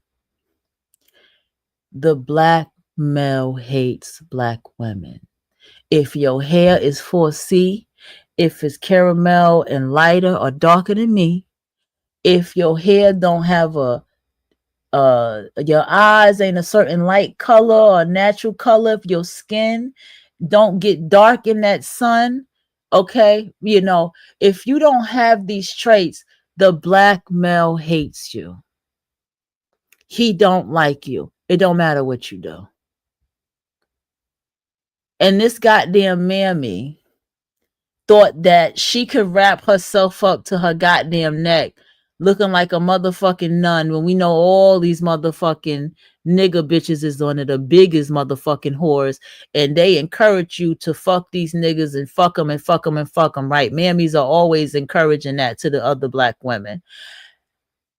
And then these big ass glasses and all this shit. The black male still hates her nigger ass. Do you see how that shit works? In the generation, millennial and Gen Z, millennial would be me, are getting online and saying, black women, black men really hate us. I saw a video on that. I want to play that. When was this video? Let me see. I hate this fucking outfit and I hate the way she looked.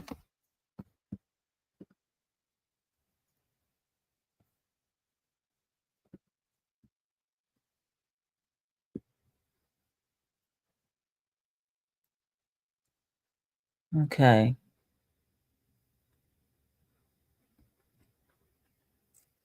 Could this be what men mean when they say some women are more masculine? There was something I was watching. I can't find it. Black men hate black women.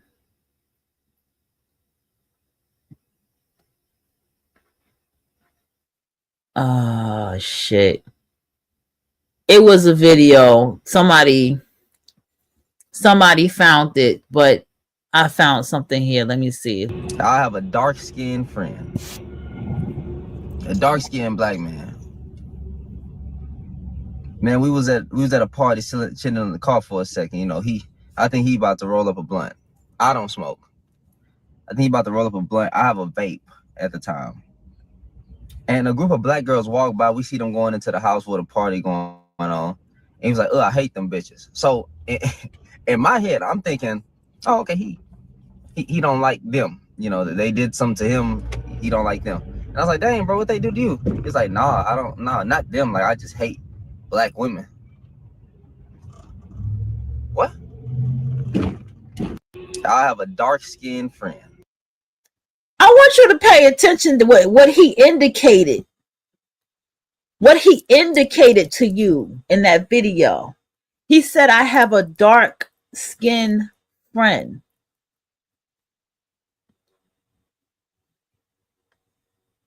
Tell me something.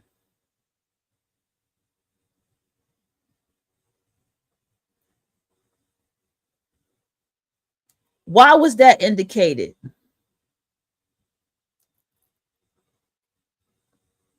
I'm going to tell you why that was fucking indicated. Because I told y'all, and I'm going to keep telling y'all this. There's something in those dark-skinned ones that's a little more wicked. It's a little more wicked. Because even when dark-skinned people got teased by dark-skinned people, they got teased by other dark-skinned people. They're fucking wicked.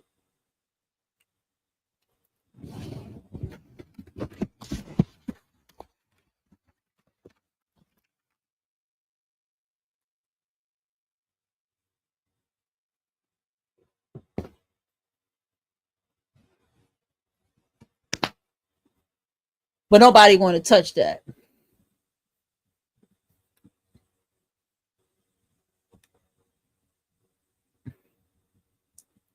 He don't even look that older. She look young.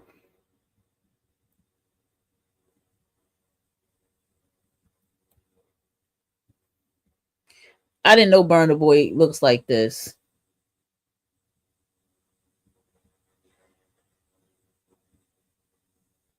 Hold on.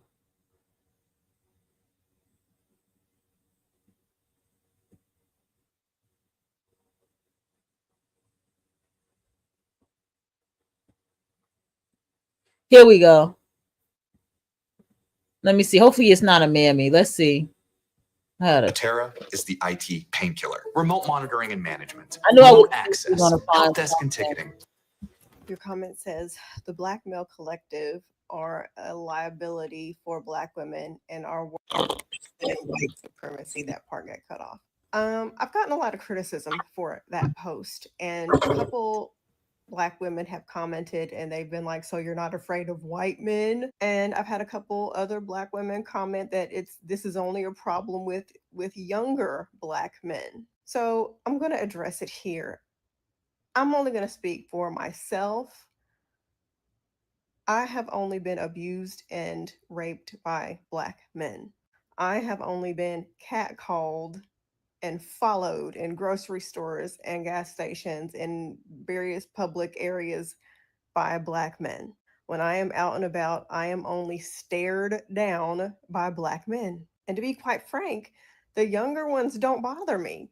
You know, that might not be everyone's experience, but the younger Black men, They don't bother me. They are very respectful. It is usually the demographic of Black men who are old and washed up and who have hit a wall. The demographic of Black men who probably, more than likely, I'm willing to bet they're going to be in some state-funded nursing home, marinating in their own shit for hours. And there's another demographic. It's not just, the dudes hanging outside the barbershop. It's the Black dudes in corporate too. Whenever I have worked with a Black man, they have made it a point to let me know that I wasn't shit and they knew more than me, and to boost up racially ambiguous and white women over me. White men, it could be maybe they don't like Black women. It could be maybe I'm intimidating to them. It could be maybe I'm not attractive to them. They don't bother me. When I go out in public, they do not bother me. Now, I will say this. I have dated some white dudes who have been players, who have mind fucked me. Let's not, make no mistake. This is not a post where I'm saying that white men are better as far as dating and marrying them. And I've met some racist white men who were married to Black women. And I'm like, what the fuck are you doing? They just basically wanted to own a Black woman. So I just want to make that very clear. I'm talking about as far as when I am out in public. This is how it feels to be me, a Black woman, around Black men. They act as if they own me. They act as if I am property. It makes me feel gross. It makes me feel disgusting. I don't like being followed and haggled and aggressively chased down in grocery stores. I don't like being at the gas station and, putting the pump in my gas tank and, putting the little clicker.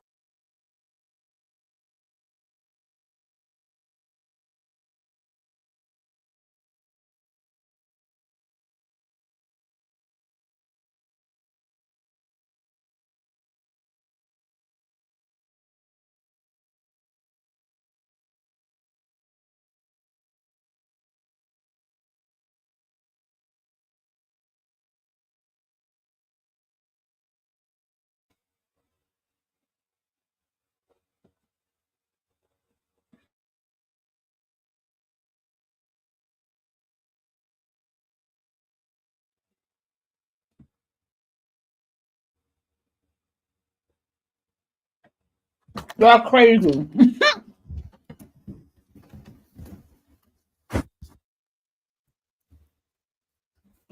My mute button was stuck.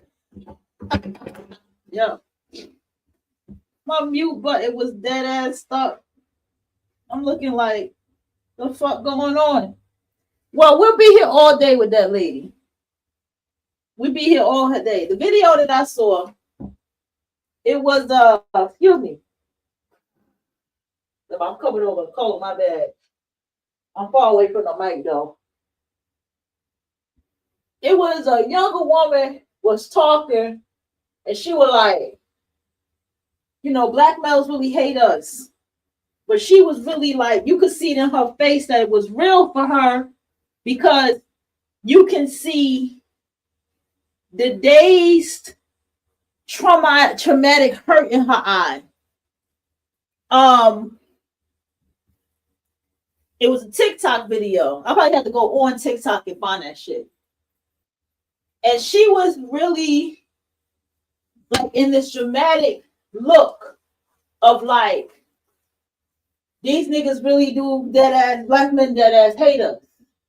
So she really came into an ultimate realization for herself with them. Feel me? And I just can't seem to find that video. This lady, she just seemed to be a tad bit on some bullshit to me. If you get what I'm saying. She a little bit on some bullshit right now. If you can understand. Like, I feel like she's saying it without fully saying it. She's not saying it with her chest. You know what I mean? She's not saying that shit with her chest. I need her to say that shit with her chest. Oh, I need to see what this number is. I need to call this place. Oh, man. I had to turn off that goddamn Crimson Curry, y'all. She had to go. She had to go. That bitch had to go. I can't listen. I'm getting a bit exhausted with the nigga bitch. You know, I am. I'm getting exhausted with her. I'm getting exhausted with her because she is the most damaged, broken fucking woman that has so much teaching and preaching to always do and give to everybody. You know what I'm saying? She is the most damaged and broken woman that feels like her whatever financial situation puts her above others. And she has an arrogance and an ego that is out of this world. And it goes to what I said to you about my partner and how she was like,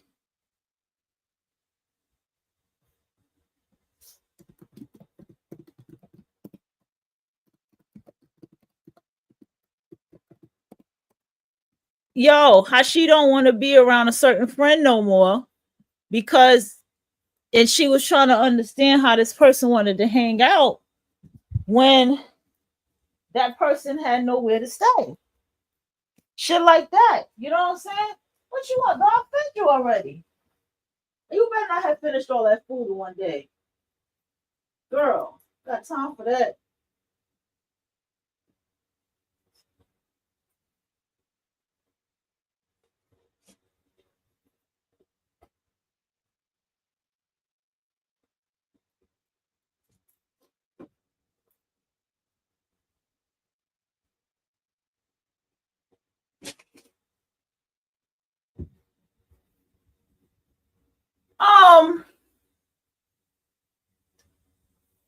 I gotta wear my all black. I don't give a shit.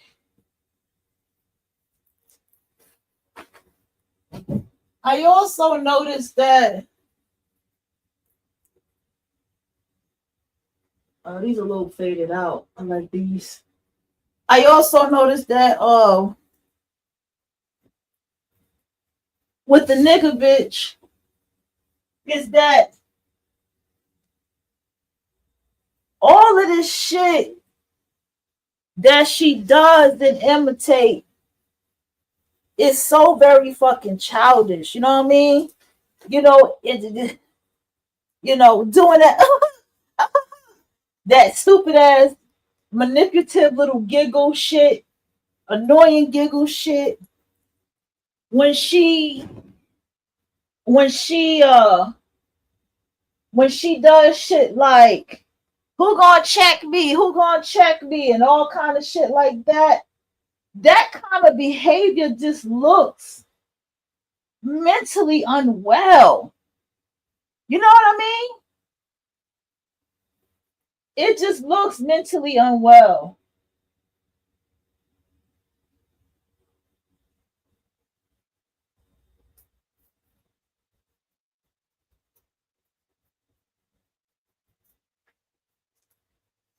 It's just so fucked up, you know? All of it. And so when you have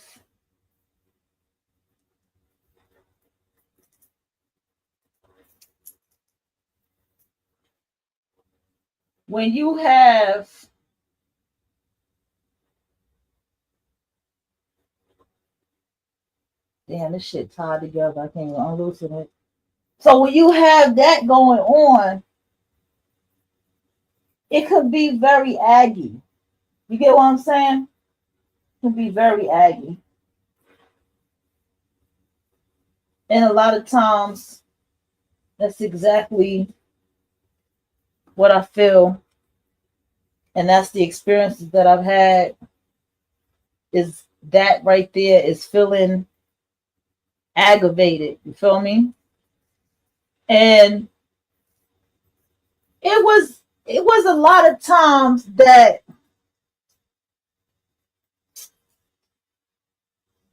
in my own personal experiences, right? I have found that Bella, what is it, baby? I need to go get this ice. I have found where mammies have pissed me the fuck off. Okay? I mean, completely pissed me the fuck off, right? And they're going to do that. I mean, honestly, they're going to, and they're going to do that because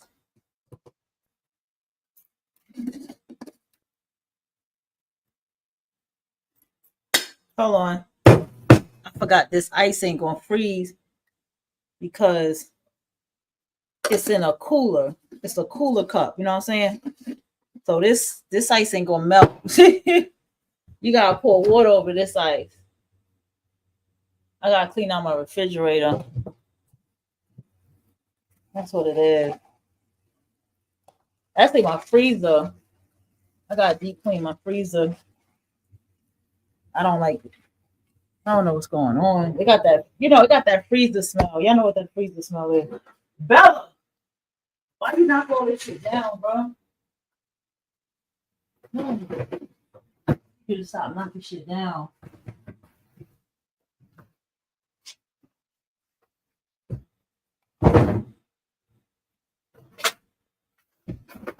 Damn, bro.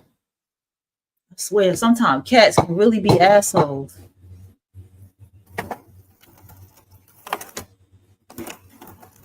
Well, they are some real assholes.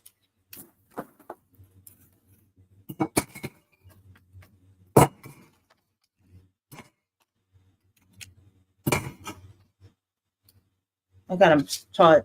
All right, listen. I know I couldn't sleep and I'm up.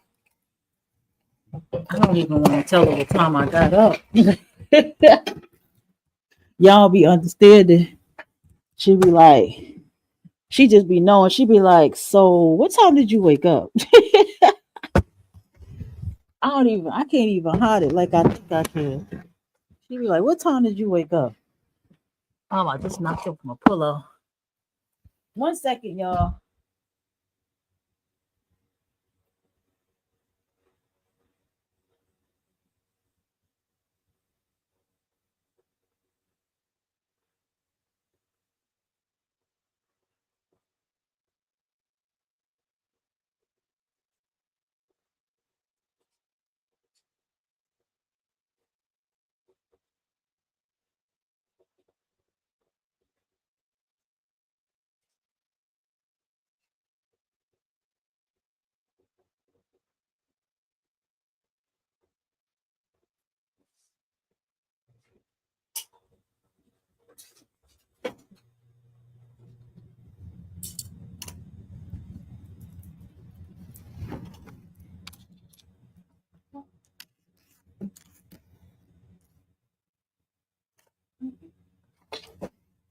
Anyway,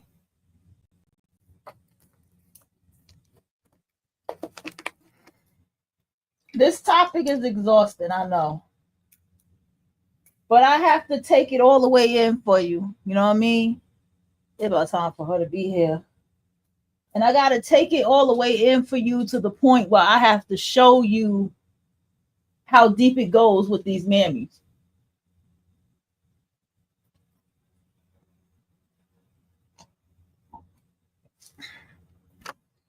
I have to sit here and show you why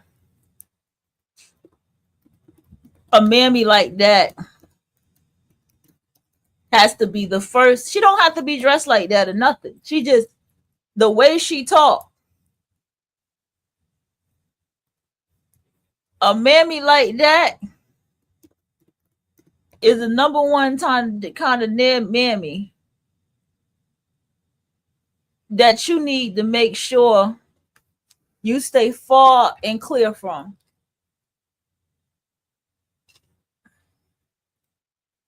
I gotta make a call.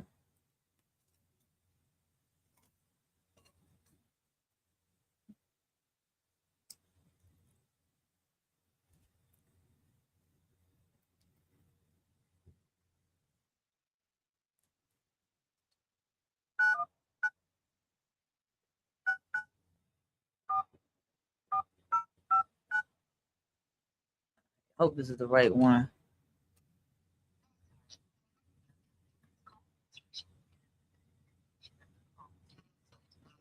Damn, why is it calling restriction?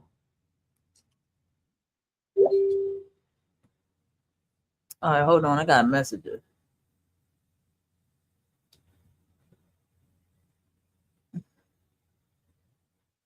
Yeah, this number not even working, bro. I hate when this shit happens.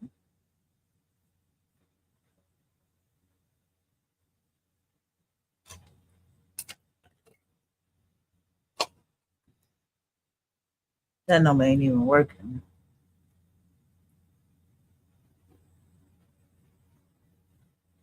I just go up there. It is what it is. I can always turn my ass back around. That shit right up the street.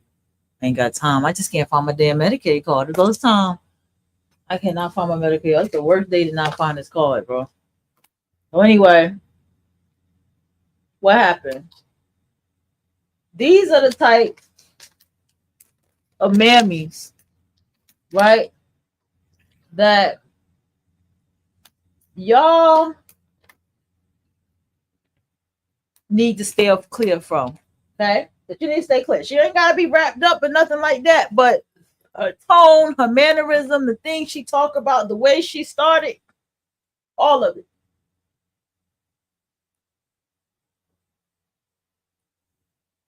I'm going to tell you something very directly. All right? I'm going to tell you something very directly. And this is it. And you can take this or you can leave it. All right? But hear me out.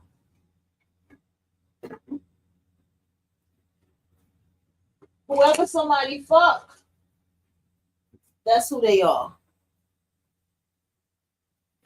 Whoever somebody called a bestie or friend, that's who they are. Okay?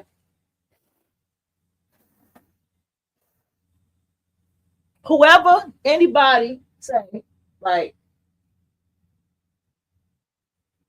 this is my closest family member, blah, blah, blah. That's who they are. They're telling you who they are. And whatever somebody in their life that's being honest with you and saying, you know what? I don't want to deal with this person. I'm tired of this. I'm tired of that. My bad, Bella. That's because that's the kind of transform, especially if they're being honest about it. Only if they're being honest. That's the kind of changes and transformation they're trying to make in their life.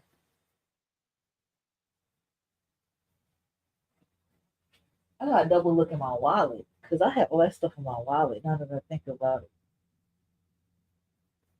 All that shit was in my wallet.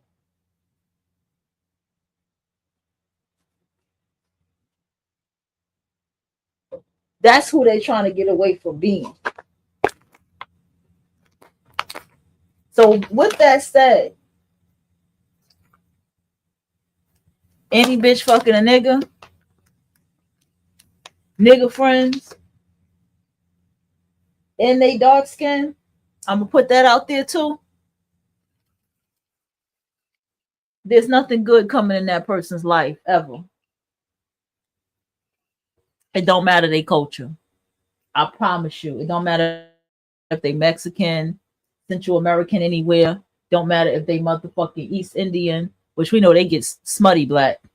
It don't matter if they Middle Eastern. I don't give a fuck. A lot of times there's nothing good that comes, or anything nigga adjacent. There's nothing good that comes in that person's life.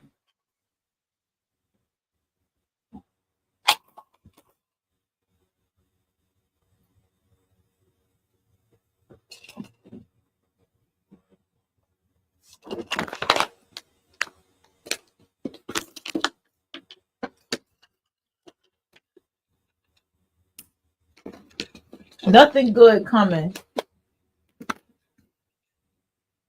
in their life.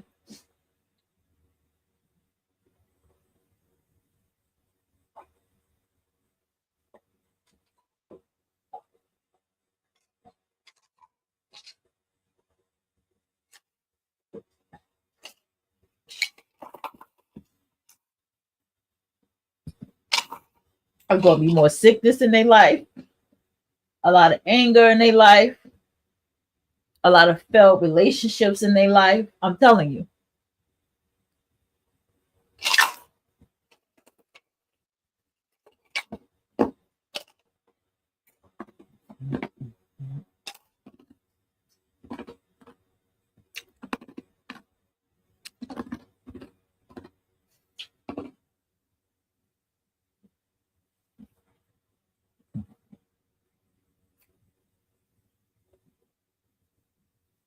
When you make a change and transformation, you need to understand there's going to get to a point in your life where you're going to have to be alone doing that shit. Okay? There's going to get a point in your life where you're going to have to accept the reality that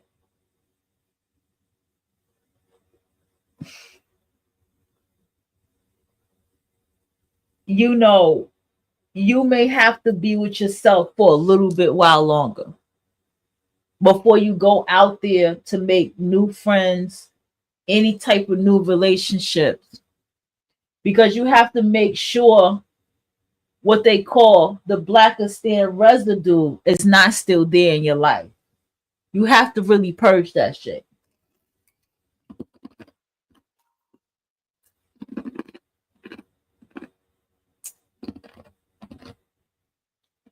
See,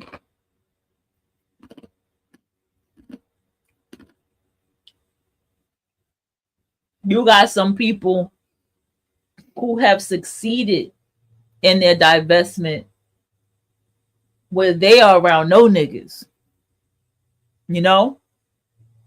They have succeeded so well in their divestment that they only see white, light skinned, whatever people that they want, non-black people around them as they want.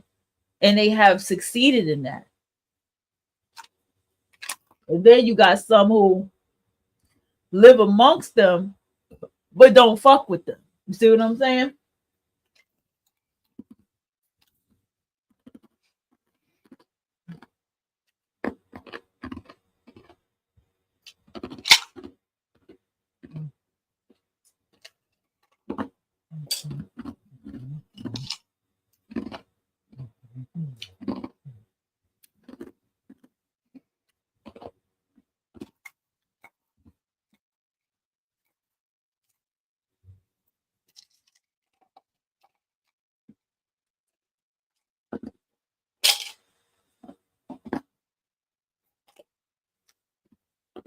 Do me for headphone user.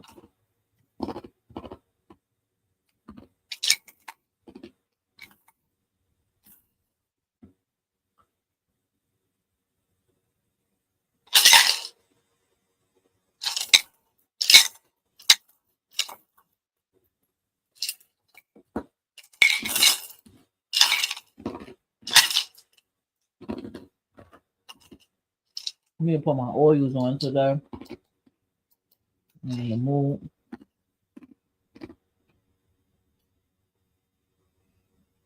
I also have to lay my ass back down.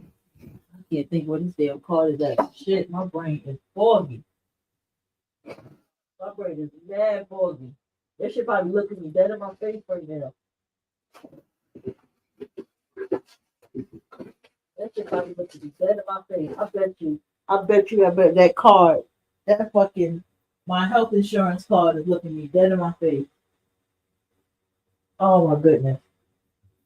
Can I even make it to get up right now? Oh. At least I did get dressed. Oh, at least I did get dressed. She probably about to pull up now. Where this phone at? There she go. Yeah. The number not working, bro. I was trying to call him before I went up there. Like, bye, bye, bye, bye, bye.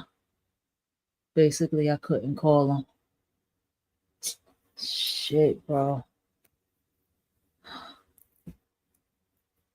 Oh, man. I'm back in the bed. I had to get up. I blew my nose a little bit. I blew my nose. That's because I drank some water. You know what I'm saying? All right, just, let me know when you're down the hill. I don't know how long it take you to get here from now, but I can't think. No, I'm dressed. All I gotta do is throw on a hoodie and get my pocketbook. I'm good. Yes, ma'am. All right. It's the last question for me. Damn. It's that last question. I ain't even gonna repeat that out loud. Bro, I've been talking to y'all for 4 hours. I'm really trying to run up my stream yard for 3 minutes. They even said that. They were like, you're using more hours than most. Fuck you. Of course. I'm using up these 3 minutes. I didn't even know how many minutes I had left. I should be about to cycle back around to 20 hours again. Because I didn't even use it like that. Only for the past, what, day 3 now? I'm on talking to y'all? Maybe 4? I don't fucking know. Because I just randomly talk. Sometimes I don't even talk long, but I've been talking the longest today. That's how you know these minutes about to run out. Hopefully y'all taking notes. Hopefully this stay up recorded. But y'all already know I be erasing shit. I got frustrated. No. It's not that I got frustrated. I had enough of Shorty talking because I already caught on to what she was doing. And it was confirming everything that I've been talking about.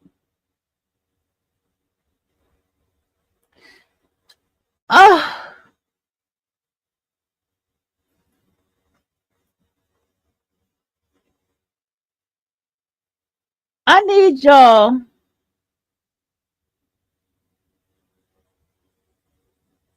to understand something.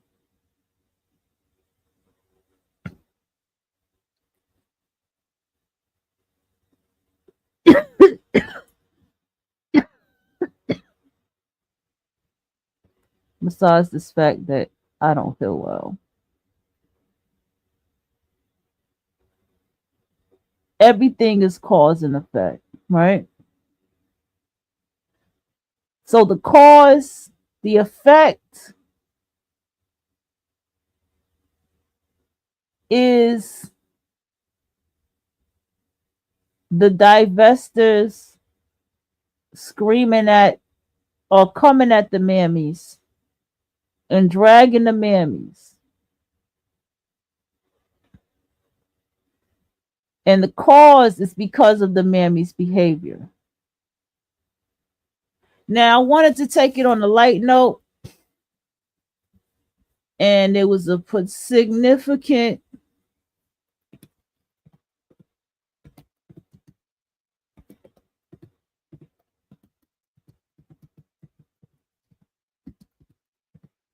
video with a woman who requested that Trump come to Chicago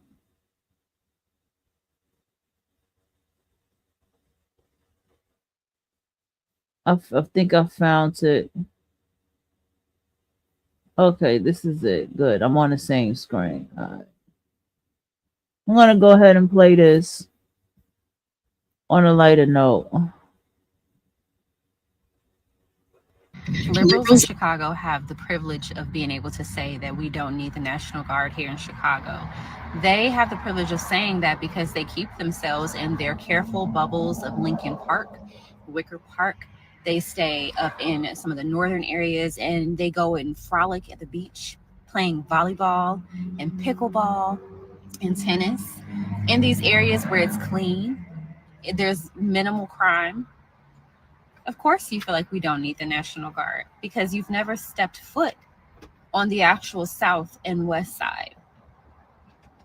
Elitist progressives and leftist white Chicagoans have the privilege of not needing the National Guard in order to feel safe in their communities. They walk out their door in the morning with their babies to go get a quick coffee and their kid on a scooter with a helmet. That's privilege. That's the same privilege that you claim you want to be a part of unpacking and getting away from. It's the yuppie white women in Chicago who want to scream about Trump being fascist, yet they keep themselves carefully, safely tucked away in Lincoln Park. Come to Woodlawn. Okay. My bad. I did not want that motherfucker in my video at all, y'all. Hold on.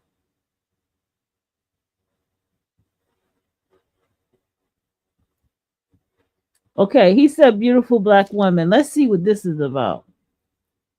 Is this that nigga?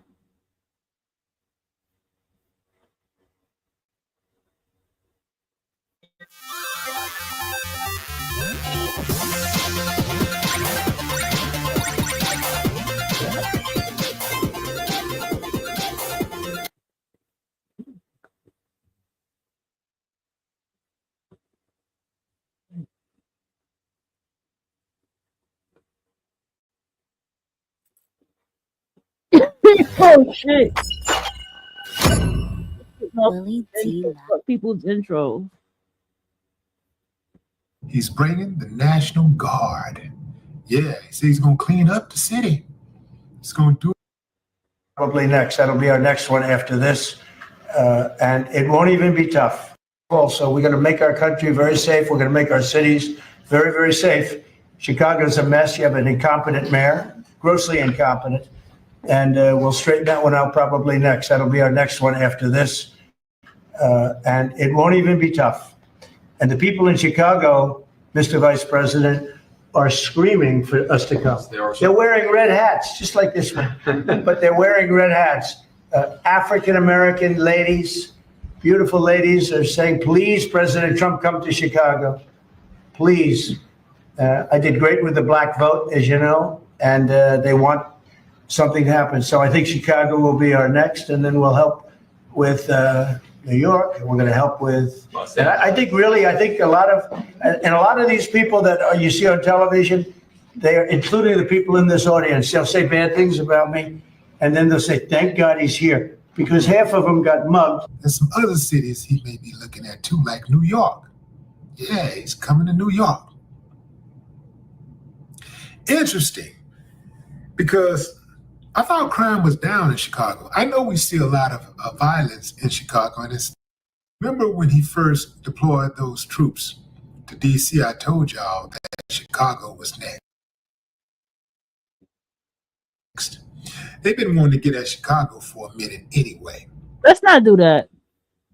See, now I gotta make a comment before I go. Let's not do that. Chicago's horrible. In certain places in New York City, it's horrible. Let me make that clear. In some places in New York City, it don't even be wild like that. It's just places in New York City. I was in one of them. It's fucking horrible.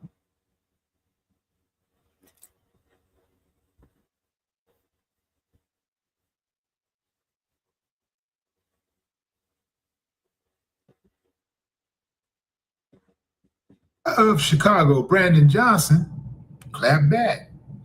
He slammed Trump over possibly sending the National Guard to Chicago after his D.C. crime crackdown, calling the president's plan to target the Windy City offensive. He says, certainly, we have grave concerns about the impact of any unlawful deployment of National Guard troops to the city of Chicago. I'm gonna tell y'all something. I can't stand the way they talk. They talk so goddamn slow. Like they don't. It's not that they talk slow. It's just they talk like they got a speech impediment. Okay, this is 19 hours ago. Let's go. All right, 19 minutes before the top of the hour, Illinois lawmakers continue to push back against President Trump sending the National Guard to Chicago. Chicago's mayor, Brandon Johnson, very unpopular, saying this, quote, "I urge our federal government to listen to the advocates, experts, and Chicagoans who are calling for resources that stop the endless flow of guns, and as well as transformational investing in housing, education, mental health, and community safety. These are the same investments that are leading to historic reductions in crime and violence throughout the recent years." But take a look at this timeline over the weekend where the city saw 36 shootings that left 6 people dead. That's progress. We're joined now by Kata Truss. She's a longtime Chicago resident and community roundtable director. So what the mayor's pointing to is murder being down 50%. Chicago has a music called drill music. Anybody from Chicago I have known in my life talked about the crime in Chicago and how everybody can't survive in Chicago and the poverty in Chicago. They said the poverty in Chicago is different than any other place when it comes to poverty. Okay?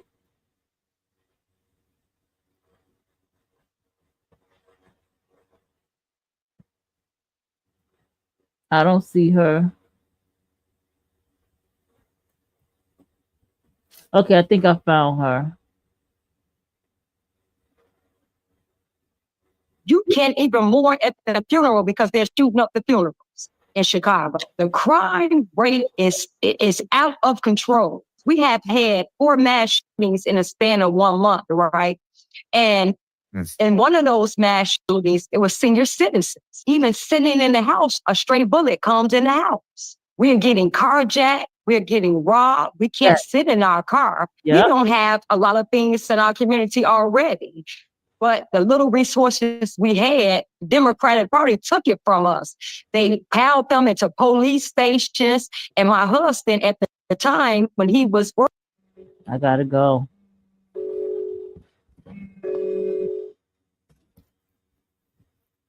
You here? All right.